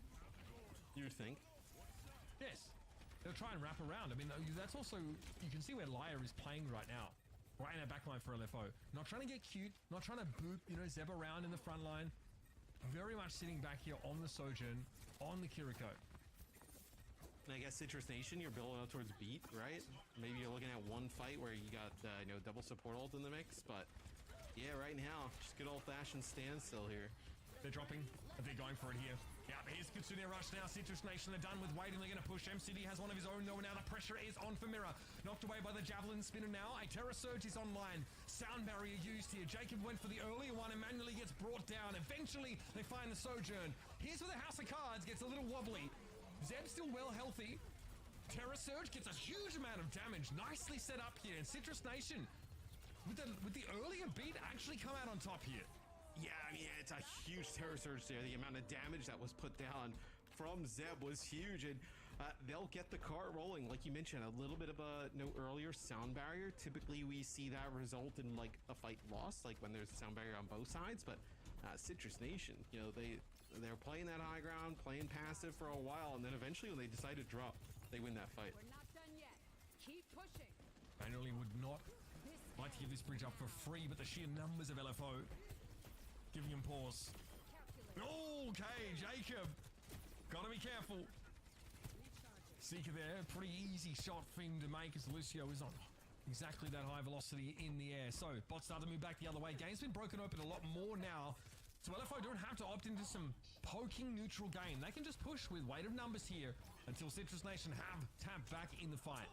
Yeah, I do wonder though for LFO, like you have to probably have some knowledge of where you are in terms of beat and where they are. you have a Dragon Blade here with nothing to answer on the other side. It's probably going to be down to manually to hit a 6 shot with an overclock. Here's the push to the high ground. Manually found Seeker. Very aggressive poke here for Citrus Nation. It's going to be a trade of kills. Both teams have lost their Sojourn. Zera's Blade required to even the ledger. Oh, K-Tap! Oh my, just walked into those shurikens. Damn. He'll be filmy about that one. I would be too. Tap at least was able to drop a pulse bomb off at P.O. Box Jacob. Oh, they're low. They're low. They're low. Lucio falling now. Zeb struggling. Yeah, nothing you can do without that armor there. Tapia, look, at least getting a pulse bomb. I think it was on Liar, if I'm not mistaken. Getting something for their trouble, but still LFO brawling out a little bit more favorably. Yes, the cage match pretty big there, and then you can see 1-0 starts to get into the back line, right? Like comboing those dashes together, you know, able to put down some pretty sick damage. Tap, unfortunately, just walked into a full left click, I believe, just to the head. As Kitsune Rush here from MCD. It'll be answered with the one from Citrus Nation. Use the high ground to play from. Drop Kitsune down and get the fight here for the checkpoint as well. LFO are trying to make happen. Another Terror Surge, though. That's got to be scary. Mirror is extremely low. Lion does not want to use a sound barrier so early. And on the move, Seeker gets caught, skewered by the Javelin.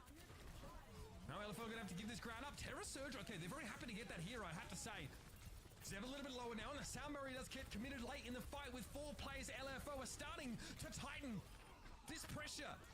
Zeb could not hang. Again, Mirror very low for much of that fight, but desperately kept alive, and now free to clean up. Oh man, that is one that I feel like Citrus Nation would love to have back, right? They get that early first pick. It's a nice spear that Zeb lands on the Seeker. And then after that, like Liar and co, they end up investing the sound barrier. They see that everybody on Citrus Nation got trapped in that close quarter area.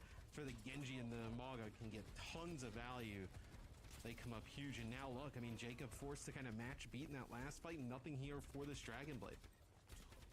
And on that note, Zera's in a great position to pressure that high ground on the left of your screen with the blade. Manually goes low. This is the opportunity. Hasty Suzu, but too many slices for Sojourn to withstand. I mean, Seeker finishes the job again, catching Jacob in midair with a railgun, but cheeky tap, cheeky lad indeed. Off we go with the bot. This is kind of huge, though, because, like, if they would have continued to move that bot, you would have gotten so far into Citrus Nation territory that now for Citrus Nation, you're going to be able to get a fight here under the bridge. So actually kind of a massive play there from Tap. It's extremely troll. Well, I guess identified that midway through a losing fight, you can sneak the bot away. LFO too consumed by their bloodlust to realize that the hood was being pulled over their eyes. There's the stick. Mirror, yep, eliminated by that one. He cannot deal with that level of burst damage. So much of Malga's survivability comes from that healing over time. Beautiful fight from Citrus Nation. The pulse bomb, of course, combined with that Kitsune Rush. Yeah, I wonder LFO had to have been like maybe the Suzu was just on CD and you land that big pulse bomb and then you take out the Maga, because typically we see, you know, a pulse bomb. You can just, you know, Suzu that, right? And, you know, just don't take any of the damage. So, potentially that was off cooldown, and then Tap sees that, and they realize, like, hey, let's go for the stick on a mirror. But LFO, 3 minutes on the clock here. They do not want to give up any more progress. They're going to go right to the car. Manually, though, has this high ground position. We're a little bit aware of that. You have to think. Cage fight, though, will block projectiles from the outside. Seeker, though, wasn't in there. Gonna get punished down the Terror Surge. Great follow here by Zeb. Sees Mirror charge in the direction of his team, I think, and is able to put himself in between the Malga and the backline. Much better for Citrus Nation, but it's going to take more than just this. And a sound barrier here for 2. That is ill-advised. How do you make this work? Jacob realizes perhaps that was not the time. Oh, maybe they thought they were going to keep manually alive, possibly? I don't know, but that ends up being a beat that just connects with 2. Tap doesn't even get the benefit of it. Maybe you're able to keep the Tracer alive there. And make some things happen, but yeah, I mean, now LFO, you have a sound barrier blade, push this card deep into Citrus Nation territory, and put yourself in a fantastic spot to close this one out pretty quick. 2 minutes to go here. The sound barrier difference is going to be massive. It has to be. Here comes Liar trying to make sure the purchase is good with that ability. Nowhere manually can go. Once that power slide is burned, you are dead meat when a Genji starts looking at you. Tap knows it too. They're going to make sure they get a expedited trip back to spawn. All expenses paid, of course. And we're now down under 2 minutes with that bot heading past the tram.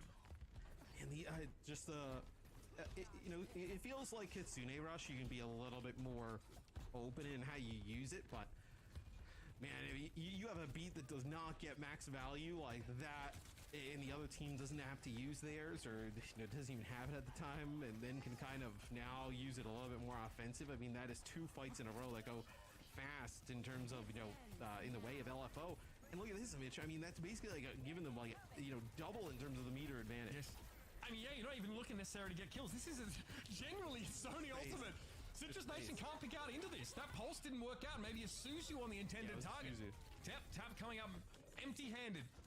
And that bot now, this is blown out in a big way, Matt. We are at 100 or thereabouts now. But when that fight happened, right, Citrus Nation was probably behind like 20 meters or so. Yeah. Then the next fight happens, Sound Barrier, where LFO had the barrier up to. I mean, you're more than double. I mean, you're surpassed that by a large margin now as they make their way around the final corner here, 35 seconds. Maybe just trying to bait into a cage match here, cage fight as Mir into the back. Sorry! Mir didn't even intend to do that. Manually just had his knees broken by the shockwaves of Malga alighting in the middle of the street. That's wrong. Jacob had a sound barrier, no chance to use it now. This is getting dire. LFO are on the final stretch here, and Lies almost bought another beat. He's basically lapped Jacob. This is getting dire. It absolutely is dire already. It was dire. Brutal. It's been dire.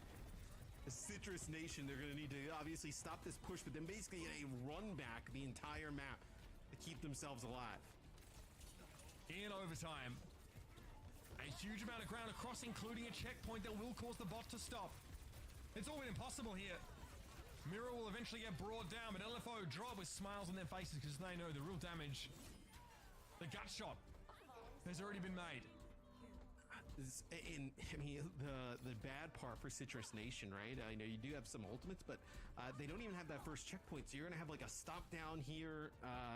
Maybe you can play from a little bit of the high ground, but look at where LFO looks like they're gonna try and take some of this high ground away. They're gonna like push right up towards it. They do have the overclock. Both sides do, in fact. Zika could pop that off right now and cause problems. That disruptor shot so annoying for Jacob to try and play around properly. Orisa missed that so hard. Nada, zilch. Zika falls back off the bridge here. Javelin spin for Zeb, but that armor's getting dangerously low, and the Orisa is now struggling. All right, they're done. they lost the Orisa. They lost the Lucio. They lost the Tracer. That's a whole team wipe. They're done. Yeah. Deconstruction of Citrus Nation. This time LFO. Like, damn. They're bringing a completely different game. I thought this match would be pretty competitive based off of the results, their first one, but feels like with the meta shift, LFO they have a great read of what's going on right now. That was a really fast in Swift 3-0, pretty dominant performance. 25-minute game? Disgusting. Yeah, possibly. Unreal. Disgusting. Fantastic showing though. I mean, a compositional clash. I love to see that. LFO fully tapped into that Maga composition. Citrus Nation opting for the Orisa route, which, I mean, we've saw that can work in previous matches today. Well, it did not. Not for them anyway. So that was, that was not a viable strat for them. Bad series for the Maga deniers out there. Bad series for the Maga deniers. It's kind of putting a dent in our theory here. How much was that about the Malga diff in the first map? I think the Sim map is just so hard to deal with for Citrus Nation. Well, Sim's weakness, right, is as a hero is a little bit of a glass cannon. If she can kind of like passively gain health playing around everybody while also ramping the damage output, kind of negates some of that. Yeah, there are some heroes that giving lifesteal becomes a little problematic. I think, my goodness, the fact is, I guess, your lifesteal is a function of the damage you do, which ramps up. That's the fight I was talking about, where like there is damage returned on the other side, but the rush with the cardiac overdrive, everybody basically stays at full health. Fantastic play here. There was a glimpse of it working if Manually had space. This is the one fight when Manually wasn't the focus. The next fight, they were, and they got torn to shreds. This was it here, I think. You see, Manually playing that high ground, not a safe spot to be because Zera just climbs up there on the Genji. Like, that is always going to happen. You are always going to have a target on your back when you play on top of the water tower. Don't do it. Don't even do it in your ranked games. It won't work. It is very dangerous. And the Blade here again for Zera, like, good pressure. Didn't have to find any huge kills. We did see the Genji a lot from LFO on maps that featured this sort of verticality and some high ground. And Zera really proficient in this role. This was gross, by the way. See ya. Yeah, I think Tap just he was chasing the kill onto Liar there, and then it looked like that Zero just shot the shurikens right through Liar's body. As the sound barrier, the one at the end, you know, the sound barrier that we were talking about, that really kind of hurt Citrus Nation. But also, you might feel like there's still a chance you kind of take that fight and go your way. And maybe you feel like if that kind of goes the opposite way, you're in the driver's seat. But after that, things kind of fell apart. But it was fun to see Genji back in action, and rightfully so. He also got himself the honors of player of the match, putting in the work for his team. And we also will be having a quick chat with the man himself. So let's bring him in. First of all, congratulations to you in the squad, big dub, and that means that you're now officially moving on to the main event. How are we feeling? I'm feeling good. There's a lot of pressure to, I don't know, play for the main event, but like to qualify for the main event. But yeah, it went well, so I'm happy. Yeah, as you should be. I mean, it was a super close series the first time you guys met. Well, not this time around. Was this just a compositional mismatch? Do you think they just had the wrong idea? Well, our team was formed like very, I guess last second before the rush lock, so we had a lot of growing pains going into this tournament. Like we had to figure a lot of stuff out and kind of figure out how to work with each other. So as time went on and we got to scrim more and I guess kind of mesh with each other, things got super easy, and we were able to show like our capabilities as players. So that's what's a lot easier, I think. Clear to see the big difference, yeah, between the 2 weeks. I think after like map 1, we were like, oh, this isn't going to be nearly as close a series as last time. Hey, a few teams are trying to play Orisa against these Malga comps. I kind of want to further the conversation about that. Is this just cope? Does Orisa really have a kit that like allows you to compete with Malga, or is it just pointless to try and you should really be playing the Malga comp? I think it's definitely cope. Like, I see Toronto Defiant was experimenting with Orisa and they were still losing, and they're the best like North American team we have, so it's definitely just cope. If Toronto can't do it in NA, then I don't think anyone can. So it's just Mog all the way. Kind of speaking around Toronto Defiant, I believe your first match of the main event will be against them. What do you guys kind of like feel like you have to do probably against that team to take out a series?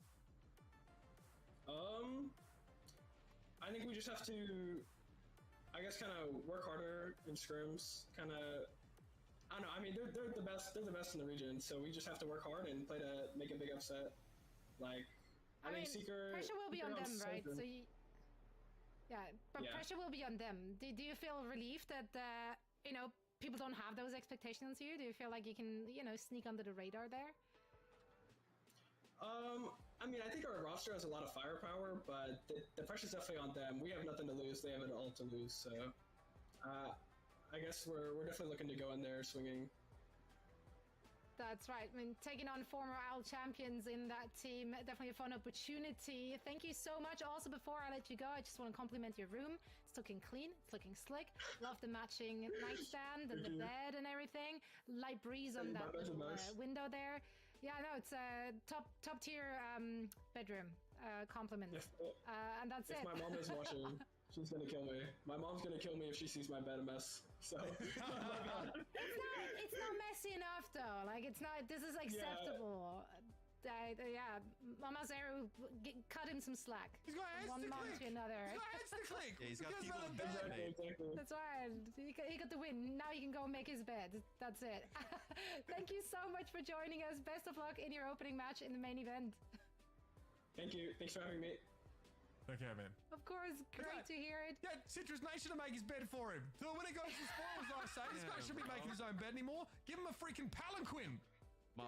Maga Denier's stock is at an all-time low right now. I just checked the he's markets. not going well. I have whiplash though. Yeah, I'd it's say a like the penny, cope basically, is at this flowing point. like the rivers of Babylon from EMEA. Yeah. Like it is gushing.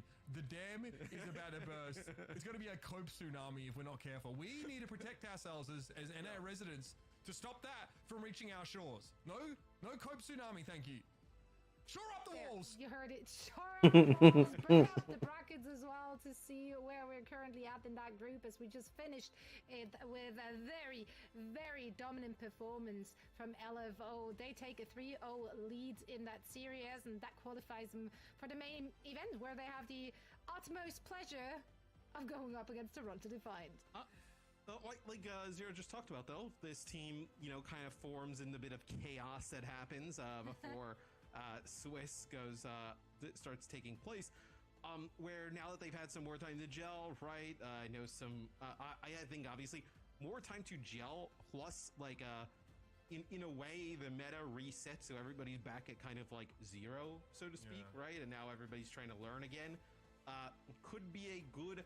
Look, if you were gonna play Toronto like in a meta like this, that just kind of comes off of like a whim, so to speak, is probably the best time to do so.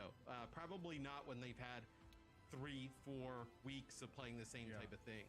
I think that like also being part of a team and finding your spot like in a lineup and your place in that infrastructure is a skill set that you have to develop. And like, I'll be honest, like the Overwatch League was rigorous. Like players got drilled in this from like day one. You did not have the option to find your individuality. You could have sunlight if your coach said you could have sunlight. You know what I mean? Like, so I really do feel like these players, when they come together, even in teams later on, that is a skill set that doesn't just disappear. And I think that explains not only, first of all, like you're playing Malga comp against non-Malga, but also you already have so much to build upon in terms of a foundation from all these professional players on this team. You are going to improve and come together much quicker than your opponents.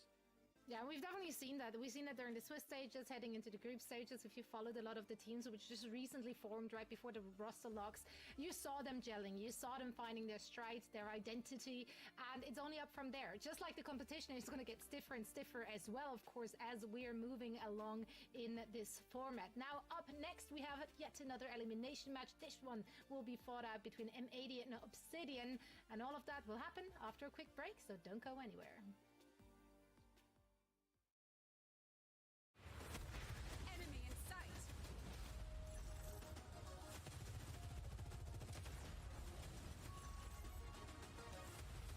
Victory is at hand.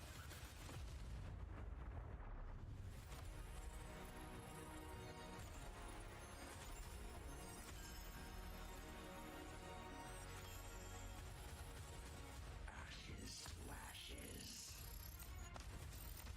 Die, die, die.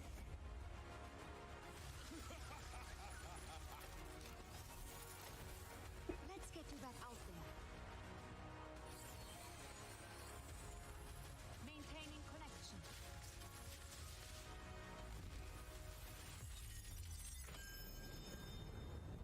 I'm getting readings of cosmic disturbance in these ruins.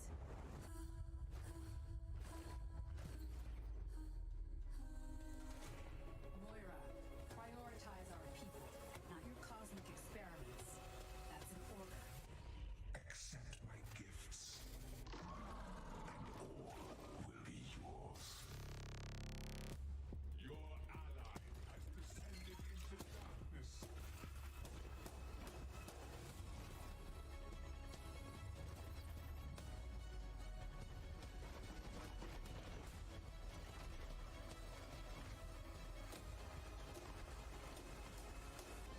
Our group energy is interesting. Very interesting.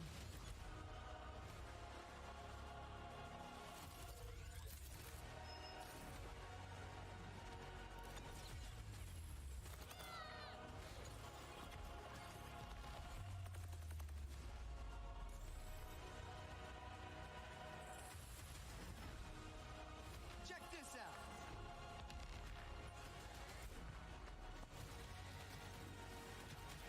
Methinks a Cupid I shall play. What are you looking at?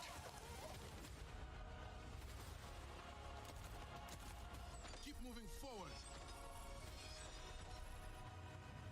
Best of luck to you all.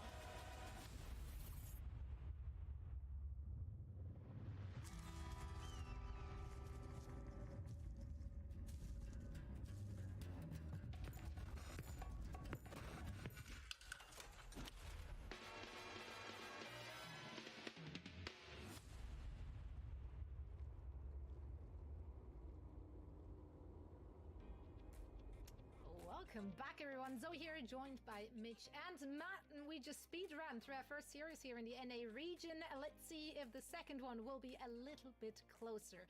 Timeless Obsidian will go up against the M80 roster, and Timeless Obsidian, well, we just saw them yesterday, of course, in the new meta. However, M80, we've not seen any of that. What are our expectations? Where will they take us? I mean, Operation Get Hawky Boy and W continues in 2024, baby. What? You tried to dodge me, Hawk, but I'm back. I'm here. It's not a curse, mate. I'm on your side. I want you to get out of this group. That's what I have to say about M80. I expect, look, Hawk can play a lot of the different tanks. If LFO is playing, what we just saw with like Maga-based compositions, I fully expect M80 to be playing that type of play.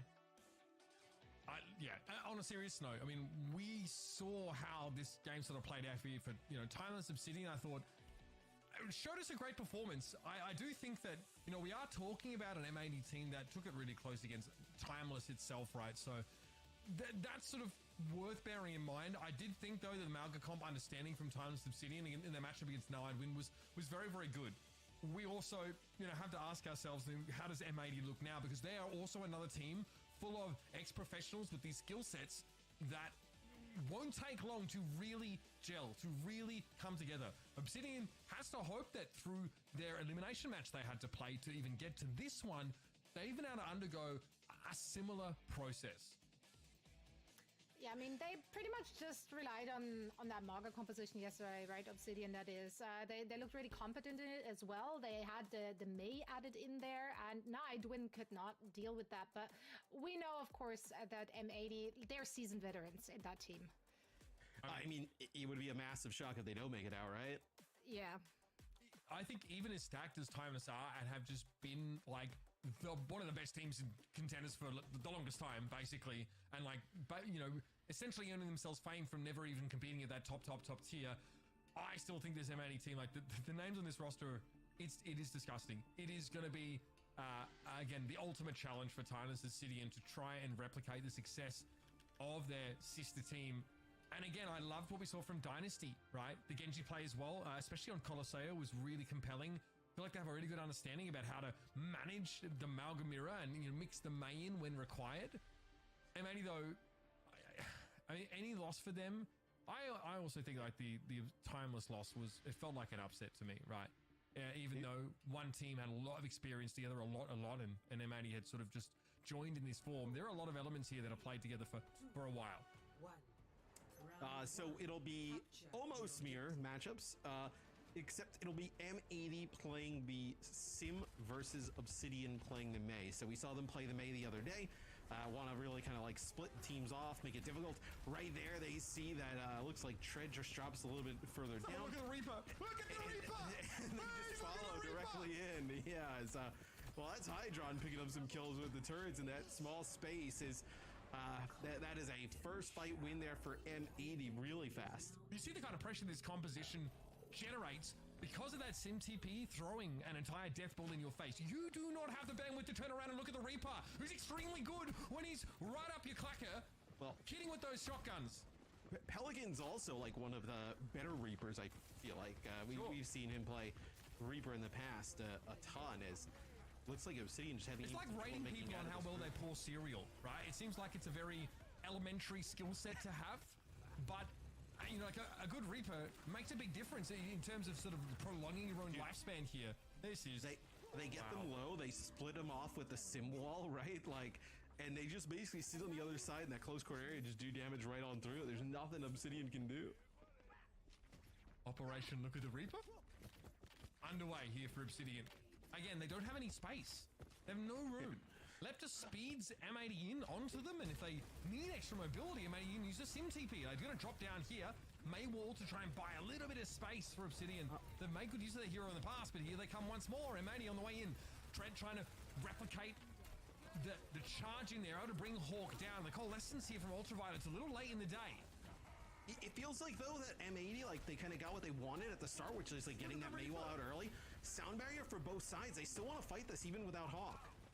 The charge came in. Pelican had to avoid it, though, for the most part. That Death Blossom could be devastating now that the sound barrier is offline. Theoretically, Cardiac Arrest also won't be available! Oh, my my goodness. Okay, they're able to knock Pelican back for a time. Cardiac Overdrive is going to be there. And Dove with a Death Blossom makes it more like cardiac arrest. I was gonna say, I was like, oh man, Marcus I'll go with cardiac arrest. That's a different. Is I mean, the new I'm ability? sorry, it does the same damn thing. That's the Orisa Cobra's version. See here, Dub just taking some damage, letting his Moira just farm up some coalescence there off that Sim turret, but. That's a huge fight win there for Obsidian. They absolutely needed a fight win. That's going to be a sim wall and a TP to the point. It's Malgan time, says Tread. Charges in first, and AJ was able to build up that coalescence there just from topping Dove up. This is much better from Obsidian. Much better. Hydron and Ultraviolet both brought down again. That glass cannon nature of sim works against M80 there. Another Death Blossom, mostly ignored because Hawk is generating much of the threat on virtue of the sheer amount of damage he is dumping on Obsidian. Yeah, he pushes on forward, and that was actually a pretty good start to the fight there for Obsidian. Is Dove was doing making some nice plays in the backline, ends up picking up a kill early on, but Hawk comes in with a big slam. Pelican there, Death Blossom on the point. I think it'll be really difficult. Let's see how they go about retaking now with this Mei. That's where the sim feels like you have a little bit more flexibility in how you play this now on defense, with the ability to TP, go fast, get people out of a really difficult situation. Pelican on the point, that's totally fine that he's walled off. He can just stay alive. And so he does, yeah. Kayak Overdrive helping to that effect. Dynasty tried to push up but got caught inside the cage fight. Coalescence from the outside here from Ultraviolet wasn't nearly enough to keep Pelican standing, but it's a trade of Reapers for the time being. Again, Bionic Orb deployed to keep Hawk standing. Left sound barrier now is fully expired. Hydron is charged up and is hitting very hard at this point of the fight. It's got to be tough for Dynasty to shrug that damage off here. And here's the wall. Now to play from behind it. Hydron going to be very tough to unseat here. Almost gets the better of Dynasty, but it doesn't matter who is shooting right now. As long as someone is taking damage from him, M80 are charging up and getting out in the lead. Again, once more, Hydron wants to try and close the gap. Cage fight deployed. Only one player, I think, standing inside of that was Ultraviolet. Tethered in place. Sim TP down the wall gives Obsidian the time enough to flip the point. And M80 gonna have to regroup. Losing Ultraviolet's huge, so that's like a large portion of their healing. I wonder if Obsidian decides to move in. No, they actually M80 bail out, where I was like, oh, maybe Obsidian can get a speed boost, take some players out. That would have been massive. Is Pelican still lurking here on the high ground? Death Blossom into... Oh! That's Long as not each other down. Man, if Pelican actually just went for the Blossom there, it could have been massive to time up with that 0.4 seconds of stun. Either way, he gets it done with 3 there, dropping down a little bit belatedly, but still having high impact. Obsidian do very, very well to stay so competitive in this round, but they're out of gas now. That'll be that. Yeah, really close first round between these two teams. The thing I would worry about a little bit here for Obsidian is that this is probably the best Mei point you're going to get here on Nepal. So if you're going to commit to using that Mei and think that's the way forward, this is one that feels like you have to win. I felt like Obsidian were pretty flexible. Didn't see him force Mei only. There's also a question of whether Sombra might have an edge here against this kind of setup. Or maybe mirroring the Symmetra, but Obsidian don't really seem inclined to try that. At best, maybe to shuttle the team out of spawn. But yeah, from Pelican's perspective there, that high ground that Village offers makes it really easy to flank in. Choose your entry point and have these big Death Blossoms. Maybe a little harder on Shrine, to be fair. You can't drop down to the point so easily. But you can still flank. You can still wrap around. So Hawk looks like take a little bit of a off angle here. You get the sim advantage in terms of the TP, so you get the point first here if you're M80, and then also you can kind of have all these turrets set up. So maybe Hydron, gets a few of these set up on the walls, makes it difficult for them to push on through. Hydron spamming just between the pillars there, almost guaranteed to hit somebody. Started crewing that first wall. Treadery down to half HP. Maywall deployed. Hydron just sidesteps it. And then sets up a TP way in for Hawk, potentially. Dove has been annoying, but nothing really to furrow the brow of M80 here as the Reaper hasn't fully committed to the fight now. Dove back behind friendly lines. Ooh, that's the sim impact. Hydron and Pelican devour Tread. Yeah, and the sim can actually build up charge on that Mei wall as well. And then in the last round, we actually saw Hydron build up some charge on the cage fight. You can actually build it up on kind of that round shield that goes around, where if you're going to just kind of let this sim get charged up in the neutral and just kind of trade damage back and forth, you're going to lose those fights in the long run. I mean, that is playing in exactly into what they want. Charging off the Maywall is really non-negligible here. Dynasty has to be careful about how they make use of that. Here's the Stompy. Tread maybe biting up a little bit more. Stompy. Another Maywall thrown down. Cage fire now, though, is going to keep all of them sitting inside this area. The Blizzard. There was like the real like. Hawk frozen up, and Lip has the sound barrier playing Four. safe distance, and here it is. The Blossom will force Damn. the Ice Block. Coming out of Ice Block will be scary for Dynasty, but Dub is going to be there with a counter Blossom of his own. And that'll be the fight. Obsidian managed to wrest the point back here. North of 61% for M80. Yeah, M80 definitely thought they had it with Pelican coming around the Ain't corner. Hydron like a Pharah player? Nice from Obsidian to just kind of like disengage. Dynasty does a nice job. Just Thought they were. Block really fast, obviously negating a lot of that damage that would have went down. And then Dove answers with a Death Blossom of his own once M80's like pretty overextended. Back to the grind. Pickaxe is shouldered here by M80, but they're going to get instantly caught inside that cage fight. The Ultraviolet trying to stay out of it. I want to say, He has to commit like, to have some healing impact. can you use the teleport? Like to get out of that? It's a little late, and That's interesting. lost early. I don't know if they're going to be able to make it out of this. His Ultraviolet gets quite low. It's Should be a big stagger. Coalescence here from AJMR. I feel like they got to get some picks off of this. I feel like you're committed to just kind of pushing through it. Oh, they're chasing. Oh, they're trying to kill. Oh, damn. 3 kills with that Reaper ultimate, and that will be enough. This gives Obsidian that buffer. Now, as they start to reach a parity with M80 in terms of their capture progress. Obsidian is better off in these fights being like hyper aggressive and, you know, not trade. You don't want to trade with that sim like in that medium range, right? This is where they're going to win with this comp, is being hyper aggressive. Now, wall might still be relevant, though. You can still dance this and avoid a lot of the damage incoming. You see M80's health bars, they are extremely topped up. Obsidian feed themselves to the beast there, thinking maybe they can derive an advantage by using a Maywall to cut off half of M80. Dove gets Hydron. Maybe you can actually kind of like, you're not going to take the point back right away, right? But maybe you don't have to give up a ton here. I'm surprised he's still running Sim. Actually, that was really. I'm talking about picking the spots there from M80. They're a player down. They didn't have Pelican at the time. And they see a golden opening, and Hawk just plunges into the abyss. And now M80 with a bit of an advantage, right? Going to be last fight territory. Now you're going to have this cage fight here. Death Blossom combination. Trap everybody inside. Let Pelican go to work. Here's the call. Cage fight, though. That's 3 players trapped, at least 4 maybe. Death Blossom now is a pretty dirty combo. You can't get away from this. 2 for Pelican. Now a TP out of the Blizzard. It came a little too late from Dynasty to really counter what M80 were planning there. Tread's healthy, but no allies to help him whatsoever. Now I have to try and find a way to touch. Looks a bit awkward. The cage fight off the point. He'll charge in. Already down to half, though. And without Tread, there's really no chance of Obsidian mounting a counter-offensive here. They really need 5 to make this work, and they're going to have 3. Yes, Dove going to use the Wraith Walk just to get to the point. This will be a sound barrier that answers the Death Blossom. So everybody just trying to get onto heroes for high mobility. Gets back to the point here. If you're Obsidian, trying to keep map 1 alive. Doom in the picture now for Tread. That's it, though. Not quite enough. A generally competitive. Damn, Hydra, like they actually got it. Timeless Obsidian, a little bit closer than I expected it to be.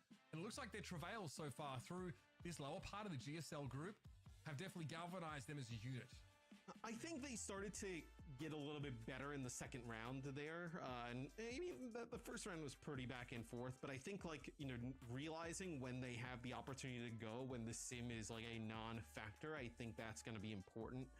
If they continue to play the Mei versus the sim, right? King's Row, I think you can get good value out of the Mei, so maybe that's what Obsidian wants to continue to play. Yeah, but maybe until the last phase of the map, right? In general, she's going to be really quite powerful. There was one fight where it looked like Timeless Obsidian had a chance to actually really extend their lead, is when they took that fight with the Maywall inside that small room off the point. Somehow all of M80 are able to get through that wall, whether they break it or otherwise, and they get a full fight with a sim wall in place, so hugely slanted advantage. This is, I mean, these are the moments you dream of as a Reaper player. Nobody. Yeah, we did not give Didn't give him invisibility. He's just sitting in the corner, just putting down damage. Yeah, I mean, they're looking at the sim, they're looking at the Maga and that type of situation. I mean, look at that Dove.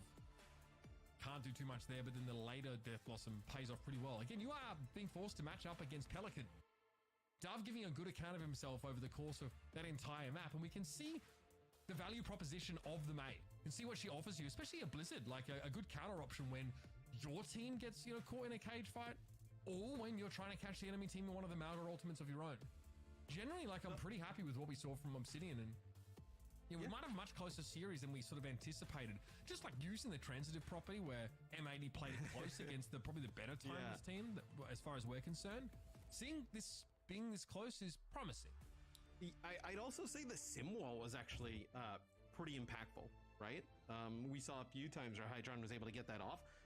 Just the damage, just kind of like, that tech is so good that you can grind a pillar and actually turn 180 without like being in the next postcode is it's pretty good. I feel like M80 might get King's Row. Is sick at all it takes.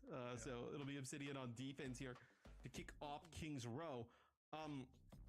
You also could end up looking back after the main event and being like, man, like, I know regardless of who moves on from this series, like both of these teams are, top 8 teams in North America, right? Like that's how kind of good we obviously know M80 is, but also how good Obsidian is currently looking. Yeah, and let's not forget, M80 really wanted to secure a spot with like a great team in NA straight away. Yeah. Like a lot of these teams started to poke around in North America sort of after stage 1 had started, maybe qualifiers are underway.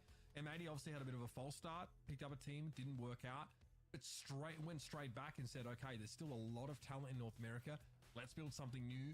We can still be a fixture. We can still be present at the main event. And that's looking like it's more and more likely here. M80 need the win. It is a win. What are your thoughts here if Obsidian decides to run this Sigma Ash on D, which looks like we're really far out of the spawn, so that will happen. I think the sim could be an issue for the Sigma. Right, so the thing that we were talking about yesterday a lot was that if you can kind of create space between yourself and the Maga, you feel like you're in a really good spot. One thing that can definitely eliminate that space is TP plus speed boost, right? Looks like they're trying to make a play potentially here for the Sigma up on the high ground, push him back. Need to respect the off-angle Mei though, and Hydron getting knocked down, or Pelican rather getting knocked down as well isn't great. Hydron does get picked off. Yeah, Momentum able to finish off that kill. Tread eventually gets overrun, as you would expect Sigma to do when all of that space is denied from him. I swear Hydron was like a Pharah main. Playing up on this high ground. I must be wrong. I know there was someone that's a Pharah main. It starts with like yeah, I can't ever pronounce it. And they're like Egyptian, I think. No, and you see, it'll actually be Tread switching back over to Maga. But the hard part is like in the second part of. Yeah, no, I always thought Hydron was a Pharah main also. Like you have this natural high ground where you see Dub, he's able to connect with some players, but just not resulting in any kills. It sounds so pedestrian to say, but those all need to be headshots if Dub is going to have a real impact in this fight. A lot of them were, but I mean, just not. I mean, everybody stays pretty healthy on the point. So here's another thing. Does Dub switch now? Those guns are so bright. Do you just kind of give this up and change it completely, or do you hold on to it? Those are like distracting. It's worth it, really. I mean, if it lets you burst the sim down with the knock-up, then it's probably good. Yeah, I mean, it would feel pretty bad to just chuck it down the bin, but it also feels like you're going into this next fight without a Reaper in a way worse position comp-wise. You really favor burst damage here. Like the Bob needs to get insane value here, right? Here it comes. Hard to see really what Bob got done. Maybe not placed for a knock-up, just for an extra player. Well, that's good enough, I think. Claiming 2. Justifies holding on to that ultimate, staying on the Ash. Absolutely. So I wonder if you'll see Dub swap now. AJ Mar goes over to Moira, so that would probably tell you we're going to see Reaper. We'll see though. Yeah. Okay, so that'll be a Reaper swap. So staying on the Ash in terms of getting the Bob out definitely ended up paying off. Bob ends up getting 2 in that fight, some knock-up damage. Ends up being pretty positive there for Obsidian. Cage fight here, sound barriers for both sides. That'll be both Malgar ultimates soon enough too. Tread took a ton of damage up front there. Now the Blizzard comes down. Who's in there? Nobody. TP. The antidote there. Or the anti-freeze in this case. This is a mess. Hawk though going to get brought down. Caught right in the middle of that.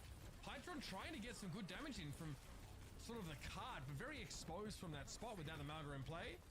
I appreciate the effort from Tread to time the stomp with the Reaper coming out of Wraith Fork. Doesn't connect, but hey, you get a convincing fight win anyway.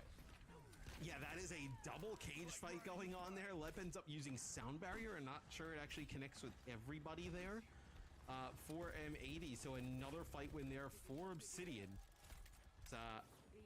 Look, if you can, the faster these fights He couldn't speak. I've had those days. Still have those days. Even fucking say I couldn't speak earlier. Using the coalescence. Pelican!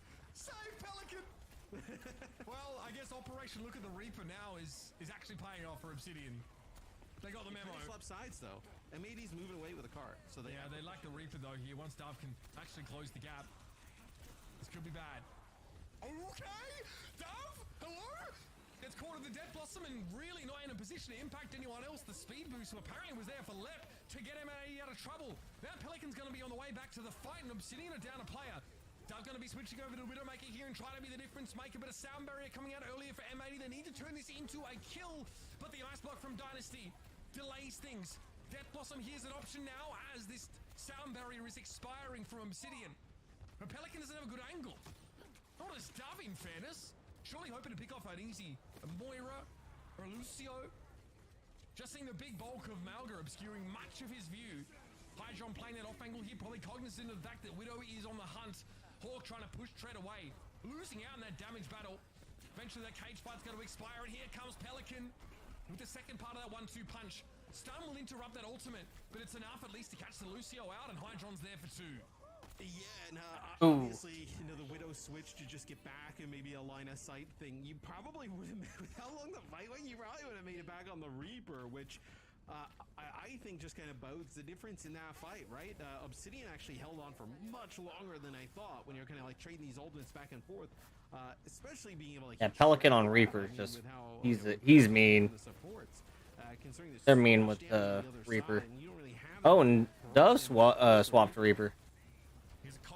Almost the same team comp, except for Hydron and Dynasty. That Symmetra really hurts, and this isn't even that late into the fight. Already Hydron was so charged up, maybe because of that May wall, letting him get there early. Sim wall in play, Dynasty has to step onto the dangerous side of it, as does AJMR. It's the only way they're going to get the healing off that they need to. There we go. But it doesn't pay off. We will have Sound Barriers in this next fight, but Ultraviolet gets maximum value for that single coalescence. Yes, Pelican TPs forward. I think wants to play as close to the spawn door as possible. Oh, they're gonna go to the other spawn. Going towards that other spawn door here, so. You'll know. May's going to the other side. For big Death Blossom. Oh, that's 2. With Hydron being the first to fall here, and Manny don't really have like a deterministic win condition in that fight. Yeah, Hawk will commit himself to the mechanological abyss. Yeah, they have to figure out a way to get to this sim early. Like right there, Hydron falls, although Pelican kind of like lurking in the back line, trying to go for a big Death Blossom. Doesn't really make a huge impact as all of this. They figured he was right there. Catch him out. He's gonna die. He's gonna die if he don't get back. Okay. They're aware. Here's double cage fight. Large degree of overlap here. Hydron does get out of the blizzard, but not before being frozen. It's about keeping Hawky Boy standing. Oh shit. Cold that's gonna get him going. Straight into the fight though. Tread was healthier. Pelican fly it. Yeah, no. Okay. You're good, you're good. I thought he was gonna pop ult right there around them, kill 3, and then force them to go back. Yes, Pelican, it looked like he was considering the Death Blossom there when he was like surrounded by a few players, but they had the effects of that Sound Barrier, so he decides not to pop it. So, Dove up on the high ground yet again. Different high ground though. See if he can maybe come out with a single kill here. A big engage here from Obsidian. Yeah, Dove low though. That's why he's been. They're trying everything to keep him back. Oh, Hydron. He gets to isolate the Symmetra. That's huge. He's the Death Blossom. Oh my god. That is big. Again, getting rid of Hydron early. The glass cannon nature of Symmetra is a key point of weakness for M80's comp. It's a few fights in a row they've been able to get Hydron out first, and you're able to win them. I think that is a clear win condition here with these two almost mirror. Yeah, that Symmetra is gonna be a problem. Seconds left. TP the high ground. Oh, I love the wall. Nice shot. I love the wall of the TP. It blocks it completely. Hydron has nowhere to go. There it is. No chance to really. Damn, bro. Completely stuffing the teleporter plan. Great presence of mind from Obsidian. Great Crazy ass shit. Mobility.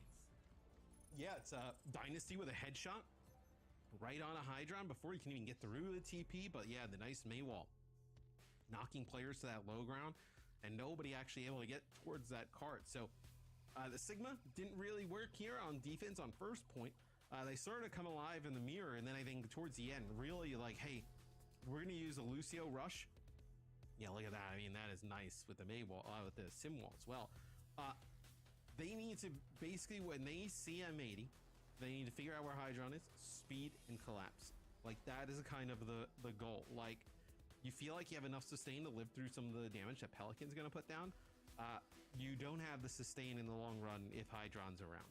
That's the big difference. Hydron's playstyle as well is so, in the past it was so flank oriented when he was like a soldier or also Widow type player, right? He was often targeted. Opposing teams sort of realized just how much impact he could have if he was let go in these fights. Obsidian don't want to give him any room whatsoever. Hydron's not going to flank on the Symmetra, but if he gets caught at the back of a pack and there is like a Reaper coming in from a flanking angle, able to get to grips early, that is very powerful. All right, well, no Sombras out of Cloak at the start of the round, so no freebies for Duff. Oh my goodness. You're still thinking about that from yesterday. I am. It was quite a moment, really. You don't see that very often. Very notable. Tread. We wanted a decent stop there. Maybe just run around the statue and not stomp at all. Big damage as you'd expect. Hydron again. Look where Hydron is playing. Quite close to the front line. There is a lot of risk associated with this playstyle. When Cardiac Overdrive's in play. Yeah, see, oh man, I tell you what. Hydron a little too far forward. All of a sudden, out of nowhere, legitimately, his burst damage blows the Symmetra to pieces. No, I mean, the Sim is a glass cannon. That's exactly how you have to play this here. If your Dynasty and Obsidian is Maywall there by the hotel, gonna get another player split off. Now they deal with Ultraviolet. This is a really good start for Obsidian.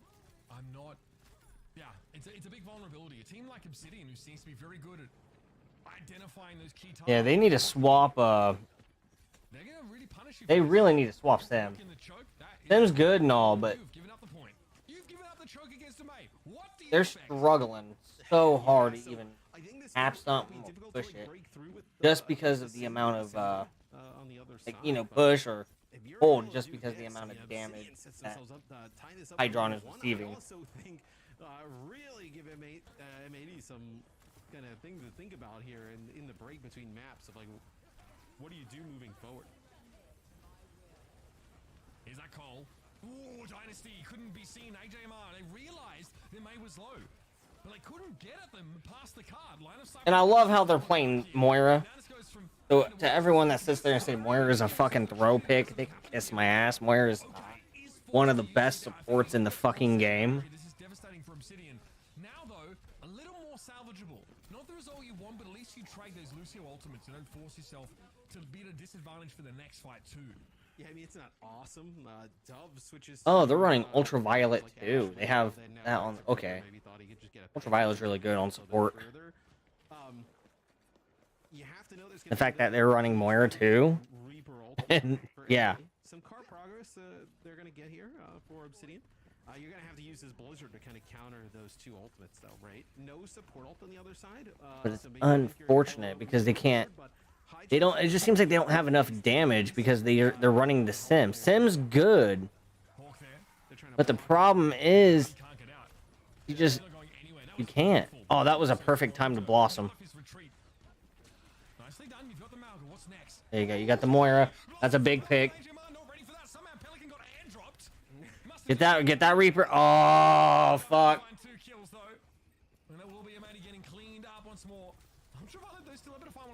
But you are dealing with Amalga. You are not going to win that fight. He's very big and scary, and he's about about his business. His the payload will round to the second corner, getting close to our second checkpoint. This Obsidian setting a pretty good time here, and a big advantage in terms of Death Blossom, right? Pelican probably feels forced to kind of use it in that situation. You kind of feel like you absolutely need that fight win. Now I guess you're gonna have this coalescence. Maybe just kind of go on the back of both. Oh, look at that! Get rid of the Sim. Get out! Get rid of it! Yeah. It is so fragile in moments like this. Dove, beelines full of Sim. It's an easy pickup. 2 minutes 50 on the clock here for Obsidian to have this checkpoint. You've got to be feeling good about that. Tread also holding on the cage fight. You do not need it, Hawk. Somehow staying alive because Malga finally brings him down. Sound barrier comes a little late. That's odd, but hey, at least you can try and contest. Here's the cage match. I love the way they've adjusted though. We talked a little bit in map 1 about kind of like the sim and the ramp up of it. Right there, Dove actually, I think, kind of like TPs behind enemy lines, puts a shot into Hydron, and then they go with the coalescence and take him out, where it feels like if you just, it's kind of odd to say for Obsidian, right? Ignore the Reaper, kill the sim, and then, like, you know, the supports on Obsidian did a great job of being able to stay alive through Pelican in the back line. That's kind of your path to victory here. Hey, matey, gonna have to pull up something pretty brilliant here. Oh my goodness, they are so far behind on King's Row. Pelican there, has to get out. Cage match gets thrown down. Here comes Pelly though, looking for this Death Blossom. But again, with the Blizzard, that's just not an option. Somehow Tread catches him there. And Mania feeding, positively feeding. And Thailand's Obsidian gonna be, I mean, really making a statement here on King's Row. If they can pull this off, and they will. Dove found 2 already. Hydron again. First one on the kill feed for the rest of his team. It's tough to keep that sim in the action. Pelican gonna go for it here. And does buy some breathing room here for this M80 squad who are under so much pressure. This is a long time to hold, Matt. But I've seen crazier things from teams that include Pelican. Yeah, I mean, that is Pelican coming out of the spawn with a big Death Blossom there. Did we see him? Is he gonna switch? Okay, Soldier. Sojourn to try and control some of the high ground, potentially. Ultraviolet also moves away from Moira and goes over to the Kiriko. So, some changes here for M80 here at the end. 2 minutes and 20. Decent amount of time for Obsidian, but they used a lot of ults in that last fight. Enough time, though, for them to come around to another ult cycle peak. You've got to be feeling good about this position regardless as Obsidian. You have a great time bank to play with here. You've kind of smoothed out your protocols, your win conditions here in terms of focusing and isolating this sim. Maybe that's Susu for Ultraviolet just to get sim out alive. Here we go. Orb then Cold, the classic 1-2. Gonna throw that into the... Malga's gonna die. He's taking too much damage. Great targets with Tread down. You might want to call this one early. Save yourself the trouble. They throw a Blizzard in there anyway. Can you find something with this? Probably not without the Reaper. No. I mean, I think the Blizzard is just in there because you get... Oh my goodness, they're holding it. That's kind of the big thing there, right? You get Kitsune Rush and you get Sound Barrier out. So you invest that Blizzard, you trade Blizzard essentially for beat. You'll make that trade always. Fucking Hydron almost has his ult. With momentum Sound Barrier, Hawk has his. You know, Sound Barrier. Pelican almost has theirs. Cage Fight plus Death Blossom. Now you have some Genji play in the mix, right? Just And now Dynasty swap to Genji. Oh fuck. That's kind of how you feel like you win this if you're Obsidian. They may know what's coming. They have to know. Cage match here to try and isolate. Again, that was Sojourn on the points. Wall, double cage fight thrown up. Fucking multitude of different fucking barriers. Oh my god! This is the thing to strike the heart. Fear into the heart of the most staunch mortals. That does the dirty work. Oh no. Far from a certain thing. Thailand's Obsidian have to dig a little deeper once more. Yeah, M80 will have Kitsune. This is the last fight. If they don't get it, bro, they're fucked. Kitsune Rush and Beat coming up. They have... Okay, so they popped their shit. The Reaper's popping in to go pop his ult. At least try to. Genji almost has his. Oh my god, it don't matter! Oh no! Oh my god!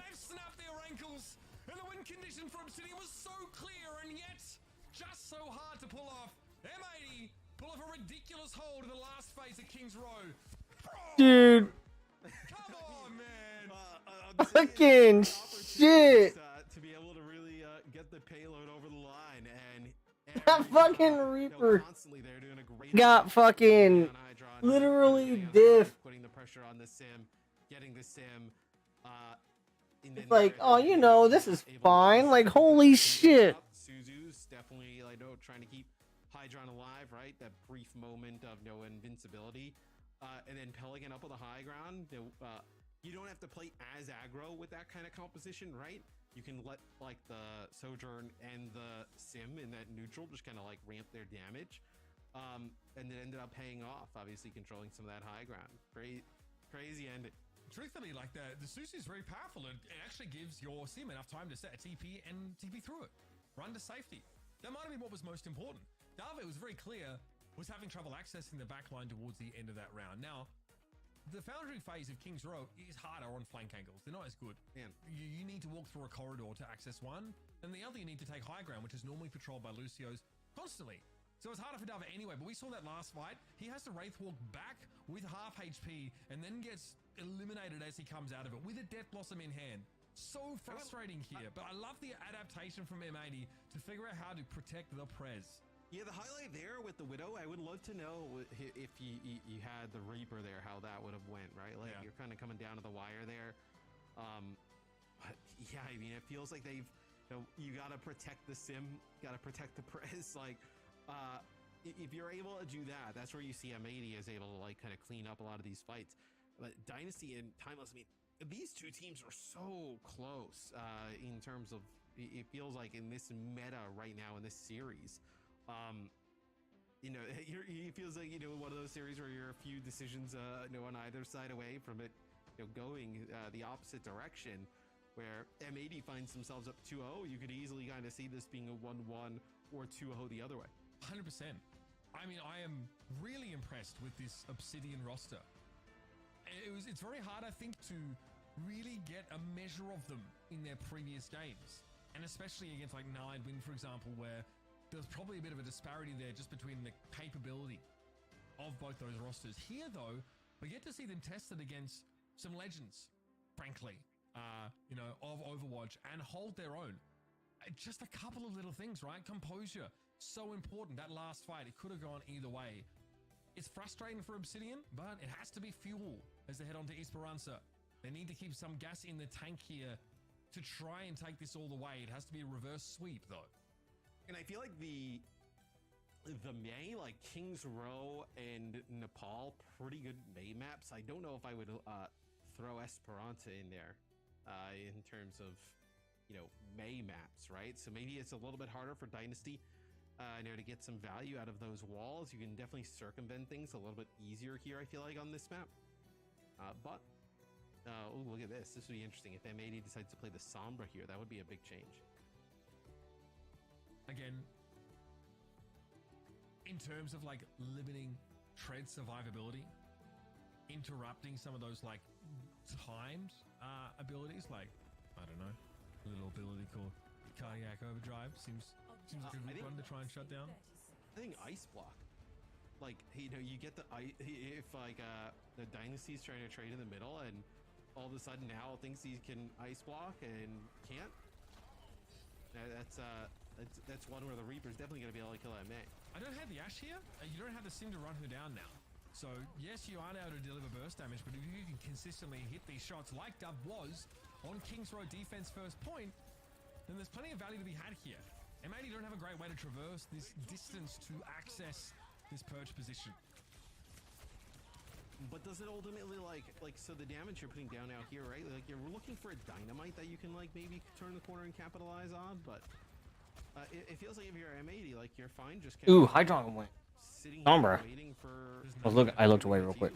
And look at where Pelican is. You can kind of see through the radar. Like, he's going to pick this bot up on the other side if they can get it that far. There's the dynamite. That's pretty good. Yeah, that's pretty damn good dynamite.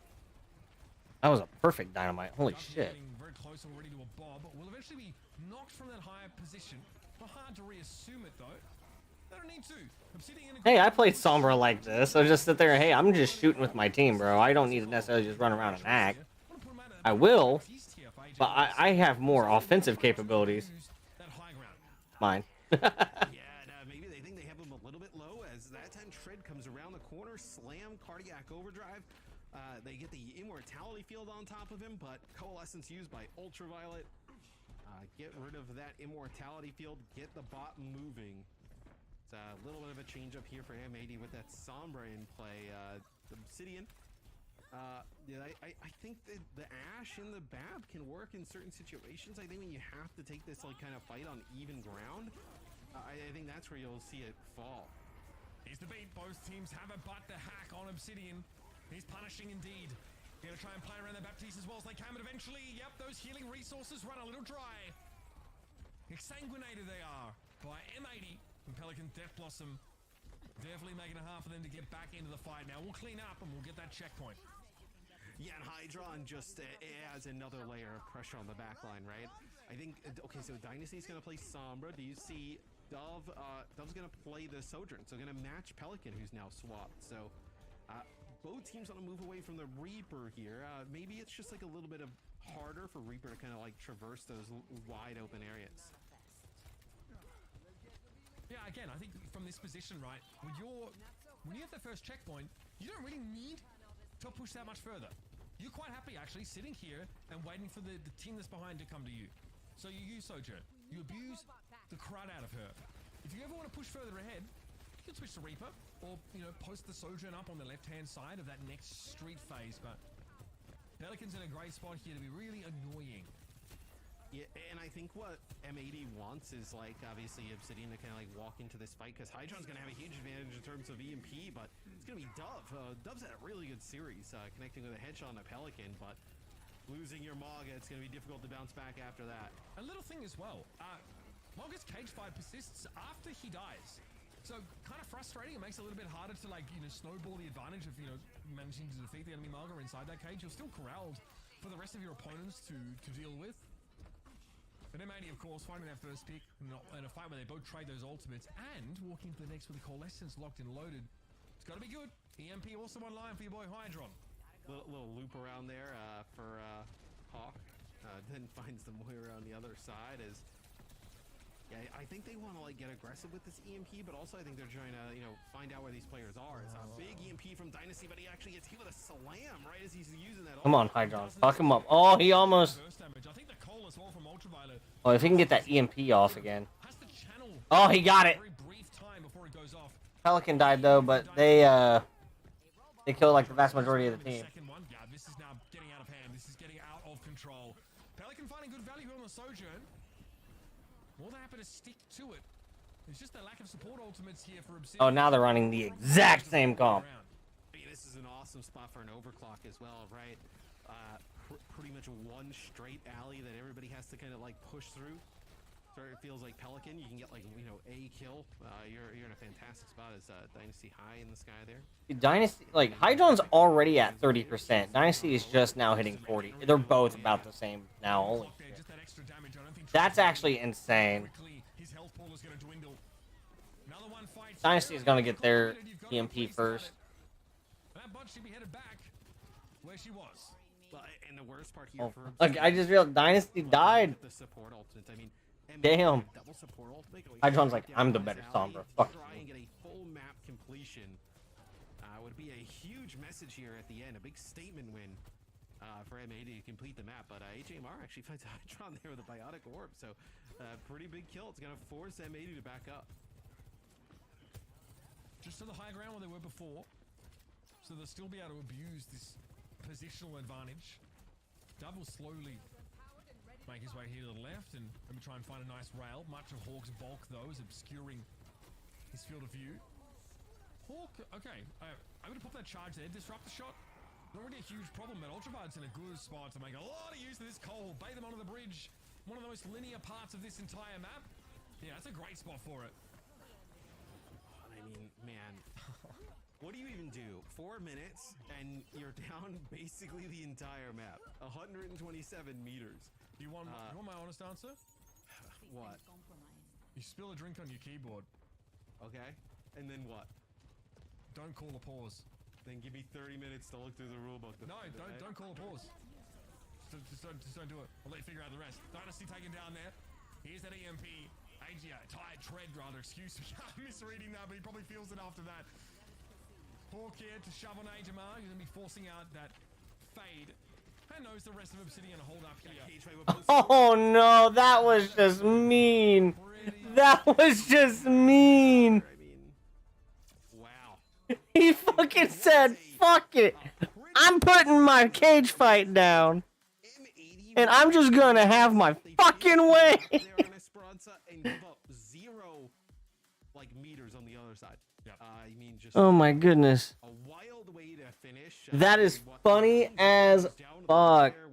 He said, screw it. Could be one that timeless, I know, Obsidian wins. And it is just not the case there on Esperanza. I mean, that is as one-sided as it gets. I mean, that one was one-sided, but I do feel like the first 2 maps could have gone either way. Like, I think actually Timeless Obsidian played it really, really close. Just a few fights away in the respective maps to actually take the series. Why do you guys think M80 were able to just run away with it on that 3rd map? Well, momentum is really important on Esperanza, for example. I also think that, like, it's not gimmicky, but Obsidian are really trying to play into, like, the bridge control idea on this map. So, like, you push the bot, and then, you know, to the checkpoint, and then you just hold up there, right? You see Ash, you use the Baptiste, you abuse, like, how safely they can have a really big impact on much of the fighting that happens below them. But that requires, you still need to have people pushing the bot for you. You need to gain some ground somehow. And when you won't touch down, when you won't fight as a unit, it's really hard to get moving to start with. And that's why they didn't get any meterage at all. I also think it's not a good Mei map. Like, we saw yesterday they played a lot of Mei with the Reaper and the Maga. Like, Nepal, pretty good. You know, even when Mei is not really that good, we still see Mei played here sometimes. And then King's Row, a decent Mei map. And then once we kind of got into, like, Sombra and other different kind of, like, variations of it, it seemed like that's where, like, M80, at least to me, pulled away. I really enjoyed the switch from Hydron onto the Sombra. Generally, also, I was very excited to see him on that Symmetra. I loved how they played around that, just keeping Hydron alive whilst being on that Symmetra, knowing that that's kind of their win condition. It's hard. It's really hard to do, right? I think that's... Yeah. And look, Hydron needs to be pretty proximate, like, to the enemy front line. And it probably isn't until the Malga gets picked off that, you know, Hydron can afford to be aggressive. But it's like the TP plays are completely shut down the Blitzed, for example. That's like one great, like, value proposition for, you know, for the Symmetra here against the Mei. This is nice from Dynasty, right, to block off that TP and sort of stop the recontest here. But it gets really hard on this part of the map, I think, when you have these death balls running into each other. And in the second phase, Dove has, like, pretty safe and easy flank angles. And you don't have a Kiriko earlier on, so you can't Suzu your sim and then just, like, get her out of trouble. I think that was a really subtle switch we saw from Ultraviolet that really paid off. Yeah, and I think, like, look, you had 3 fights here at the end for Obsidian to potentially get that cart over the line. It feels like you had 2 opportunities where you could have won Nepal, or at least, like, kind of at least seen that 3rd map. And then, you know, you probably replay the end of that King's Row a few times. You have an opportunity to probably, you know, win that a handful of them. So you give a team like M80 that much life, they're going to close it out, which they definitely did on Esperanza. I feel like they're still a little rough around the edges. So at times, like, I think, like, playing this Malga comp again, it's, like, pretty chaotic. And I guess a team like Timeless Obsidian, who honestly are really quite proficient, I think that's, you know, they definitely want to hope to tighten that up a little bit. This team has a lot of flashy players. Like, Pelican and Hydron, to me, are flashy. Hydron is, like, the kind of guy who will take risks consistently. He will... you know, like, if he's feeling himself, he will go for ridiculous maneuvers and often pull them off. That's kind of why he's loved as a player, I think. That's why people find him quite exciting. Pelican is the same, right? There's some moments like, think about Pelican's Hanzo on Colosseo. I think it was like a Dallas homestand or something like that. Like, some of the most insane individual moments that he's been able to provide. So this team probably are going to be based on momentum, because Hawk is definitely the kind of player as well who seems to really benefit when the vibes are good, and when they're not, well, Operation Get Hawky Boy, a win can struggle under those conditions.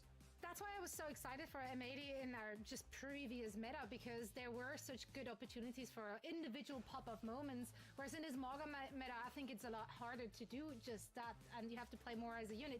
For now, though, they managed to get the dub, and that's all that matters. Let's actually chat to Hydron, as he will be joining us for a quick chat after this series. Hydron, always great to see you. Congratulations. How you doing? Thank you. Appreciate it. I'm doing better now, so appreciate it. Got kind of revenge by proxy, since it's another timeless team, right? So that will count for now. Obviously, there were moments looking at King's Row where Obsidian made you work for it. That could have gone either way with just one or two more team fights in Obsidian's favor. Why do you feel they managed to play it close, and what adjustments were required from you guys to edge it out? I don't know, man. They were like cheesing. They were like sending Reaper behind, like focusing me. Like, I get it. I know I'm that good, but like, you know. Dishonest. But honestly, I think we won because they choked. Because they just started swapping Genji, Sim, Mei. Like, I think they got the nerves. So appreciate them for that. Do you feel like the Sim look is the best one in this Mauga comp? Obviously, it seems like pretty powerful until you get like a mega dove by Dove every single fight. Like, do you have to adjust to that? Like, is there like, there's like a Kiriko switch from Ultraviolet there. Are they trying to Suzu you, keep you alive so you don't just insta die to Reaper? Like, is there an adjustment there, or you just kind of let them do their thing and, like you said, let them choke it out? You know, Mei on King's Row might be pretty good, so we kind of need like a Suzu or something to get out of that predicament. I was trying to TP out of them, but it wasn't really working, so something needed to change, and yeah, Pelly and UV swapped accordingly. Nice. So we see you pick up the Sombra look here towards the end on Esperanza. Works out great, so ends up closing the deal for you guys. Students of the game will be your first opponent in the main event. Initial thoughts on going up against them, I know, next week. Yeah, I mean, they're going to have to be really careful, as I'm really known for my Sombra here, so they're going to have to really watch out for that. And yeah, I think it'll be fun. I have some friends in the enemy team, so it'll be a nice win. And okay, this is already a win in the books. I like that, Hydron. That's the confidence we know from you. Well, we wish you best of luck, of course, in your matches next week. Can't wait to see more from you and the squad. Thank you so much for taking the time for a chat. Appreciate it. Have a good one, guys. You too.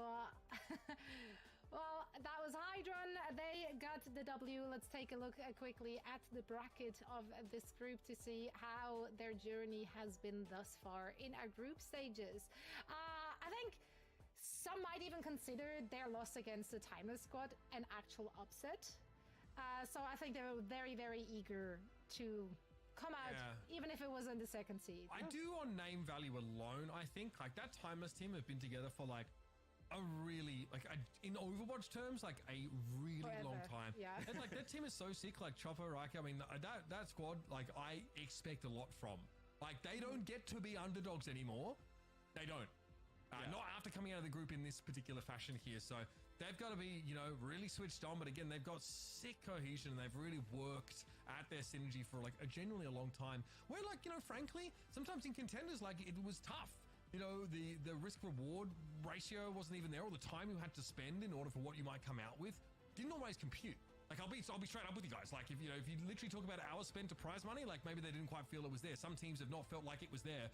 Timeless still stuck together and played in everything. And they deserve the success they have so far. Yeah, I'm also a little bit sad that we don't get to see, no, I think, look, you drop this Obsidian team in a bunch of other different groups, like, you could definitely see them. You can definitely see them playing next weekend, just a really difficult group. So I'm a bit sad to see them go, potentially a little bit earlier than expected, but I expect them to bounce back in a big way in the future. Yeah, and I believe, if I'm doing the math in my head right, they still walk around away with some circuit points, is that correct? Must be. Top 16 are still within the circuit points sphere, right? So, you know, they still can definitely make it in the second stage, collect those points, make it to the main event, make it to the major over DreamHack in Dallas. So it's nothing's lost just yet. And we hope to see a lot more from all of those players, of course. Now, we're heading into the last match of the day. It's been a long day for me. I'm not gonna lie. I'm feeling it. I'm feeling it. 6 matches of Overwatch is a lot of Overwatch for my little peanut brain to comprehend. Oh, you're looking But, positively radiant, sorry. It doesn't show at all. thank You've had a you great so work. much. Matt, you look awful. Absolutely dog. Yeah, thank you. Yeah. Yeah. Keep doing whatever you do. You look like a smacked ass, brother. That's what you look like. All right. Let's just get that clear. Sheesh, get him off my screen, bro. Like, let's just, my God. Yeah, I can do that for you, Mitch, because we're Mitch. We've formed Mitch, into one because match. You are now match. And there's one more of those coming as well. It's gonna be Dreamland going up against Pirates in Pajamas. All of this after this break. You don't want to miss it. Or do you? I don't know.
Yeah, looks like we got one more game.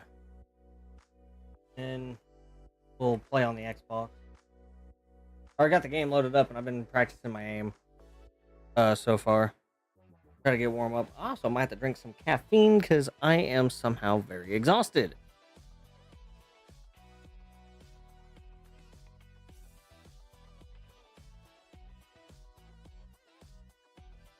They went what?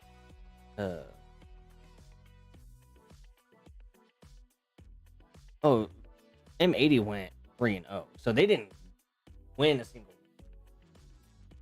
Obsidian didn't win a single. They could have. Damn.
What's up, everyone? Last match of our Stage 1 group stage is upon us. I would love to use transitive properties for this one, but they both suffered a 3-0 loss against the students of the game, and they both played Beluga Splatoon 3-1. So what other magical formulas do we have Maybe we just to make a ended in a prediction tie. here? It's just an infinitely long match. It's yeah. Love the transitive property. I actually love it. Because when you don't have a long list of results, just use that. We're all right. We can't use it here, which means these two teams are going to fight. We won't just give them a draw. They'll fight to a draw. They will draw Escort.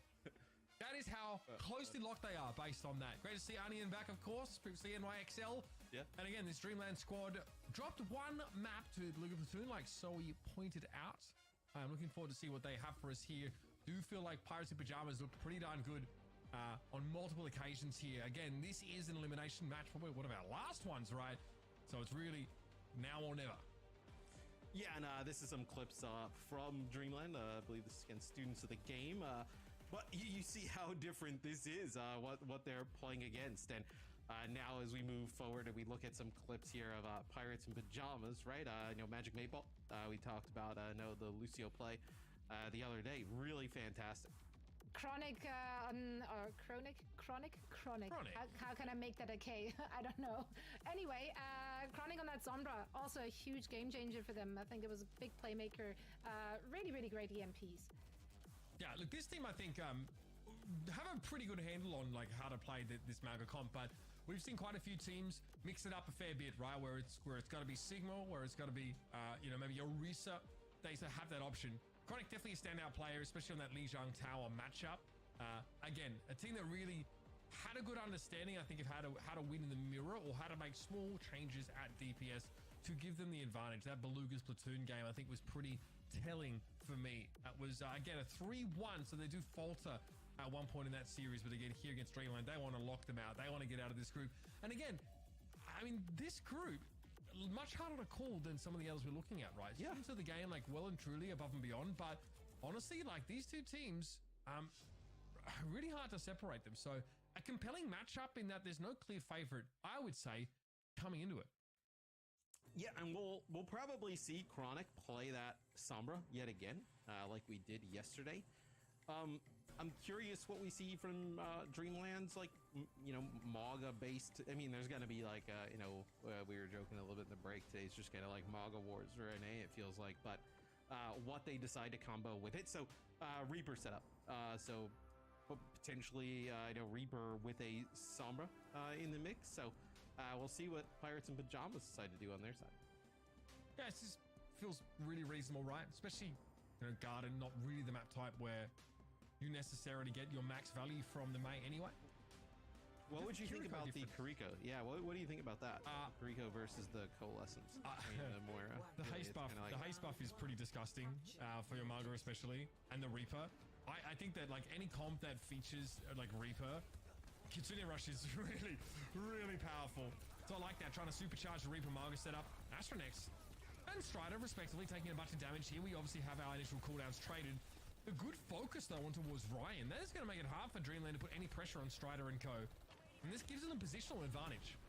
I think the Moira is just like, talking about Moira versus Kiriko, I think it's just like a little bit safer. Like, I know being able to fade out, like the healing output's really good. You have the orbs you can just kind of throw out. This will be Dreamland taking this first fight. They backed out a little bit. Looks like actually Pirates in Pajamas is getting kind of the advantage in terms of the poke at range, right? I know Chronic doing a nice job building up that EMP. Dreamland just bounces back a little bit, after getting all healed up and ends up taking that fight. Well, Astronex charged, and Strider thought he'd take the opportunity to drive a wedge between the Maga and the rest of Dreamland, but then takes the combined damage from 4 players, and I don't think really has the ability to heal through that with a cardiac overdrive. So you're a little ahead of yourself against this high burst damage. Got me as an EMP though. That is absolutely superb. That's beautiful.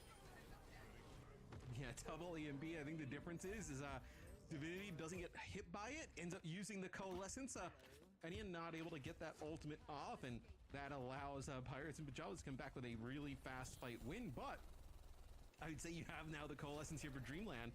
Just get aggressive behind that and a speed boost, and you can see them flip it right back. Yeah, no reason not to do that. You need to make the use of this window as soon as possible. A little delay here. All of Dreamland just getting grouped up, and here they go.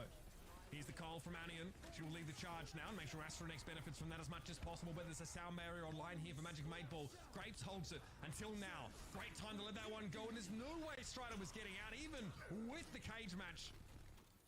Not a chance. Such a powerful ultimate that has reset the entire server. You love to see that. You love to see that. I mean, that's it. I've seen everything. I've seen all I need to see. Let's just go to the next round. Dreamland, they're going to the main event. Maga put that first point inside of cage match. I was like, oh, this is odd that Astronex is just shooting at the ground. I was like, that's a new maneuver. Because typically, you know, you shoot a body, right? But there were no bodies there to be shot. So Astronex just shooting at the ground, typically not the play. So that one though. Oh yeah, what do you think? Yeah, what do you think happened? Genius, Maga, man. Maga. Yeah. When you mog a little too hard and break the server, the ability you were talking about earlier. It's cardiac arrest. Where I'm having a cardiac arrest. Hurry up! Maga uses his cardiac arrest and resets the lobby. Server's heart attack. Someone get the defibrillator pad on. Wait, what? Hey, oh wait. I'm going for logo. That is the Pirate Santa. What the fuck? Put it on camera. We're expected to know what actually happened there. I don't know. I mean, either way, it looks like Pirate Santa. So I can understand. Probably means we have to. I don't know if we have the architecture to like recapture the game state again. We might have to restart the map. I mean, restart the map. Yeah, this is huge. They now have an idea of what the other team is going to play compositionally. I'm kidding. No, they knew. They knew. Damn, that info goes a heck of a long way. I think they were also like reasonably close. Is my dog? You see there? He's trying to go towards the door. He's having some issues there. What's going on, Hugo? Yeah, I mean, you need to let him out or what? What's going on? You know. No, I think he hears something. I see. I think he's just hearing things. Why don't you go get the door while we take a quick break? He's over it. Go get the door, man. And Go get the fucking door. My head onto my table before we come back. I'm pretty quick at it though, trust me. Yeah. All right, stick around, Evo. We'll be back real soon. Go get the fucking door. Sorry, that was mean. Another elimination match, a win and in for either Pirates of Pajamas or Dreamland. To the Pirate Pajamas. Don't miss it. Don't miss it. Did he about throw up? What? What? What's Blood doing? He's over here about throwing up. Are you okay, dude?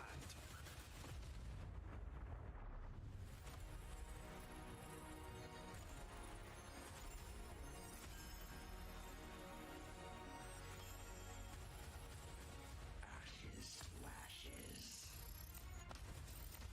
Die, die, die.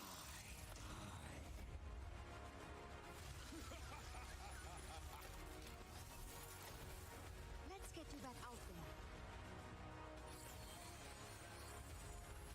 Maintaining connection.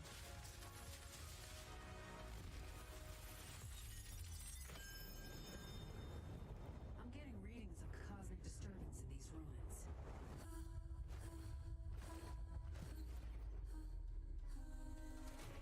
Moira, prioritize our people, not your cosmic experiments. That's an order. Accept my gifts, and all will be yours. Your ally has descended into darkness.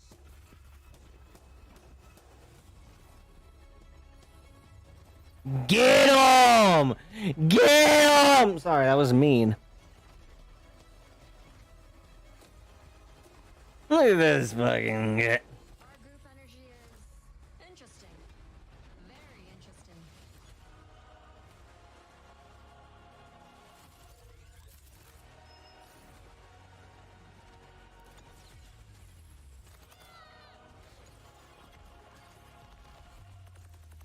No! Sorry, that was mean.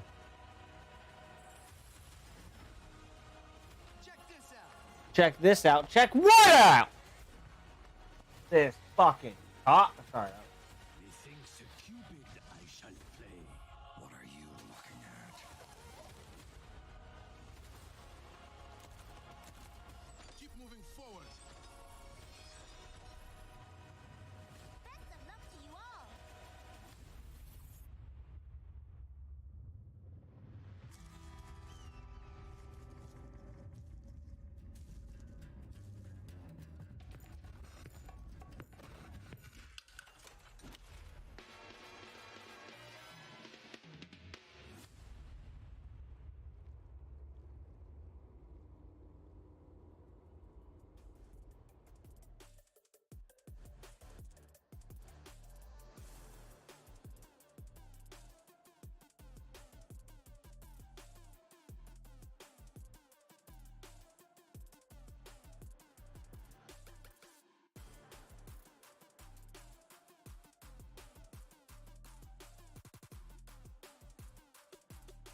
I'm gonna keep adding a bleed effect to this bot. Cool.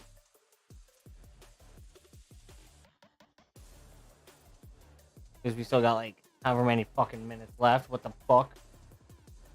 For no time. Wait. Where the fuck is everyone?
And we are back again.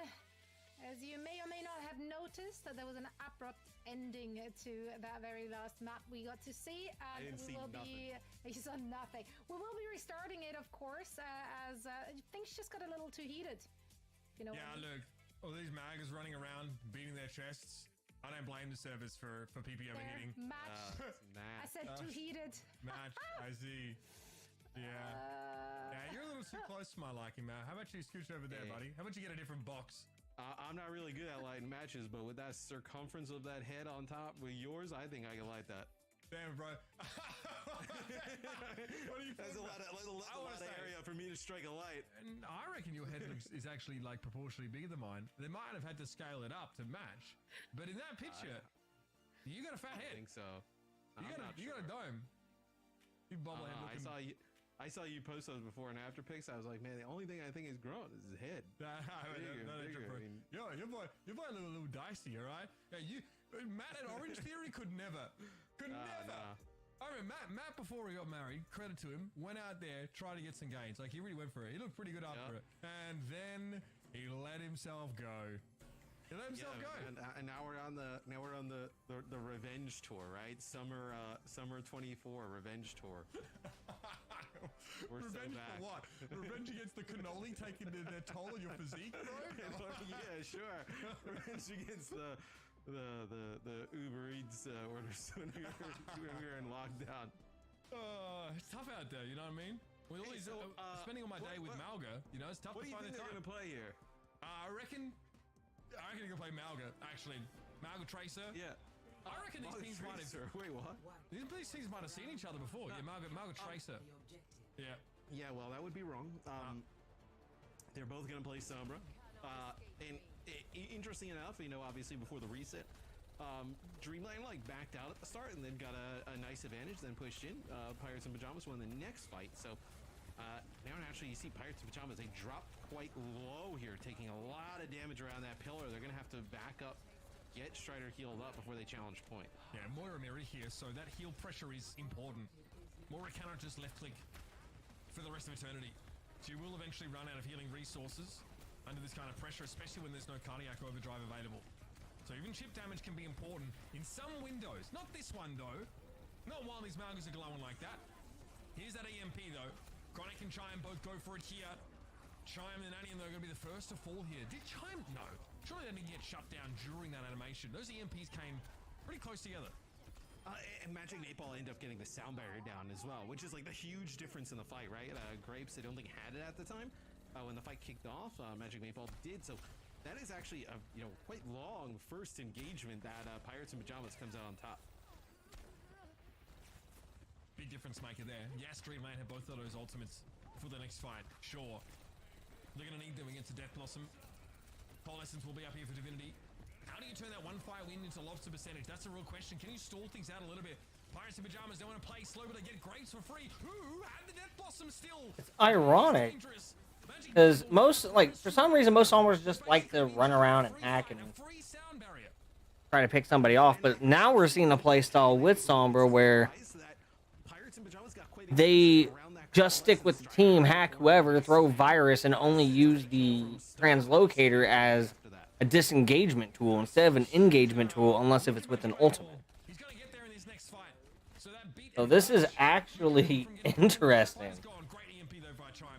That was a fantastic game. First, you make sure Sombra's going to be caught inside that.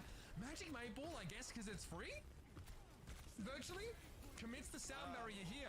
And he wasted his ult. He shouldn't have popped his fucking, he shouldn't have popped his fucking, cage fight. Reline them up with each other, right? You're in this really kind of like off. Because now you're running 3 out of 5 ults. And they have 3 ults automatically up. In terms of those ultimates. So Pirates and Pajamas does get 65% here on the point. We'll see how they go about trying to attack this, whether it's like over the bridge or here, taking the white room. Yeah, Chronic can just wrap around and throw that EMP in. That really should be your free fire starter here. Divinity's been able to build up another Coalescence here, so that shouldn't be an issue at all. It'll come out first, though. Doesn't get anything. Cole from Aniundi shut this down with an EMP. Chronic's still holding onto it. Still biding his time. I think you wait. Yeah, I think you wait. Now's the time to go. And it hits real hard. Malga charge in from Astronex. No good targets to choose from, though. No one's low enough, and there's no teammates to help you push that damage over. Pirates and Pajamas get it back. And gotta be feeling pretty good about verging on another sound area while they're already ahead. But they just keep like trading off of these EMPs, right? Now Dreamland will come back.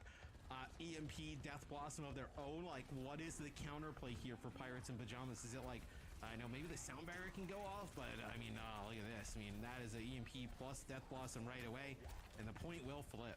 Quite worthwhile, I think. Ooh. Just trying to preempt. There was a question of whether Magic 8-Ball would just play around the EMP. I had exactly right.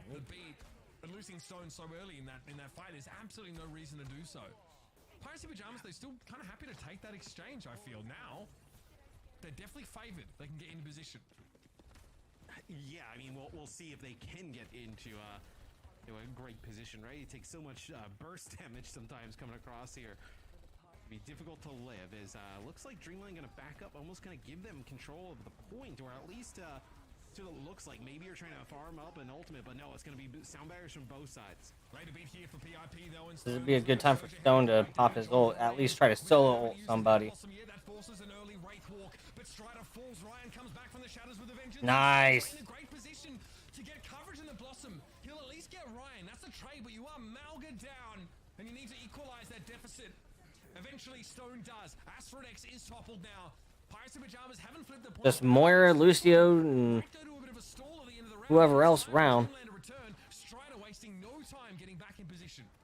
On Anion falls. Ryan goes over to the high ground. Damn. Through, gets stuck in a cage. That's Sombra. Yeah, no, she tried. Will get on and get a touch. So looks like pretty close round number 1, but Pirates and Pajamas comes out on top. You have to feel these teams are pretty evenly matched.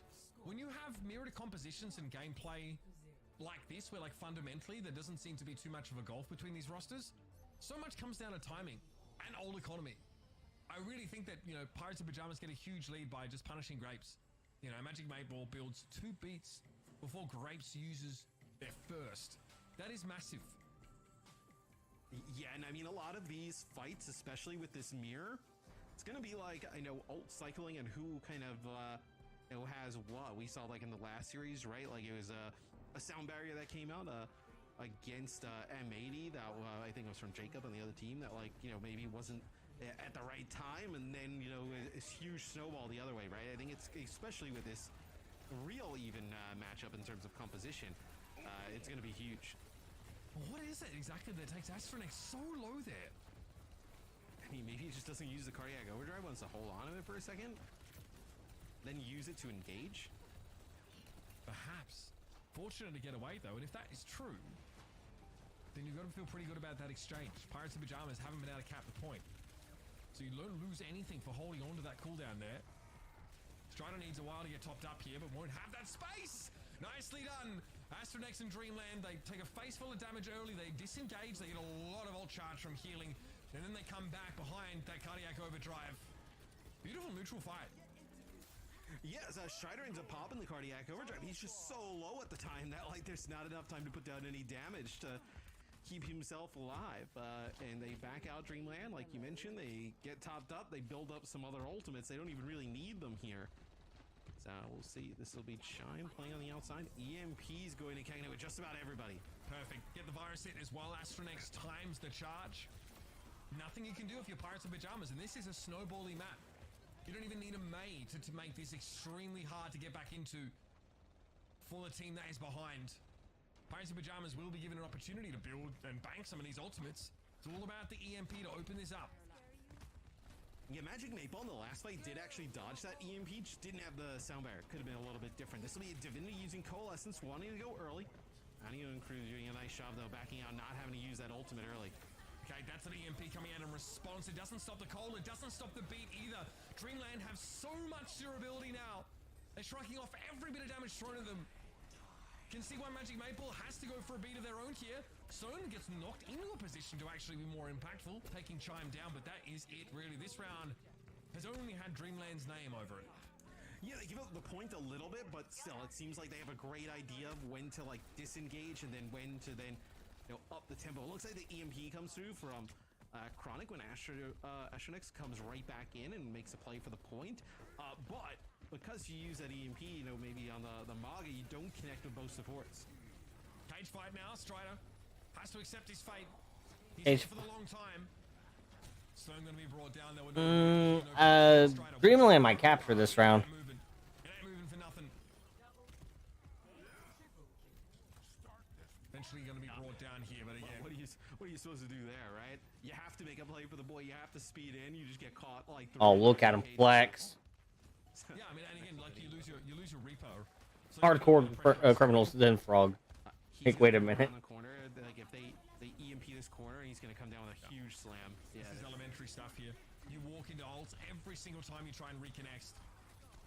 Striders at least able to find the one, but that is very average showing there for Pirates in Pajamas in Control Center in this metagame. When it's an EMP or a Death Blossom you run into, every time you try and re-engage coming off spawn, it's really hard to fight back from that disadvantage. Yeah, I mean, it is brutal. You see what kind of getting an ultimate advantage looks like here. Where they get an advantage, does Dreamland, and they do not look back. I mean, that was just a clean sweep pretty much. The only percentage that we saw Pirates in Pajamas get was when they basically just backed off of the point for just a little bit, just to go back and re-engage. I mean, that's, I don't know, that map's brutal. The chokes here, like, you don't have any choice. You are getting EMP'd. You actually have no choice. You can't stop it. You can't play around it, really. You just kind of have to commit and hope that the connection isn't good and you can recover in time. That was a rude awakening, though, for Pirates in Pajamas after a really strong first round. Time to bounce back. So both teams here just poking inside of the neutral. Nobody wants to make a play for the point just yet. Feels like once somebody rotates back towards that other side, somebody will come right through the front. So I don't think anybody wants to give up that position. Pirates make the first move. They want to cap this point here, put some pressure down. But is this an advantageous spot for them to be? It doesn't feel like it is. Astronex comes bounding through the doorway, and yep, that's going to force a fade. There's no way Divinity survives that fall if they don't use that mobility to get out.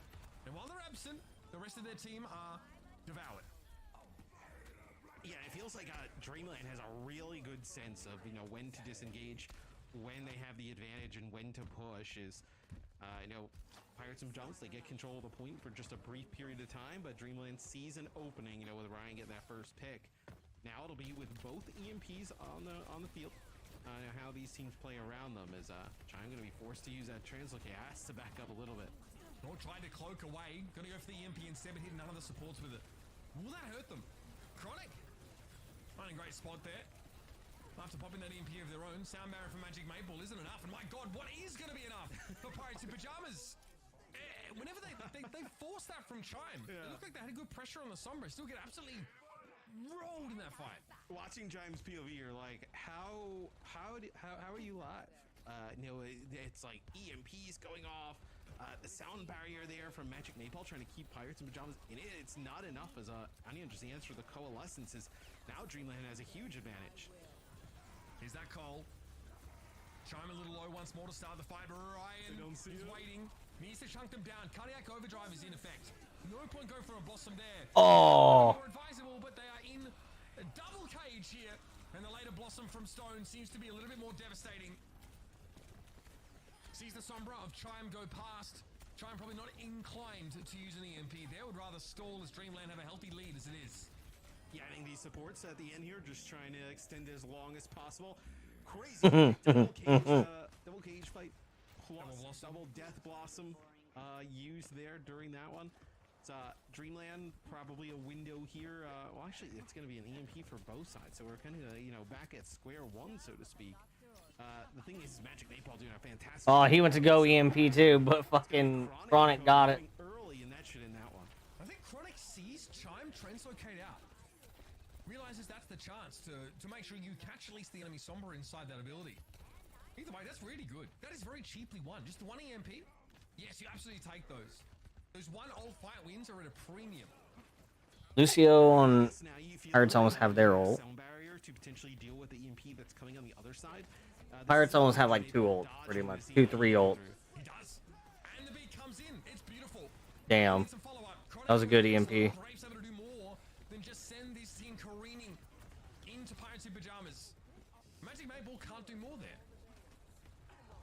No, I mean, you dodge. That was a good beat, but you drop a good beat. It's just not enough. I think that's where you see, Onion with a great use of. that was just unfortunate for them. I think that's where you see like Moira win out versus like playing a Kariko in these types of comps. Like just the ease of use of the Coalescence and just the value you get value out of it almost every single time, no matter what. 90% counting for Dreamland here on the precipice of taking Li Shang. Stone TP to the back of the point. Unclear if they were really detected. Ryan takes a licking from Dreamland. shotguns there. Oh, low as fuck. Moira's trying to heal. Lucio's not around them close enough to help boost the heals. They have like 3 ults. They're ready to go. Oh my God. Okay. Is acceptable. 2 with the Death Blossom down as Stone is able to follow it up. And Pirates in Pajamas have a real chance now. Yeah, I really love the way that Dreamland has played this one. They staggered the fuck out of that point. No EMP on the other side or something, but they use that sound barrier. Ooh, Dreamland swapped to Doom. And it's a huge EMP from Chronic. I mean, that ends up sealing the deal. Boop, it's there. Chime, can't touch. EMP comes out, but who's going to be there to follow it up? Put up the Death Blossom for Ryan. And Dreamland have let this one slip through their fingers. My goodness. Pirates in Pajamas. That is definitely taking victory from the jaws of defeat. Oh, I mean, that one looked like it was going to be Dreamland's to win. They were going to go up 1-0, and then, they disengaged. I would have loved to see them maybe use the beat a little bit earlier. It looks like they disengaged, let everybody get healed up, and then they were going to go back in with the beat, and maybe they didn't expect that the EMP was on the other side, because they walked right into it. I mean, I think there was a cage fight in there as well, cage fight, and then they ended up with the EMP. And man, that is a tough one to lose there if you're Dreamland. Yeah, it really hurts. Dreamland you know, had a huge bank of ultimates coming into that last fight as well. Reluctant maybe to commit some of them at crucial junctures in that engagement. You know, we see both Lucios really trying to set up the best beats possible. They don't seem to really have much of an impact when needed against some of this wombo, especially not the EMP, but also like these Death Blossoms come in a little after the beat gets popped. It's pretty devastating stuff here. Both Lucios looking generally very good over the course of the series, but oh man, that's so brutal for Dreamland. I mean, it's really difficult. I mean, you see just like, you know, you think somebody's gonna live. Maybe there's enough healing with like a Moira and, you know, Cardiac Overdrive, and then all of a sudden like a Reaper just two-shots them, right? Like, I think it's really difficult to gauge, especially when, you know, whether you use or hold on to those support ults. Here it is, the course of moments from Garden here. A lot of focus on the Reapers. Quite many of these fights had EMPs from both Sombra's Chronic and Chime staying in sync for much of the map. This second map was a non-game.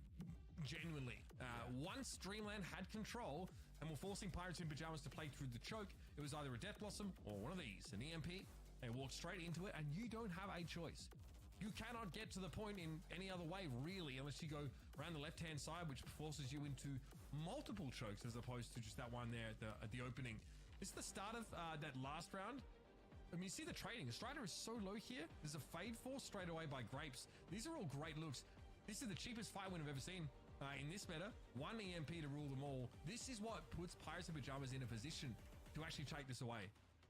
Yeah, and here towards the end, you were mentioning those boobs, Magic 8-Ball knocks, especially the Doomfist. I mean, a huge target there. Could have gotten on the point, you know, power block, just cause all types of chaos, get that boob, prevent the Doom from even getting a touch. Right, genuinely, we have a game on our hands now. This looks like a very closely matched game, and in this case, as always, the transitive property proves to be true and factual and immutable. Because both of these teams dropped one map. Never mind. The point is, they're evenly matched. The first map has definitely illustrated that to us, and what better place to take teams that are close together in ability than the old classic King's Row for our second map.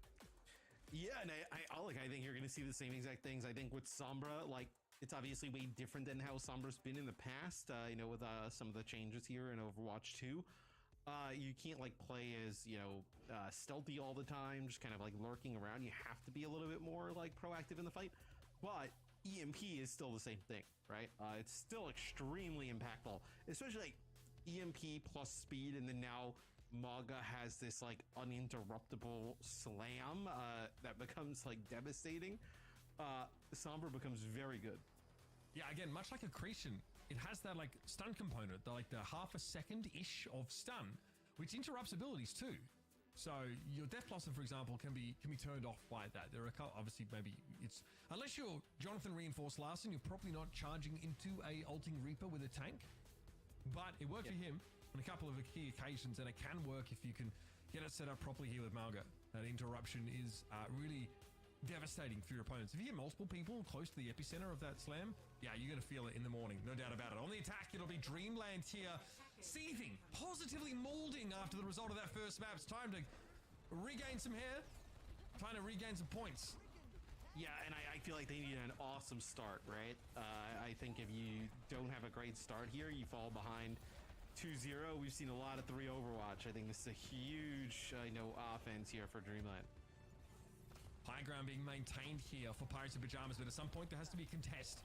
First is Mate Ball, then the entirety of Pirates in Pajamas set up. Now they will cede the high ground to the attackers. Dreamland, it's a more roundabout way of doing it, but they do pull the attackers, the defenders down, excuse me. Now they get to contest on even footing. This is the whole point of this whole do-si-do positionally. Astronex, though, wow, gets them. He is so low. 700 HP to 100 in like a second, it feels like, as Dreamland takes that large chunk of damage. You see Astronex still so low. And there it is, Chime brought down. It's Stone that gets in there. Magic 8-Ball as well, just firing into that massive play. He's getting some pretty decent damage on the Lucio. Strange to say, but Pirates in Pajamas, they get the fight they wanted, right? First they start on the high ground, they drop to the low, they reposition again to make sure they are on even footing and can also regain that defensive position. So they're forcing Dreamland inside that hotel, which is a great place to be if you're a Reaper. There has to be a way to keep, Astronex's HP a little bit higher, earlier in the fight. Feels like taking tons of damage early on, and it's a clear condition for when Pirates in Pajamas should go. Big EMP here. Yeah, and there's the charge as well. Geronimo says Strider. You see beelines for Astronex's position. This is an odd time to EMP, I'll admit. You have a sound barrier active and you've lost a player. Pirates in Pajamas will disengage at the very least here. But Dreamland haven't already advanced their overall game plan with the use of that ability. They've just given themselves some time. As they rotate around, cardiac overdrive for both teams. It's actually going to be Strider end up the cage fight here. Going to connect with, like, looks like 2 players, maybe 3, but yeah, it's going to be Pirates in Pajamas winning yet another fight here, Mitch. And Chronic puts himself further ahead in terms of EMP, so now you can start cycling these. I mean, it wouldn't be that different to what we saw on Lijiang Tower Control Center. In fairness, Pirates in Pajamas use a lot of those key ultimates, but Dreamland are spending support ultimates in losing fights. They're not able to maintain them. They're not able to carry them over. It's hard for them to tell if they're in a winning fight or not until after they've already committed those abilities. Cage fight could have value here. But again, the defenders play the high ground for now. Here's the drop. There's the cage fight. Stone opts to jump into that, and it's going to be destroyed, yeah, by the EMP, Matt. Great call. Chronic, though, takes a little too much damage. It's traded back, though. Astronex has fallen. Astronex, the absolute locus of this composition for Dreamland, who they absolutely need to be standing. And now, Dreamland will scatter. Yeah, as they're trying to stagger out the supports, Bonnie and trying to make it out. Oh, he gets caught in the choke, and Poor Dreamland. looks like Grape's gonna be able to make it out with their life. So you'll end up holding on to that Lucio, but man, this next fight feels like the last chance for Dreamland. EMP, double support ult, at least the coalescence, but think that maybe you end up getting the beat here later on. But the attackers need the high ground first, so they still need to opt into this entire exchange. That EMP... Oh, it only gets 2. Oh, buddy. Beat only covers 4, though, in fairness, but Stone gets rid of Chime. Now the boop as well, you start to separate the attackers. Cole was fine, but it's not enough if it's just Onion doing the healing for Astronex. This is a disaster. And the EMP only gets 2, and then Strider just walks around the corner, and everybody's lined up there with a huge slam value. And I mean, now it's brutal, right? You're gonna have a Echo Tracer here just to maybe get back to the point, try and get a touch. Strider can cage whoever here. Maybe probably just Astronex off the point, holding it. Astronex jumping away, cardiac overdrive here for the defenders, and there's no touch. Well, that's par for the course with how this map has gone so far. Dreamland only 40% rather of capture progress on A. It's not great. It's not great. Once again, truly. Did they for real didn't even capture it. That's They fucking... needed a really good start on offense. You don't want to fall behind 2-0. Momentum, a lot of times in these series, right? Especially, I think momentum when you're playing like the mirror matchup as well. Like when you're constantly like losing the mirror, I feel like it hurts like even more than just kind of like, maybe there's a different variation or a twist on it. Like when you're just losing the mirror, it just feels brutal. And I think that with the way that offense went, not just it feels like they couldn't really get anything going. I think you lose so much health on the Maga early on. It's just such a clear, like, when you're kind of like trading HP back and forth, right? And there's a little bit of back and forth going on in terms of like damage trade, it becomes a little bit harder to judge like when we should go and when we should like retreat. Like when Astronex goes down to like 30% HP off the rip, and Strider's at like 75, it's pretty clear on when it's time to go, right? For Pirates in Pajamas, there's not really a lot they have to kind of like figure out. Just a sleep dart from Divinity there, trying the Ana on for a moment, remembering the good old days. You called that old cycle pretty quickly, Matt. Sort of the Death Blossom and the EMP. That was why playing flank, but she's also keeping herself exposed and only retreat whenever she has to. Okay, Dreamland actually dispersed themselves a lot more than you'd think here. Don't just play so passively. They're trying to take a bit of space on this high ground. But look at the Magas HP. One's at 100 and the other's like dead, right? It's just gotta figure out a way to kind of keep Astronex up. Is that less like cardiac overdrive value? Is that less healing? Maybe, but like also you see even with this situation, Dreamland still able to hold on. I mean, that's huge. You lose your tank and you're still able to hold on in this type of scenario. Hit the wall. I mean, that's massive. I've done that. I mean, you gotta be able to figure that out. Try and build EMP as well. Gonna have to be an early one here to get max value. Astronex, of course, is back after that early and ignoble exit from the first fight. EMP are here as well for Grapes to work with, so Dreamland basically built everything they need to start to hold on for consecutive engagements. And again, that's 3 players, both supports though. Can't really complain about that too much. I like an early EMP. Pirates in Pajamas have a moment though here. Maybe they need to regroup and get back through the choke. Okay. Yeah, I think you let Divinity get some coalescence charge off of this, right? Maybe even build up towards Sound Barrier, right? You could like match Sound Barrier on the engage, and then Chronic ends up using the EMP, takes away the one from Dreamland. Like that could be a possibility here. Just 1 tick, remember, and a bit needed. Dreamland also forced to get onto the point, right? So you're kind of like at a Yeah, they're all gonna have, they're going down there. Down into this EMP. They're practically can't speak. Sombra is waiting. Oh my god, and it fucking paid off too. It fucking paid off too. To win the second map here for Pirates in Pajamas. I like the overrun to knock the ulting Reaper away, you see? You could do that. It's also really difficult because, I mean, look, they have to drop down into a EMP on the other side. Or what? Just don't contest and just give up the point? I mean, it's a really difficult situation that Dreamland put them in. But Pirates in Pajamas, really close map number 1. A dominant performance in map number 2. It feels like all the momentum sits on their side now. Feels like the wind out of Dreamland sails after what happened at the end of map number 1. And now in order to be competitive here, it's reverse sweep or bust. Like Dreamland. This is the last one. Like they had like what 98% there, like 99. This is the last one. Turns like I mean, it's a wild kind of showing from map 1 to map 2.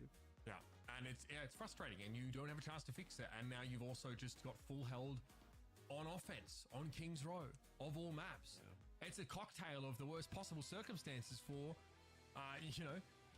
your mental strength here. Here's that cage fight, of course, that sets up a really comfortable Death Blossom. You'll note that even the sound barrier was in play. It's just not enough. Sometimes it just isn't here.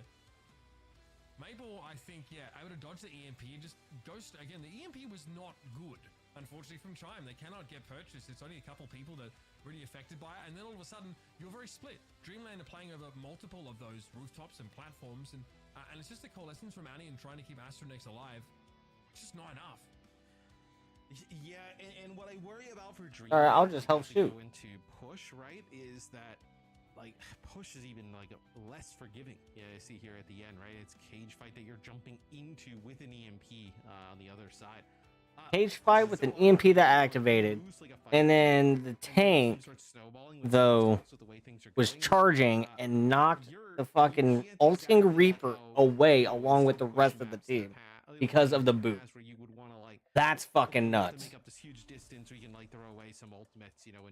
Like, that's absolutely fucking insane. Like, you can't tell me that that wasn't good play. Like, oh my god. It's even more punishing, I feel like. Yeah, when teams are evenly matched, right, we have to look at old economy.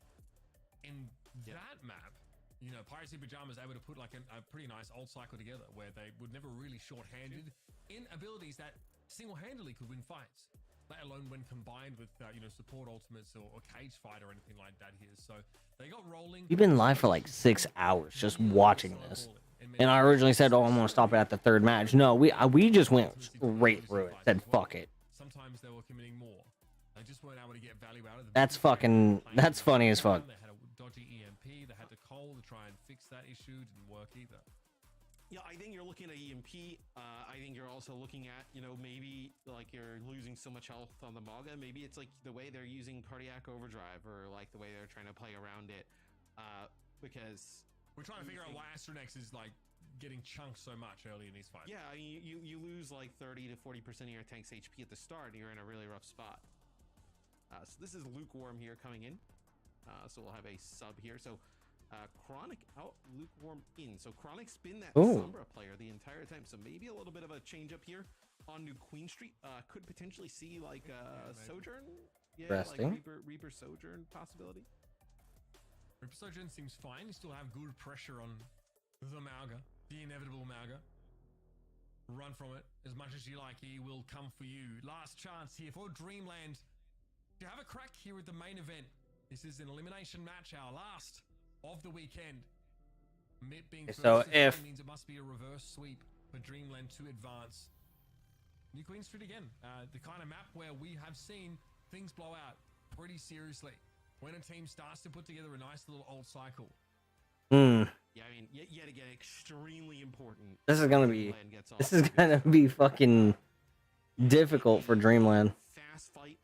Lukewarm though, going in with fucking with the what's her name? Sojourn.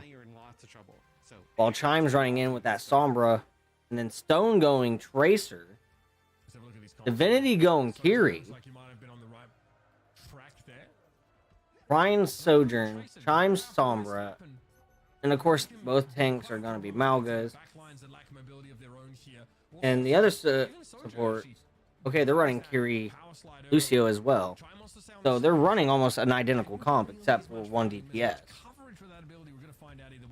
Also, Pulse Bomb, a little bit overlooked here. That burst damage is really important against this Mauga. Yeah, both teams drop the Moira as well. So you're not playing as Deathball. You have that Sojourn off and an off angle. Need to provide some healing. So play the Kuriko who can do that. Oh, poor Chime. You'd see it on the top of the health bars that Chime's getting a little bit low. It's great pressure from Magic Maple, Matt. Magic Maple is just shooting at Chime only, who's trying to play at mid-range and farm ult. Forcing like a translocator. Magic Maple actually goes in for the kill. That was some great Lucio play in the neutral there. Well, that's also Sombra, like, would be way harder in the past to, like, track down.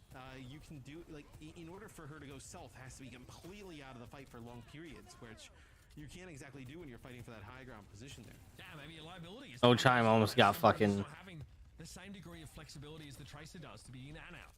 You're either in or out as Sombra. High ground really being held on to. For some reason, this playstyle of Sombra I like a little bit more, where you can just actually stick with your team and try to help do damage. Yeah, I mean, it's just a good playstyle. I've done it on the Xbox, and people don't know how to fucking do it, and how to deal with it and shit. So I'm glad that this different playstyle Sombra is out there. You're going to end up getting that first checkpoint, which would have been brutal. I think Dreamland. And she's just rushing in. She's like, I'm helping everyone out as much as possible. I'll hack somebody. Dreamland are giving up way too much for free. Lukewarm might be in a position here to get a big overclock. Ryan's going for it. Not exactly a target-rich environment, though. Dreamland, though, struggling. Like a moment. Oh my god. Maple can't ult right now. Pip! Stay alive. In the meantime, no. Great EMP for Chime. Oh no. That's a wipe. Too lukewarm. I think that's where you're going to get higher value with EMP rather than Pulse Bomb. Is the EMP there is huge. Magic Maple is not able to get a sound barrier off there, which would have most certainly helped save lots of players on Pirates and Pajamas. But maybe now it gives the ability for Pirates and Pajamas to get aggressive with that sound barrier. Stone still looking to see this Tracer have impact. Attempt a pulse bomb in a tube there. It's no good. That's when he should have popped his ult. Trying to body block for the Sombra, which is too easy to carve out of the corner for Pip.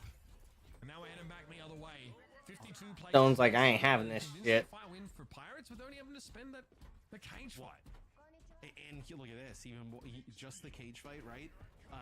Kitsune Rush and Sound Barrier still available here for Pirates and Pajamas. Chime actually going to go away from the Sombra and go over to the Symmetric. Ooh. Looking to really win these 50-50 fights. Against Tracer on God? He's going for it. Astronix really low, has to back out, but that's going to give them the checkpoint. Yeah, without even I mean, win the fight outright. I don't want to say that's a bad thing, but against a Tracer that can just blink around and a Sojourn with an AoE, Symmetra ain't gonna work too well. He might, I don't know. insult to injury, they drop a sound barrier on top, right, to go finish the tank. But you would think that it wouldn't work right. This is going to become almost like it's going to be so difficult for Dreamland to get control of the bot and push it this distance again. Stone is hunting. I know that one more clip from these pulse pistols probably means a pulse bomb. Now, that's simple math. That's Suzu. Oh, the stick is good, Suzu. Sound barrier. Oh, the fucking sound barrier got him. Health remaining. Great response from Grapes. But still, I mean, look at the value. Some damage from Stone with the pulse bomb gets out Suzu and the sound barrier there. Yeah, and They screwed up. They charged in and. Dreamland want the fight so badly. Oh no, never mind. They didn't screw up. They're cooking. Let them cook. Dreamland at least have an opportunity to stabilize, but they've given up 81 meters. 81. Oh. Secure and ready to move. I mean, now, I mean, what? You're constantly walking into high ground, probably 2 fights to get checkpoint, and then another fight or 2 potentially to move after that. You're going to have to be perfect, basically 3-4 fights in a row here for Dreamland. You will be coming up on that sim wall we saw with Hydron. I know how strong that was earlier, so maybe that's a huge ultimate here. But any time that you just dwindle off the clock here for Pirates in Pajamas, like midfield, you're totally okay with. Overclock from this position could be big. Dreamland definitely need to make a power play here. Pirates are back. They're looking to pressure down this Malga once more. Divinity maybe getting a little too close to the sun there, and the TP gets him upstairs. Oh. Beautiful. Ryan now gets to rotate into the fight, and with the Symmetra wall, he can be that much more aggressive in taking some of these shots. Mabel lucky not to fall to that first rail. It'll be the second that gets him though. Okay, so this is a fight when they need it, right? I know some time off the clock, like 30-40 seconds or so, but still, they needed to get the bot kind of around this corner, give themselves now another fight to potentially get checkpoint. And you're in a pretty decent spot, right? And you're going to have double support ult plus cage fight for this fight that will, most certainly happen on the checkpoint. Last time Stone went for a pulse bomb. He got sound barriered off. Massive value for that one as he stuck it on the Sojourn. This time, not too shabby. It's on Got time. And the sound barrier wasn't enough this time to save the Symmetra. Again, credit to Grapes for having that presence of mind. There wasn't enough there. 4v4 for the time being. Astronex being forced back for now. There's the charge. Strider more than happy to stand their ground against the higher health Malga for now. Need to get lukewarm in this. Yeah, I like how you can also tell the Malga is playing with his team or with their team, because he'll sit there and wait for everyone to push up with him, and then he can just use whatever ability and fuck him up. And if he uses his cardiac overdrive, everyone gets healed from it. So most people that play right now on the game don't stick with Malga. Like, you get more healing if he pops his cardiac overdrive and you just hit. But that's how he mitigates damage. Stone, an absolute menace here, forcing that switch. And now we have the Tracer Sombra for both teams. We are mirrored once more. Overclock early here. Ooh, Dream going in. I mean, Ryan. And then just goes for the hunt. Nice shots here. Called Dreamland. I was like, oh, they're going in. Oh, poor Stone. Headshotted by a Lucio. Oh shit. Back once more. 2 minutes 30. Yeah. Very much a pendulous exchange between these rosters. Okay, early Kitsune rush. Uh-oh. Kitsune rush. Pop it. There you go. Yes, there was the front line. Now railgun from Lukewarm. They're going for it. Anian doing well. She's able to avoid the scrutiny of Lukewarm for the time being, but with Astronex falling, and with the bot actually being in Dreamland's territory, this is a bit frightening. Yeah, I mean, look, now Lukewarm. I mean, come on. The fight earlier, though, Ryan actually lands a railgun shot, not an ultimate on the Magic 8 Ball, and then he actually pops the ultimate. That's like kind of their, it's like, hey, we have the Lucio weak, let's go, let's attack. This previous fight, though, it's actually a Kitsune rush, gets them around the corner, and then Lukewarm with the overclock, which actually turns the tides for Pirates in Pajamas. And look at this, they just get the bot right back that checkpoint, and they just run away. This might be they feel like they don't need to move it. Yeah, this is probably Dreamland's last best chance for the round. Nice of them to You got Divinity, so they're running a 45 now. For like a moment. Alright, here it goes. Almost like I just teleport to him. In terms of ults, they're running out of time. Already. This Yep. has to be when the Gambit comes into play. and there's no game-winning ult on the other side. It's not like there's an EMP that they have to walk into, right? This will be Kitsune Rush. They're out of there. Cardiac Overdrive used by Strider as he runs away. Credit to them, they actually do avoid the rush, but in comes Chime. No, yeah, Suzu, bro. So no pulse bomb connection here, but Chime is still nicely played. Here come Pip though, they're coming back for another engagement. It's going to be a cage match. Set down Double cage. Down barrier.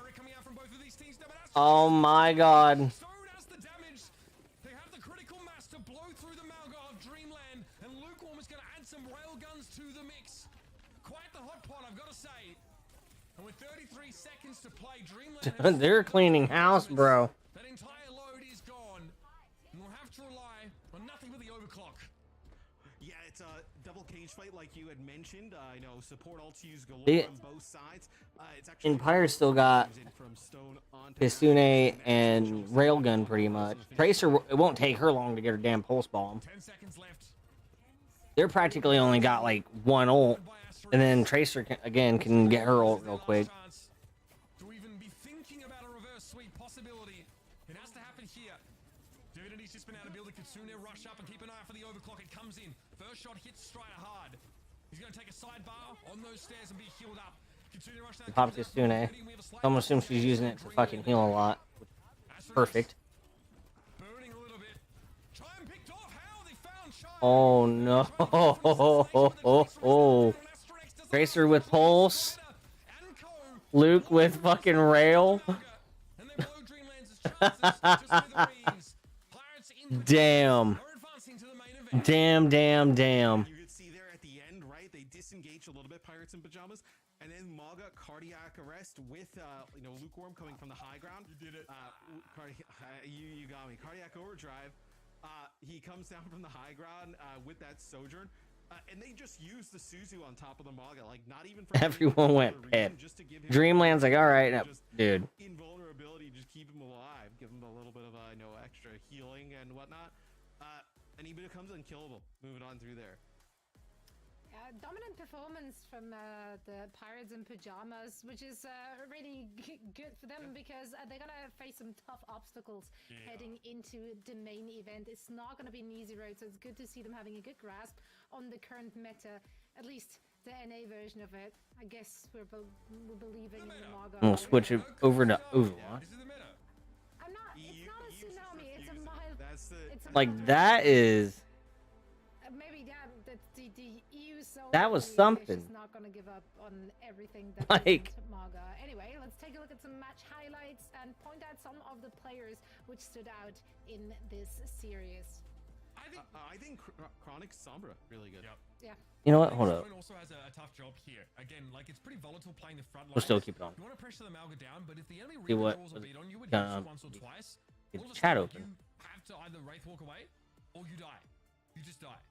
So again, the Sombra interplay I thought on Lee was really good. This was like a very competitive map. Kings Row. Yeah, I like how the song could just sit there and stick with the team and still do her job, which makes the game better for her. Because beforehand, she would just have to run around, hack people, and just don't do anything, and da da da. But now you can actually engage with everything, and it's very good. I mean that's got to be tough to play against. Oh. I mean, again, like you have to drop down on the EMP. We did see a couple unsuccessful attempts for Pirates to sort of take this point here. And, it's kind of accepted right now, like this sort of flowchart that plays out where the attackers try and get the high ground, the defenders sort of rotate, down. They end up, going around in circles a little bit here. This last map, again, started off pretty competitively. We saw some moments, in which Astronex is able to be kept alive and really win those neutral fights out. Magic Maple really impressed me. A couple of individual moments, like wins out in the neutral, just like blows up a Sombra at the start of the game, and that for me sets the tone. The Tracer here is pretty powerful. Like that burst damage from Pulse. 71 eliminations, 30.4k damage, 16 deaths, 0 assists. Composition that Lucio gives you. You need to find ways to chunk through that. That's why some teams are trying to Genji as well. Great stuff from Stone here. The Tracer switch also, big difference maker. Absolutely. Stone deservedly getting that player of the match honor with the performance on that Tracer, on that Reaper. So pivotal to winning out so many of those files. Always at the right fights, always at the right place at the right time. Really, really played. Yeah, I mean, just putting tons of pressure on, Astronex the entire Stone was a series, fucking beast, bro. Every time that Dreamland wanted to push up, get into Pirates and Pajamas faces, they had to deal with Stone's Reaper at the forefront. And again, yeah, like we talk about the switch to the Tracer, right? There's like he sticks a pulse on Ryan. It's a Suzu, right? So even there's a lot of defensive resources that are getting teased out even by like these pulse bombs and aggressive plays from Stone. So I think it's really hard to play the Reaper right now. It just seems volatile. So credit to Stone for navigating what could be a tough situation. And I do wanna ask him in a moment just sort of how that flowchart works and how you find success in like the mirror when you're on Reaper. Well, you know what? What? You have a chance to That's do crazy. just that because Really? Stone is actually standing by for I an didn't expect interview. that at all, I know, this came out of nowhere. Stone, congrats, my dude, on that W. Really, really fantastic performance from you and the entire squad. Thank you. Ooh, he has a spooky ghosty in the back. Do you see it? Ooh. Obviously, we see a lot of like the Reaper mirror in these Malga comps, like with Sombra as well. What we're noticing a lot in this matchup is that like the enemy Malga is always like 10% HP at the start of these fights. Like you're chunking them down really effectively. Some of that is your job, I assume, but also share with Strider and the rest of your team. How are you guys winning in the neutral? And how are you sort of starting so many of these fights with like a huge HP advantage on your Malga? Yeah, that's it's definitely like a team strategy thing where it's like we want to force out that shout early, and so it's just a lot of coordination, like making sure we're swinging at the right time and all focusing down the Malga. Yeah. So I mean, there was. Oh yeah, go say sorry. Sorry, Matt. There was very limited time, obviously, to practice those kind of plays and also this composition. Was it easy for you and the squad to find your footing in this meta? I think we got it pretty quick. We were practicing like since Friday, so definitely not much time from our first match. But Strider's a really good Malga. Chronic's a great Sombra. So yeah, I think we kind of had an advantage for that. With this meta right now, obviously, still there's still variations of this being played. Is there anything you guys feel you need to change, maybe going into the main event, or anything you'd want to add? Maybe it's like some of the Symmetra variations of this, or how you guys feel and go to the main event. I would love to be able to. the sim isn't exactly our thing right now. If we could, then yeah, that'd be great. But I don't know. We'll just kind of have to see how the next week of practice goes. For sure. Right on. Yeah, you do have a few days before you're heading into your upper bracket quarterfinals matches. Timeless will be your first opponent. Any thoughts on that team? Anything you saw that piqued your interest? They're good. They're definitely good. I think we can beat them. That's good. I'd love for you to think that, and I hope that you get to show. I hope you get to show that confidently on the server when it's time to shine. We can't wait to see more of you in the squad next week. For now, rest well and good luck in practicing. Peace. All right, thank you. Great to hear from Stone picking up that Reaper in this current meta. Yeah, very interesting, like how teams have approached it with such short turnaround, really, to like make the comp work for them. It reminds me a lot about how they played around the Junker Queen shout. I think something Matt talked about like at the start of the day. Yeah. The really key cooldown that offers you a lot of the similar window of durability. Obviously, there's some utility with the speed, but I think trying to draw that out early is really important. So yeah, BP and to exploit off angles and also just focus fire really well. These DL are fundamental concepts, but eliminated. top teams sometimes Main event is SOG and. I also wonder if teams actually think that the sim is better, but it's kind of like oh man, we don't have a Malga specialist, right? Like you don't really have somebody sitting around who's like playing sim all the time.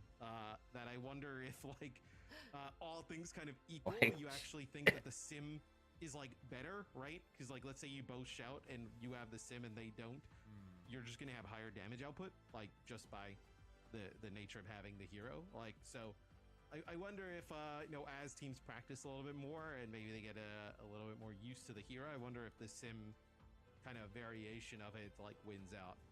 It's a lot of pressure, I feel like, on the backline because the sim needs to be kept alive for a certain period of time to really make that work, right? But at the same time, Mauga is probably being focus fired as well, so that puts a lot of pressure on the backline and on the healing output that you need from them. I think like back in the day, like the most successful teams last year with using sim was London because they played Ryan. They just played Ryan. Like you don't have to think about protecting your sim to nearly the same degree. It's up to her just to stand behind the blue square and not die. Now it's like much easier to access the sim as well, and we do see a lot of these flanking heroes that are being used frequently, like Sombra, Reaper, Tracer. It is more dangerous for you. Also, like you can just accidentally get blown up by Amalga if they just look at you right now. So it's way more volatile. Amalga, bro. And I think the more sim comps we see, yeah, it'll be more interesting. I'm okay with it. I think Wolf in our little chat group is like, this would be kind of crazy, kind of be bad for the game. I hear I'm ready for it. We are seeing it a bunch in APAC, so expect to see more of it here. I do think if you see sim, I think the Kuriko becomes a little bit of a more interesting pick because the Suzu offers that brief moment of like invuln, which like for how bursty some of these targets down, right? Keeping the Symmetra alive for 2 seconds more, 3 seconds more, right? He's like the difference in a fight. So I think like if sim stonks start to go up, I would expect Kuriko's to as well. Right on. Yeah, I mean, we saw M80, right? When they relied on that Symmetra, that was the winning condition, keeping her alive. And on the other side, that was where the focus went, right? So lots of pressure on the Hydra and playing that sim. Now, that is wrapping it up for our group stage here in the NA region. But let's walk down memory lane once more and look at an amazing play. An amazing play. I will keep on messing up the plural and singular on that transition. But you know what? We get there eventually. This play was sick. I mean, I'm surprised he survived manually. Oh my god. Manually had Ew! Ew! Always a good moment. And again, no one really putting that pressure down on manually. The next fight, they do. They kind of focus Cassidy first. It looks very different, but you can see just how powerful this hero is. That lack of mobility obviously hurts Cassidy, but this is his optimal range. And if you have someone with good aim and generally good flicks, like you can have fantastic showing. Mag Grenade is much stronger than it used to be here. Again, this little tech is, I love this from Hawk, mate. He is getting back into the fray. Little bump and scrape. And again, this is very fun to watch this M80 team play. They weren't as clean again as I thought they would be. I did think that their opponents gave them a decent challenge though. A shout out to production here. Birdcage because Hawk is the Mauga. Very funny. I like that. Love that. I love that. Smart. And Pelican as well. Yeah, Pelicans so many birds. Uh-oh. And Dove on the other Oh, never mind. team. Whoa. Now, I'm not an ornithologist, but that's a lot of birds. Bringing it back. Bring it back. That's cool back here. Just what Matt wanted to say right Bring it there. full circle as we can. Perfect. Well, that's a perfect way to end it all. You know, group stages have been very exciting, very explosive. I loved how many new faces we got to see. Old faces jumping into the frail, calling everyone old. Like That's fucking... old. They're like babies to me. Yeah, That's like, okay. Let's take a look. I know, right? Let's take a look at the main bracket here. All right, so in the bracket though. This is going to be a main event. First round in our double elimination bracket. So of course, if they lose their first match, they are not out yet. Which of these tickles your fancy? Which one of those do you think is going to be the most hype of them all? Students of the game, M80 is going to be a big. Yeah. All the way down there at the bottom. I am... Yeah, I was going to say so the bracket's up on here, but I have to hop on and play some Overwatch. But yeah, no, the team M80 will, you know, probably get it, but I don't know. Luminosity, Shikigami, Hikari, that's an interesting one. I'm not really sure how I feel about that one, but yeah, that Students of the Game M80 matchup it promises to be sick. And this is a double elimination bracket, right? So yeah, there are another chance. So we have GSL, which gives you a second chance. Double Ealing gives you a second chance. There's time. There's time for these teams to improve between games, check footage. It generally opens up the field a lot more here. But Toronto Defiant, they have the target on their back. Everyone's looking at them. And I'm curious to see if they can be brought The to Toronto Defiant being one of the like an actual fucking team. Because a lot of our top dogs, they've gone, you know, they've gone very uncontested. They've not really had to sweat much in the Swiss stage, in the group stage. So I do want to see people make them sweat a little bit, you know? Like, I want to see them tested to the limits. So I hope some of the teams can bring it. I am very excited for everything that will transpire. It's a 4-day event of nail-biting action, and all of that will start on the 21st. So we have a few more days of rest. But yeah, that's the stage set for our first main event. Very exciting stuff. And now we are wrapping things up here for the group stages. Mitch, Matt, thank you both so much for calling the action. What's the biggest takeaway from the last 2 weeks? Malga. Outside of MAGA, I would say I would actually say that I think this year's competition, it's going to be way more about like the constant ability to be able to adapt, because in the past in Overwatch League, right, we'd play on, you know, PTR, OPR, you know, all these other realms, right, that you could have like previous patches. A patch goes in on Tuesday, like you're playing it in OWCS that weekend, right? So I think the teams that can, you know, adapt, have players like, how many teams probably struggle this weekend more than ever because like, hey, I just don't play a ton of MAGA. Do you look at the other tank? Do you? No, I don't play any MAGA. Like, and then now you're kind of like screwed. Where I think teams that can adapt and be versatile are going to be really at the forefront throughout a lot of this year. Oh, will they be the forefront? These teams that have come together as well. You know, what stands out to me is how like these seasoned veterans have been able to come together under new banners and improve very quickly, get close to that level they were at. I think they really understand how to build an environment with team synergy and coordination. That is hard to replicate, I think, from players that don't have that like hands-on experience being a teammate in a serious roster. So looking for like, you know, LFO, for example, to continue to improve quite drastically. That's one of the teams, like you mentioned, I'm hoping that can put some pressure on Toronto in that second round matchup if they make it through. It's been really exciting to see how many things the teams need to adjust to. It's not just new metas, new teammates, it's a new format. There's new rules. We have the map vetoes in place here as well, right? Which do change it up quite a bit. So very, very exciting stuff for this first year of the OWCS, and we hope for many more to come. For now, we're going to say goodbye. Thank you so much for watching. And if you want more Overwatch, which you should want, stick around because we are about to raid CB, one of our Twitch co-streamers, and we wish you a good night for now, and we hope to see you again next week. Stay safe. Seconds to go now. There's still a chance to touch as the payload's moving back. People in chat like, no! Because I got the drop. Dollar is going to make it back to the point. Need a matchup, but no, Imo stops them from getting back. A triple kill with a death bottom, and they're completely just C9ing them. What a play from Imo. A huge fight being taken here. EMP from Shax hits 3. The boop is good though. Shax, nobody actually. I take that back. I'm disappointed in you. Where's your green? My socks are green. Yeah. You I have got no green on me. There's green in the shot. We're all good. There's Oh green. yeah, I'm gonna. Your fish are really celebrating there for you. With that sound barrier into the back line, but no initial kills. In fact, REA's health bar's looking way healthier than Sheer Cold, and they just use a sound barrier. Blizzard on the point.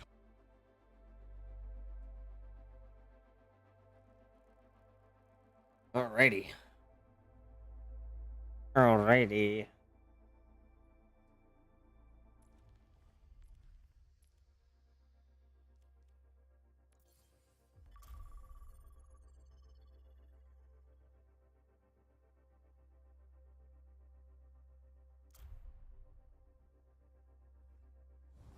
I will say this.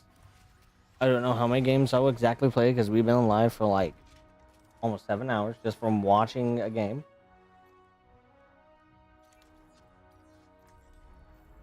Someone needs to fill this saddle. Dead on.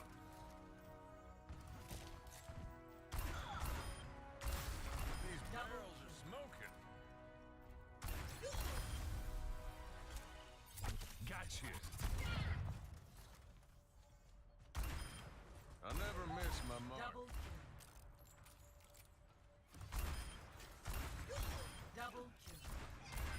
Triple kill. Plenty more where that came from. Double kill. That should be in your bonnet. Double kill. Ooh, right where it hurts. Double kill. It's high noon.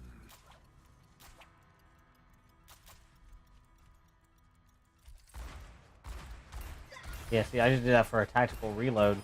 Double. Come and get it. Triple kill. It's a bone orchard out here.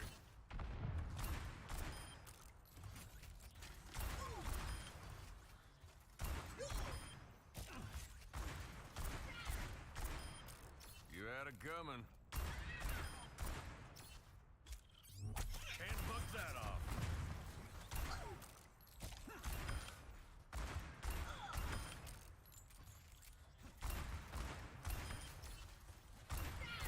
Double kill. That should be in your bonnet. You don't know when to quit. Double kill. Double kill. Triple kill. Anyone else? Got a burr in your side. Double kill. You'll need more grit than that.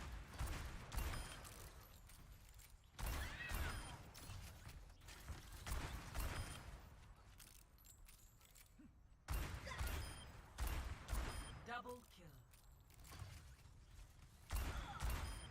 Chew on that. Double kill.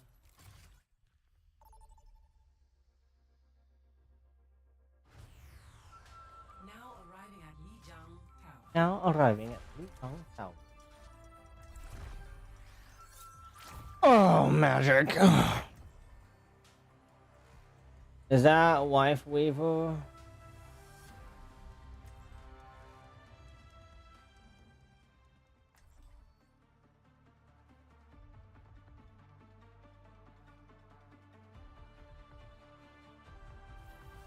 Our minds are shackled. Submission is the key. Sombra. I've never been more Oh. ready for adventure. Wife Weaver. Grat. I'm hoping for an easy mission. Don't make this harder than it needs to be. I should really play more BAP just so I can get a little bit better on here. 4, 3, 2, 1. No, like Capture. just because he's gonna be like another support that I can rely on playing.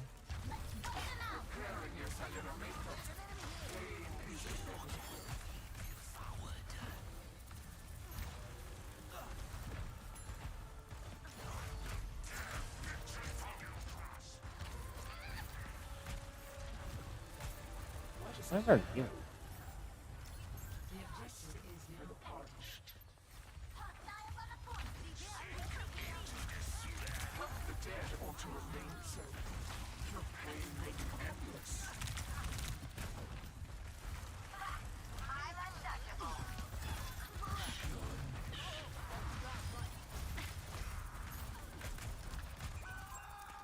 Apologies.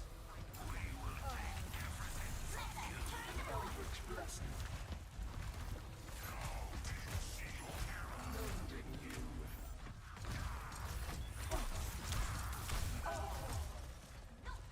Hmm. Yeah, I don't know what our diva's doing.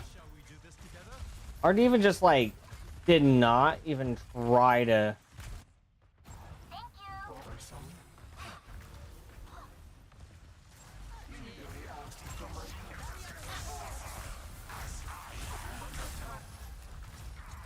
You cannot escape me.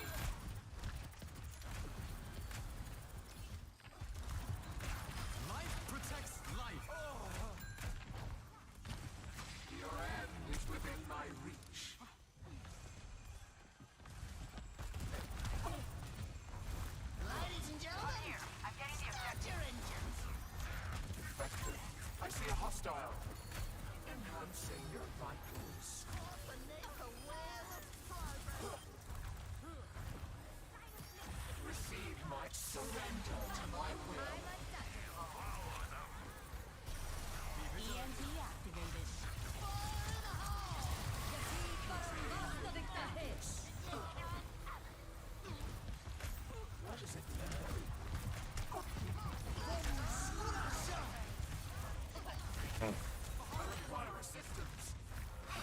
fucking thing over there.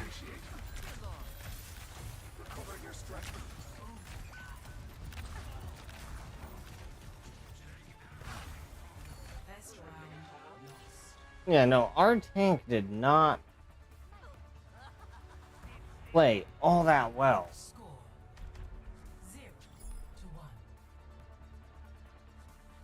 Like, I have no idea what our tank is. Like, she for real went, I'm just going to stop for a minute and do absolutely nothing. So, I don't really have faith in our tank. Anybody got a toothpick?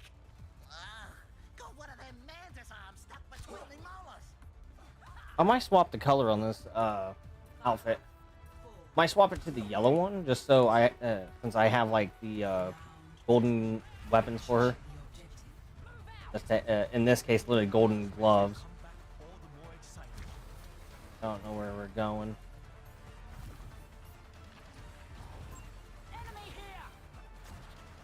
Misery made manifest.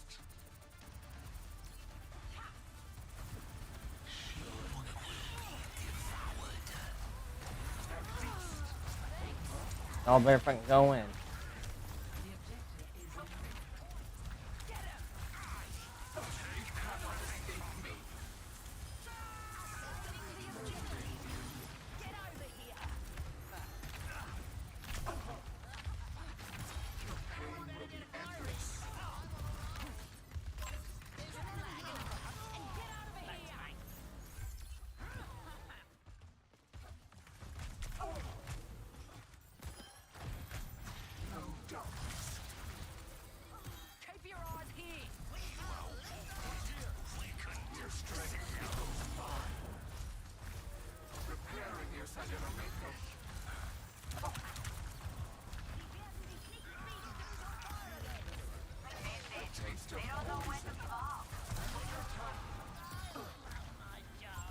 That blew me away, huh?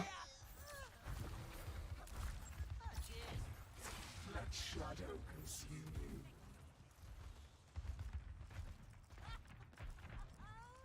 Okay, they got a health pack over there, so they're playing back, like harassing backline. Just perfectly fine. Like I said, people still play like that, which is fine. It can work, but you have to like practically be careful. Oh, dude, I don't even know what happened.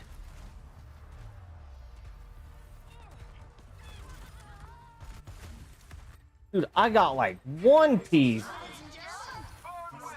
What is our... Where is our junk at? Hey, yo?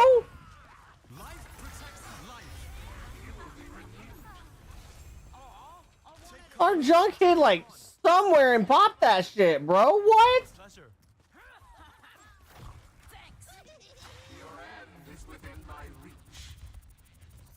Still hitting them.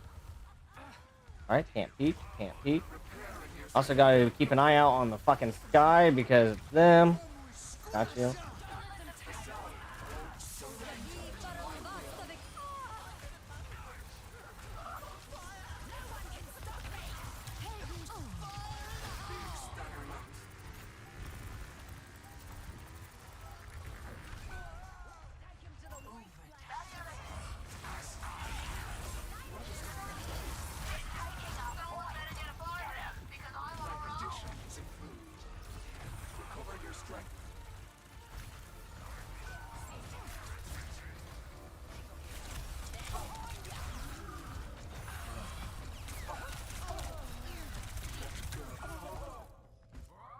They got me.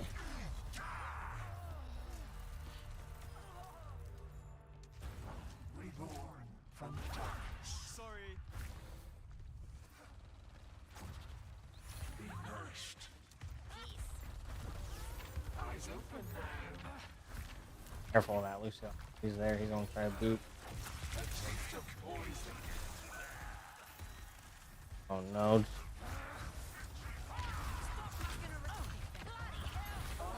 Something more.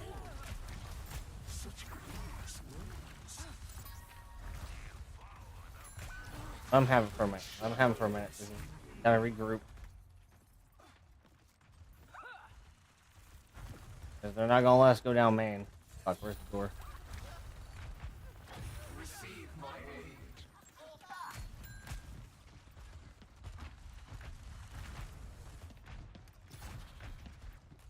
You cannot escape me.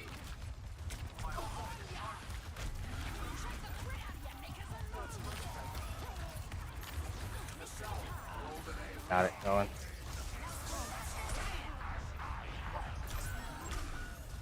Dude, oh my god. I'm coming in hot.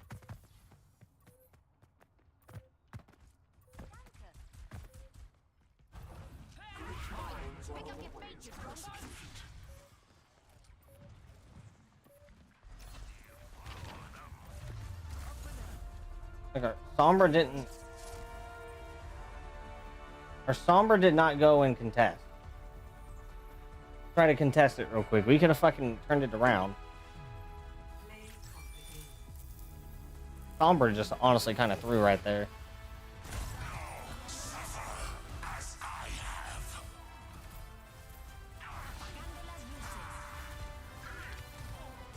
Went for it.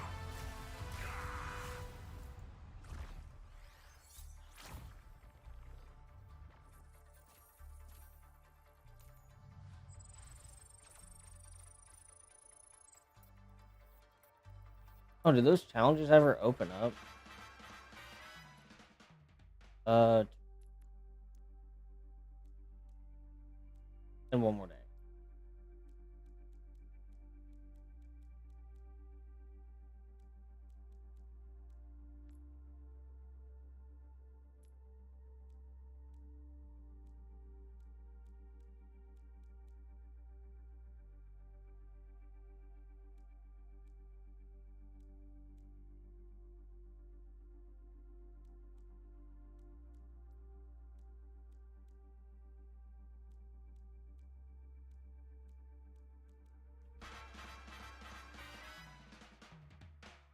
I think we could have had that though.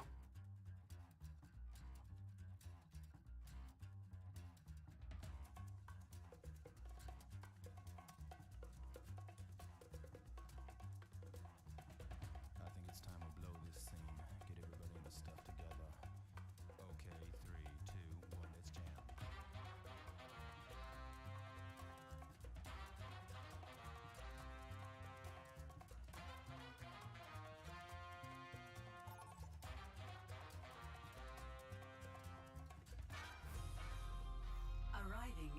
I don't know if I have my microphone or not. If I did, I do apologize. Fucking computer chair was like right there. Oh shit. Oh shit. We're overfilled.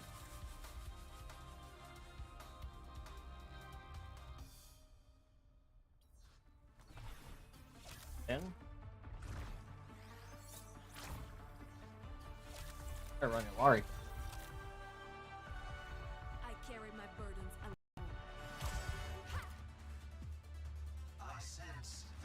Reason is because I can place pylon wherever my sniper and well, my two snipers technically are going to be perched at.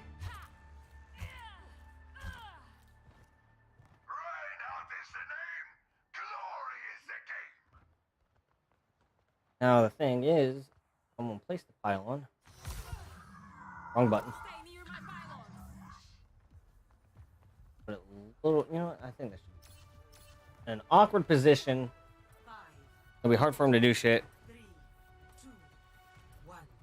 Attackers incoming. Stop the payload.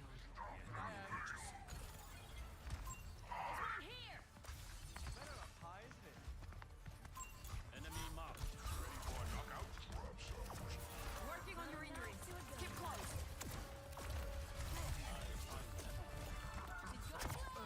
A well-trained shot.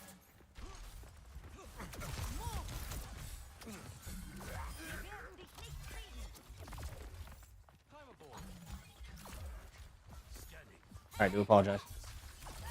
If I go quiet, I do apologize. Sometimes I'm either talking to somebody or if I just go quiet while I'm playing a game because I'm focusing. Second guess first mistakes.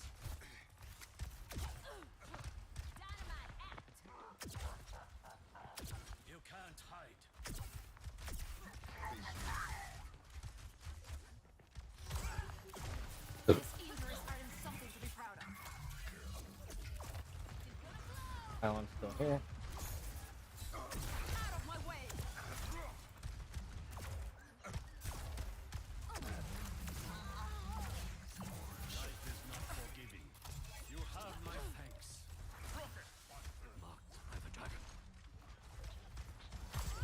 Jump down there, I guess, with him real quick. Good thing I had the pylon placed in, like, literally the weirdest spot ever.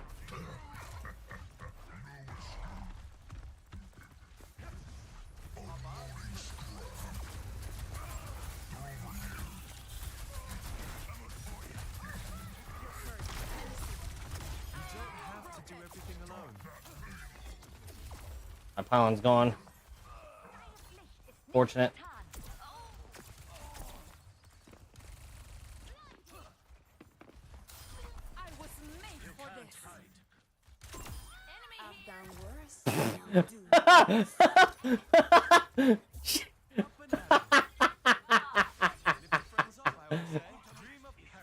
Oh, I gotta move it again. There we go. Right there. I think we'll be good.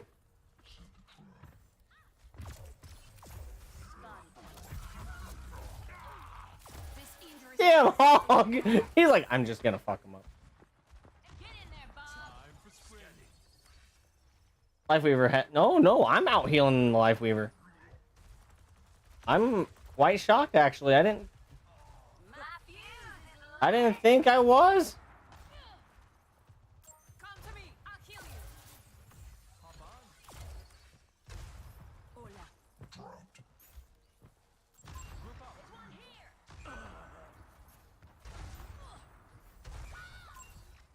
Ooh.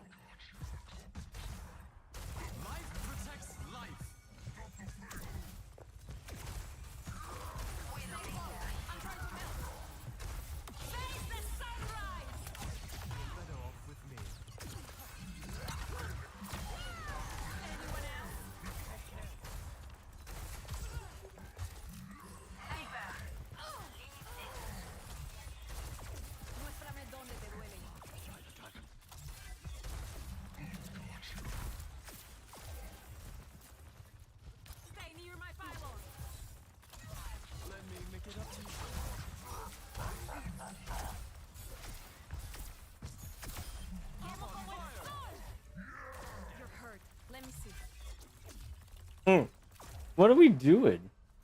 Like, what are we y'all doing? Some goofy ass shit going on.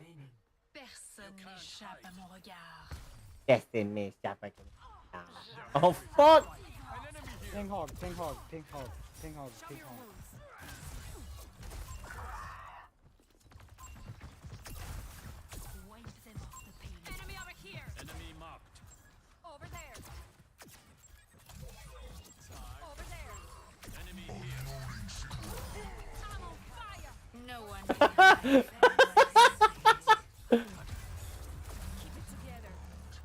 I'm not gonna lie.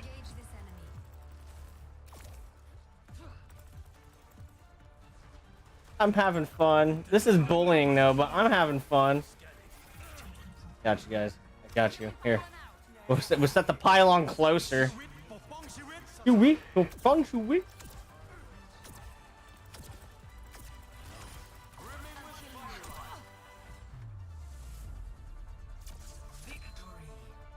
Booski.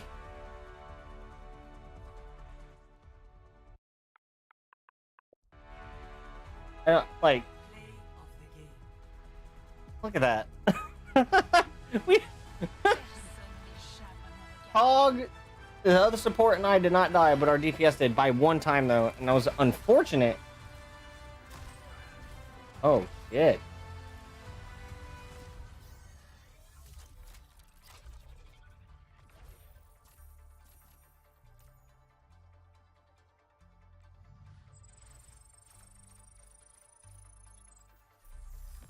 Honestly, like the way I placed that healing pylon, like where I had it placed, it was like in such a weird position that they couldn't determine where it was at, because most of the time you'd place it on a wall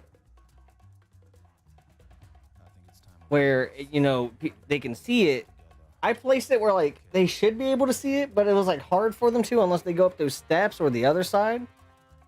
It was like at an angle still behind some cover. So that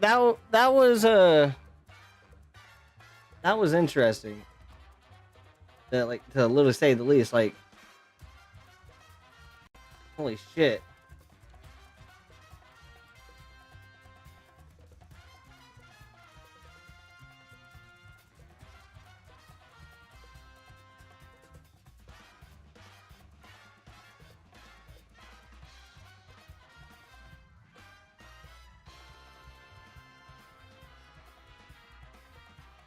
We got ooh, that didn't.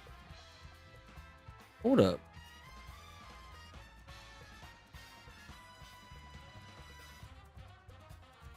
Okay, the microphone don't pick it up. Oh, yeah, no, that was squeaky. I got like one more game, regardless of win or loss. I got like one more, and then I'm hopping off. Tomorrow, I'm actually going to go live on probably more than one game. Just to be honest, probably just more than one game. So it'll probably be like For Honor first, and then Overwatch. I want to play For Honor again. New stuff came out for it the other day. I'm not gonna lie. I spent money to get shit, and I intend on grinding the shit out.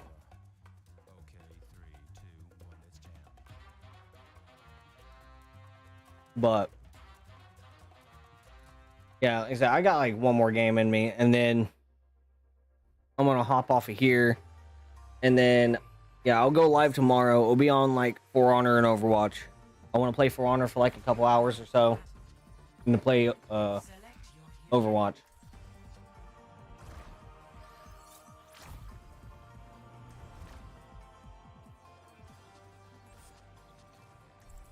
Oh, Laurie. Laurie don't work out. I can swap to Moira or BAP. I really want to play BAP, but it just depends on what our other support's going to play. Whatever they're going to play, then I'll probably have... Okay, they're going... Ana, that's fine. Ana and Laurie is not a bad duo for support, believe it or not. As you saw earlier with like Lifeweaver and Alari, oh, you have like a fuck ton of healing going on. Moira and Lifeweaver is really good, but Moira and Alari is fucking diabolical. Like, you just have non-stop healing on both parties. One with the pylon, one with the spray, and with the spray having the 2-second duration, and that pylon just healing constantly. Yeah, nothing's dying. Oh, they have a Widow, so I have to be careful.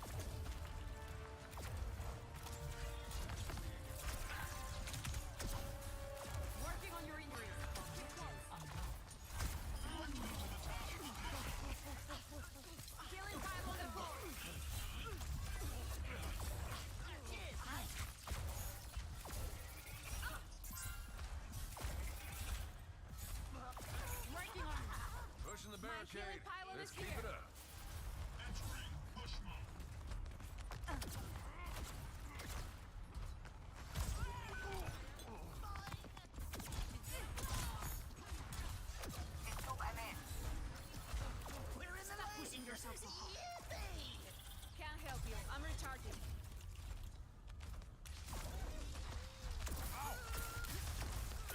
Stay away.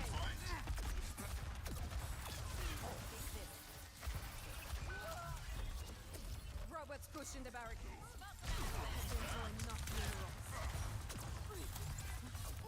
Thank you. That helps. Moving the camera. I thought that robot was on our side. Positioning healing pylon. I'm good. I'll probably have to swap to Moira. because they're running that Winston. He's not the issue, believe it or not. I would honestly say that their Genji's gonna be more of an issue, or their Ashe, instead of her actually moving out of the way. And no, this is fine.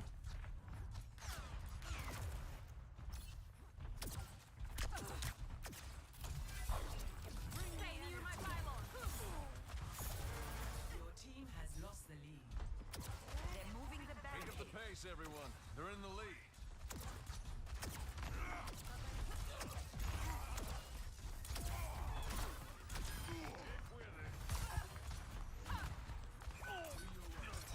Oh my goodness. Our Ana should be able to hit a lot of these shots, and she's not.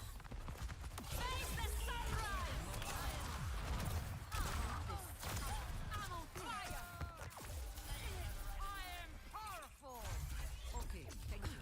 Escorting the robot. Thank you. Our Ana has less healing than what I got.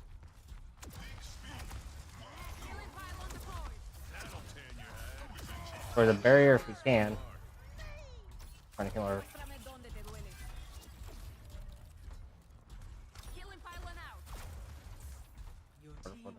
We're almost past. The robot is pushing the barricade. I'm under attack. Positioning healing pylon. I'm really feeling the heat. I'm trying to help. Can't buck that off. Get your hands up. Healing pylon the call.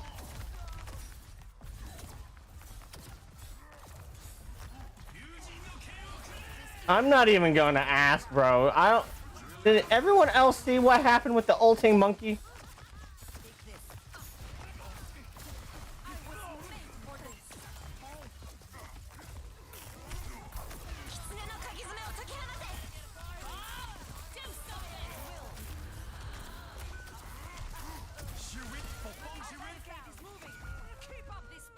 All right. The enemy took control of the robot.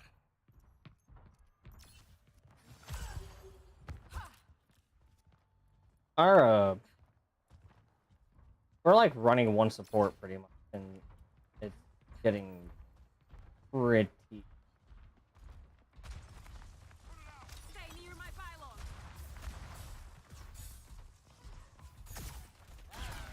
The enemy is moving their barricade. Step right up.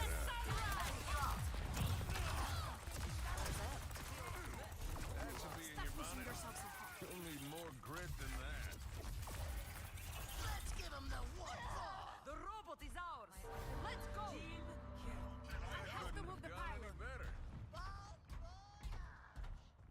Leisurely stroll mode engaged.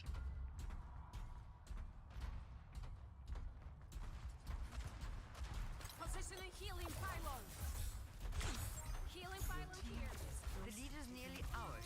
Keep pushing.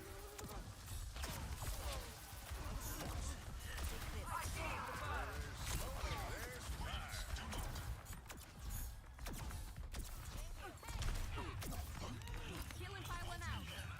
Muéstrame dónde te duele. Pushing our barricade up. Healing pylon deployed. Your team has taken the lead. This is going pretty well. Let's keep this lead. Is he spin botting with a fucking Winston, bro? I think this dude is spin botting with Winston. They took it from us. Captain Sam is almost ready. Dude, I can get my ult hella quick.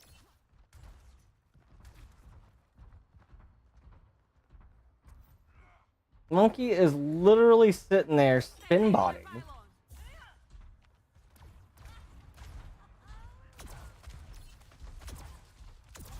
We need to maintain our advantage. Out of my way. Concentrating fire. You almost lost to a support, mind you. You're powered up. Get in there. I am unstoppable.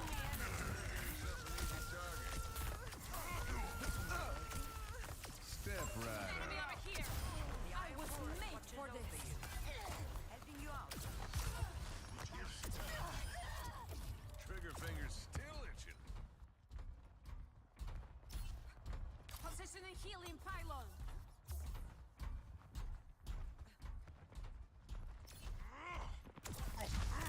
Engaging the enemy.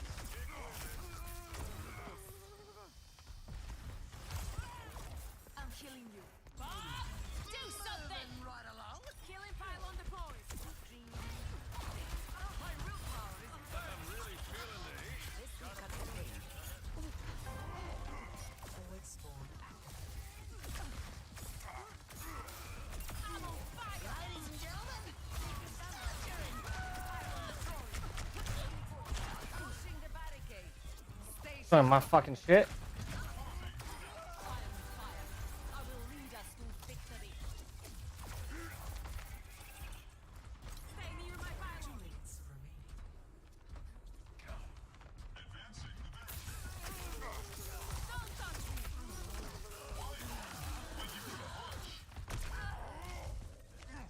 This monkey is just. This monkey's bad, bro. He's lit. I'm pretty sure he's just spin botting too when he pops ult. Because every time he fucking pops it, he's like, I don't know. This was like the weirdest thing ever. So we'll just regroup. Positioning healing pylon.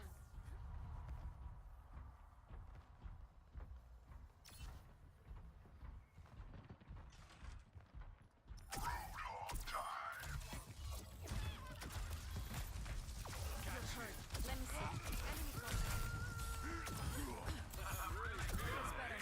60 seconds remaining. Dynamite. Healing pylon deployed.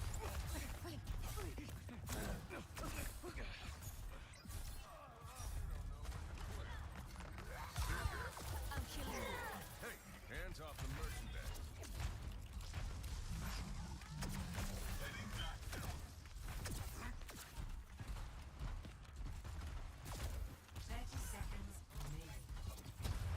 Healing pylon out.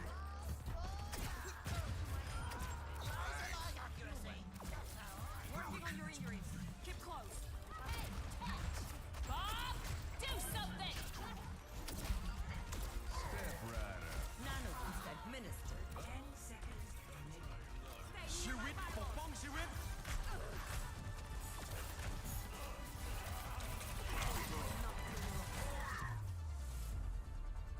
Play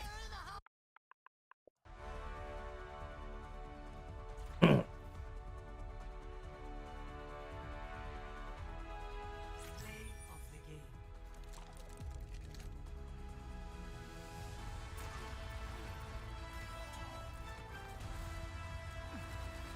Hmm. Got you. Okay.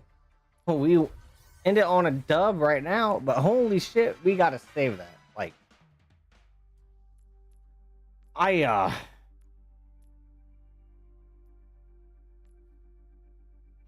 Arriving at conceal.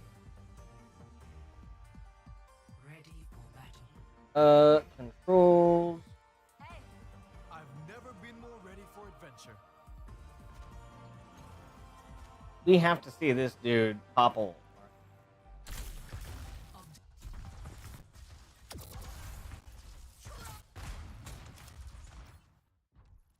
They took the robot. They can't. Alright, we have to see this.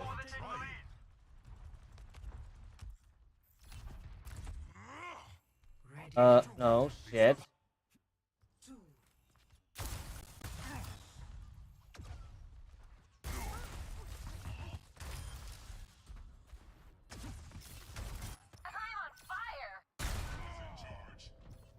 We have to see this. Like, he pops ult, alright?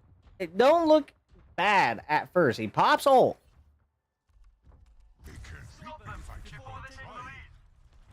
And it's weird how he's playing. He's just... He's not really moving his shit. Like, he's getting hit.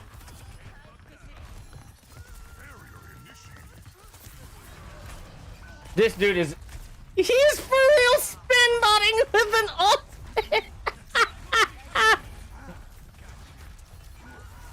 Oh, are you serious? Who fucking does that on console with a Winston, and he's not even moving properly? That's the thing. He just stands there. So I don't know if he's just having fun or what, but he's not doing anything properly. He's just standing there. He hits every single wall.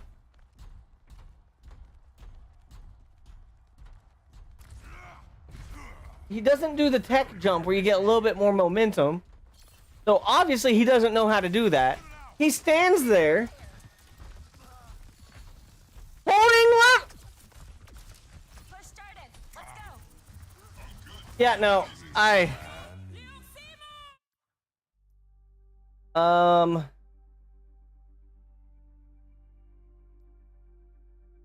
We're pinning that one.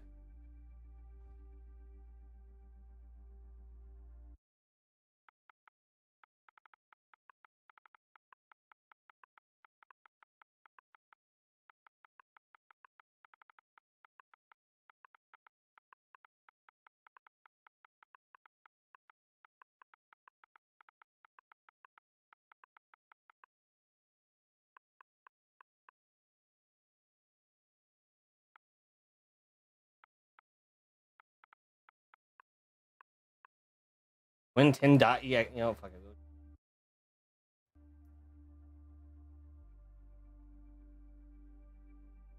Oh, it's a report. No, hold up. I hit the wrong button.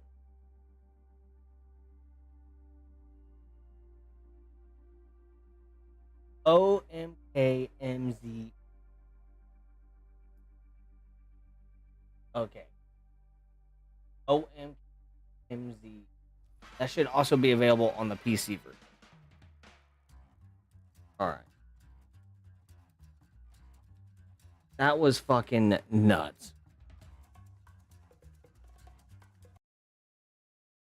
With that being said, I am going to go ahead. I'm going to hop off for the night. We've been live for about 7.5 hours. I'll be live tomorrow. We'll play a lot of the game. We'll play like For Honor and Overwatch tomorrow. I don't work and I just want to just chill and game.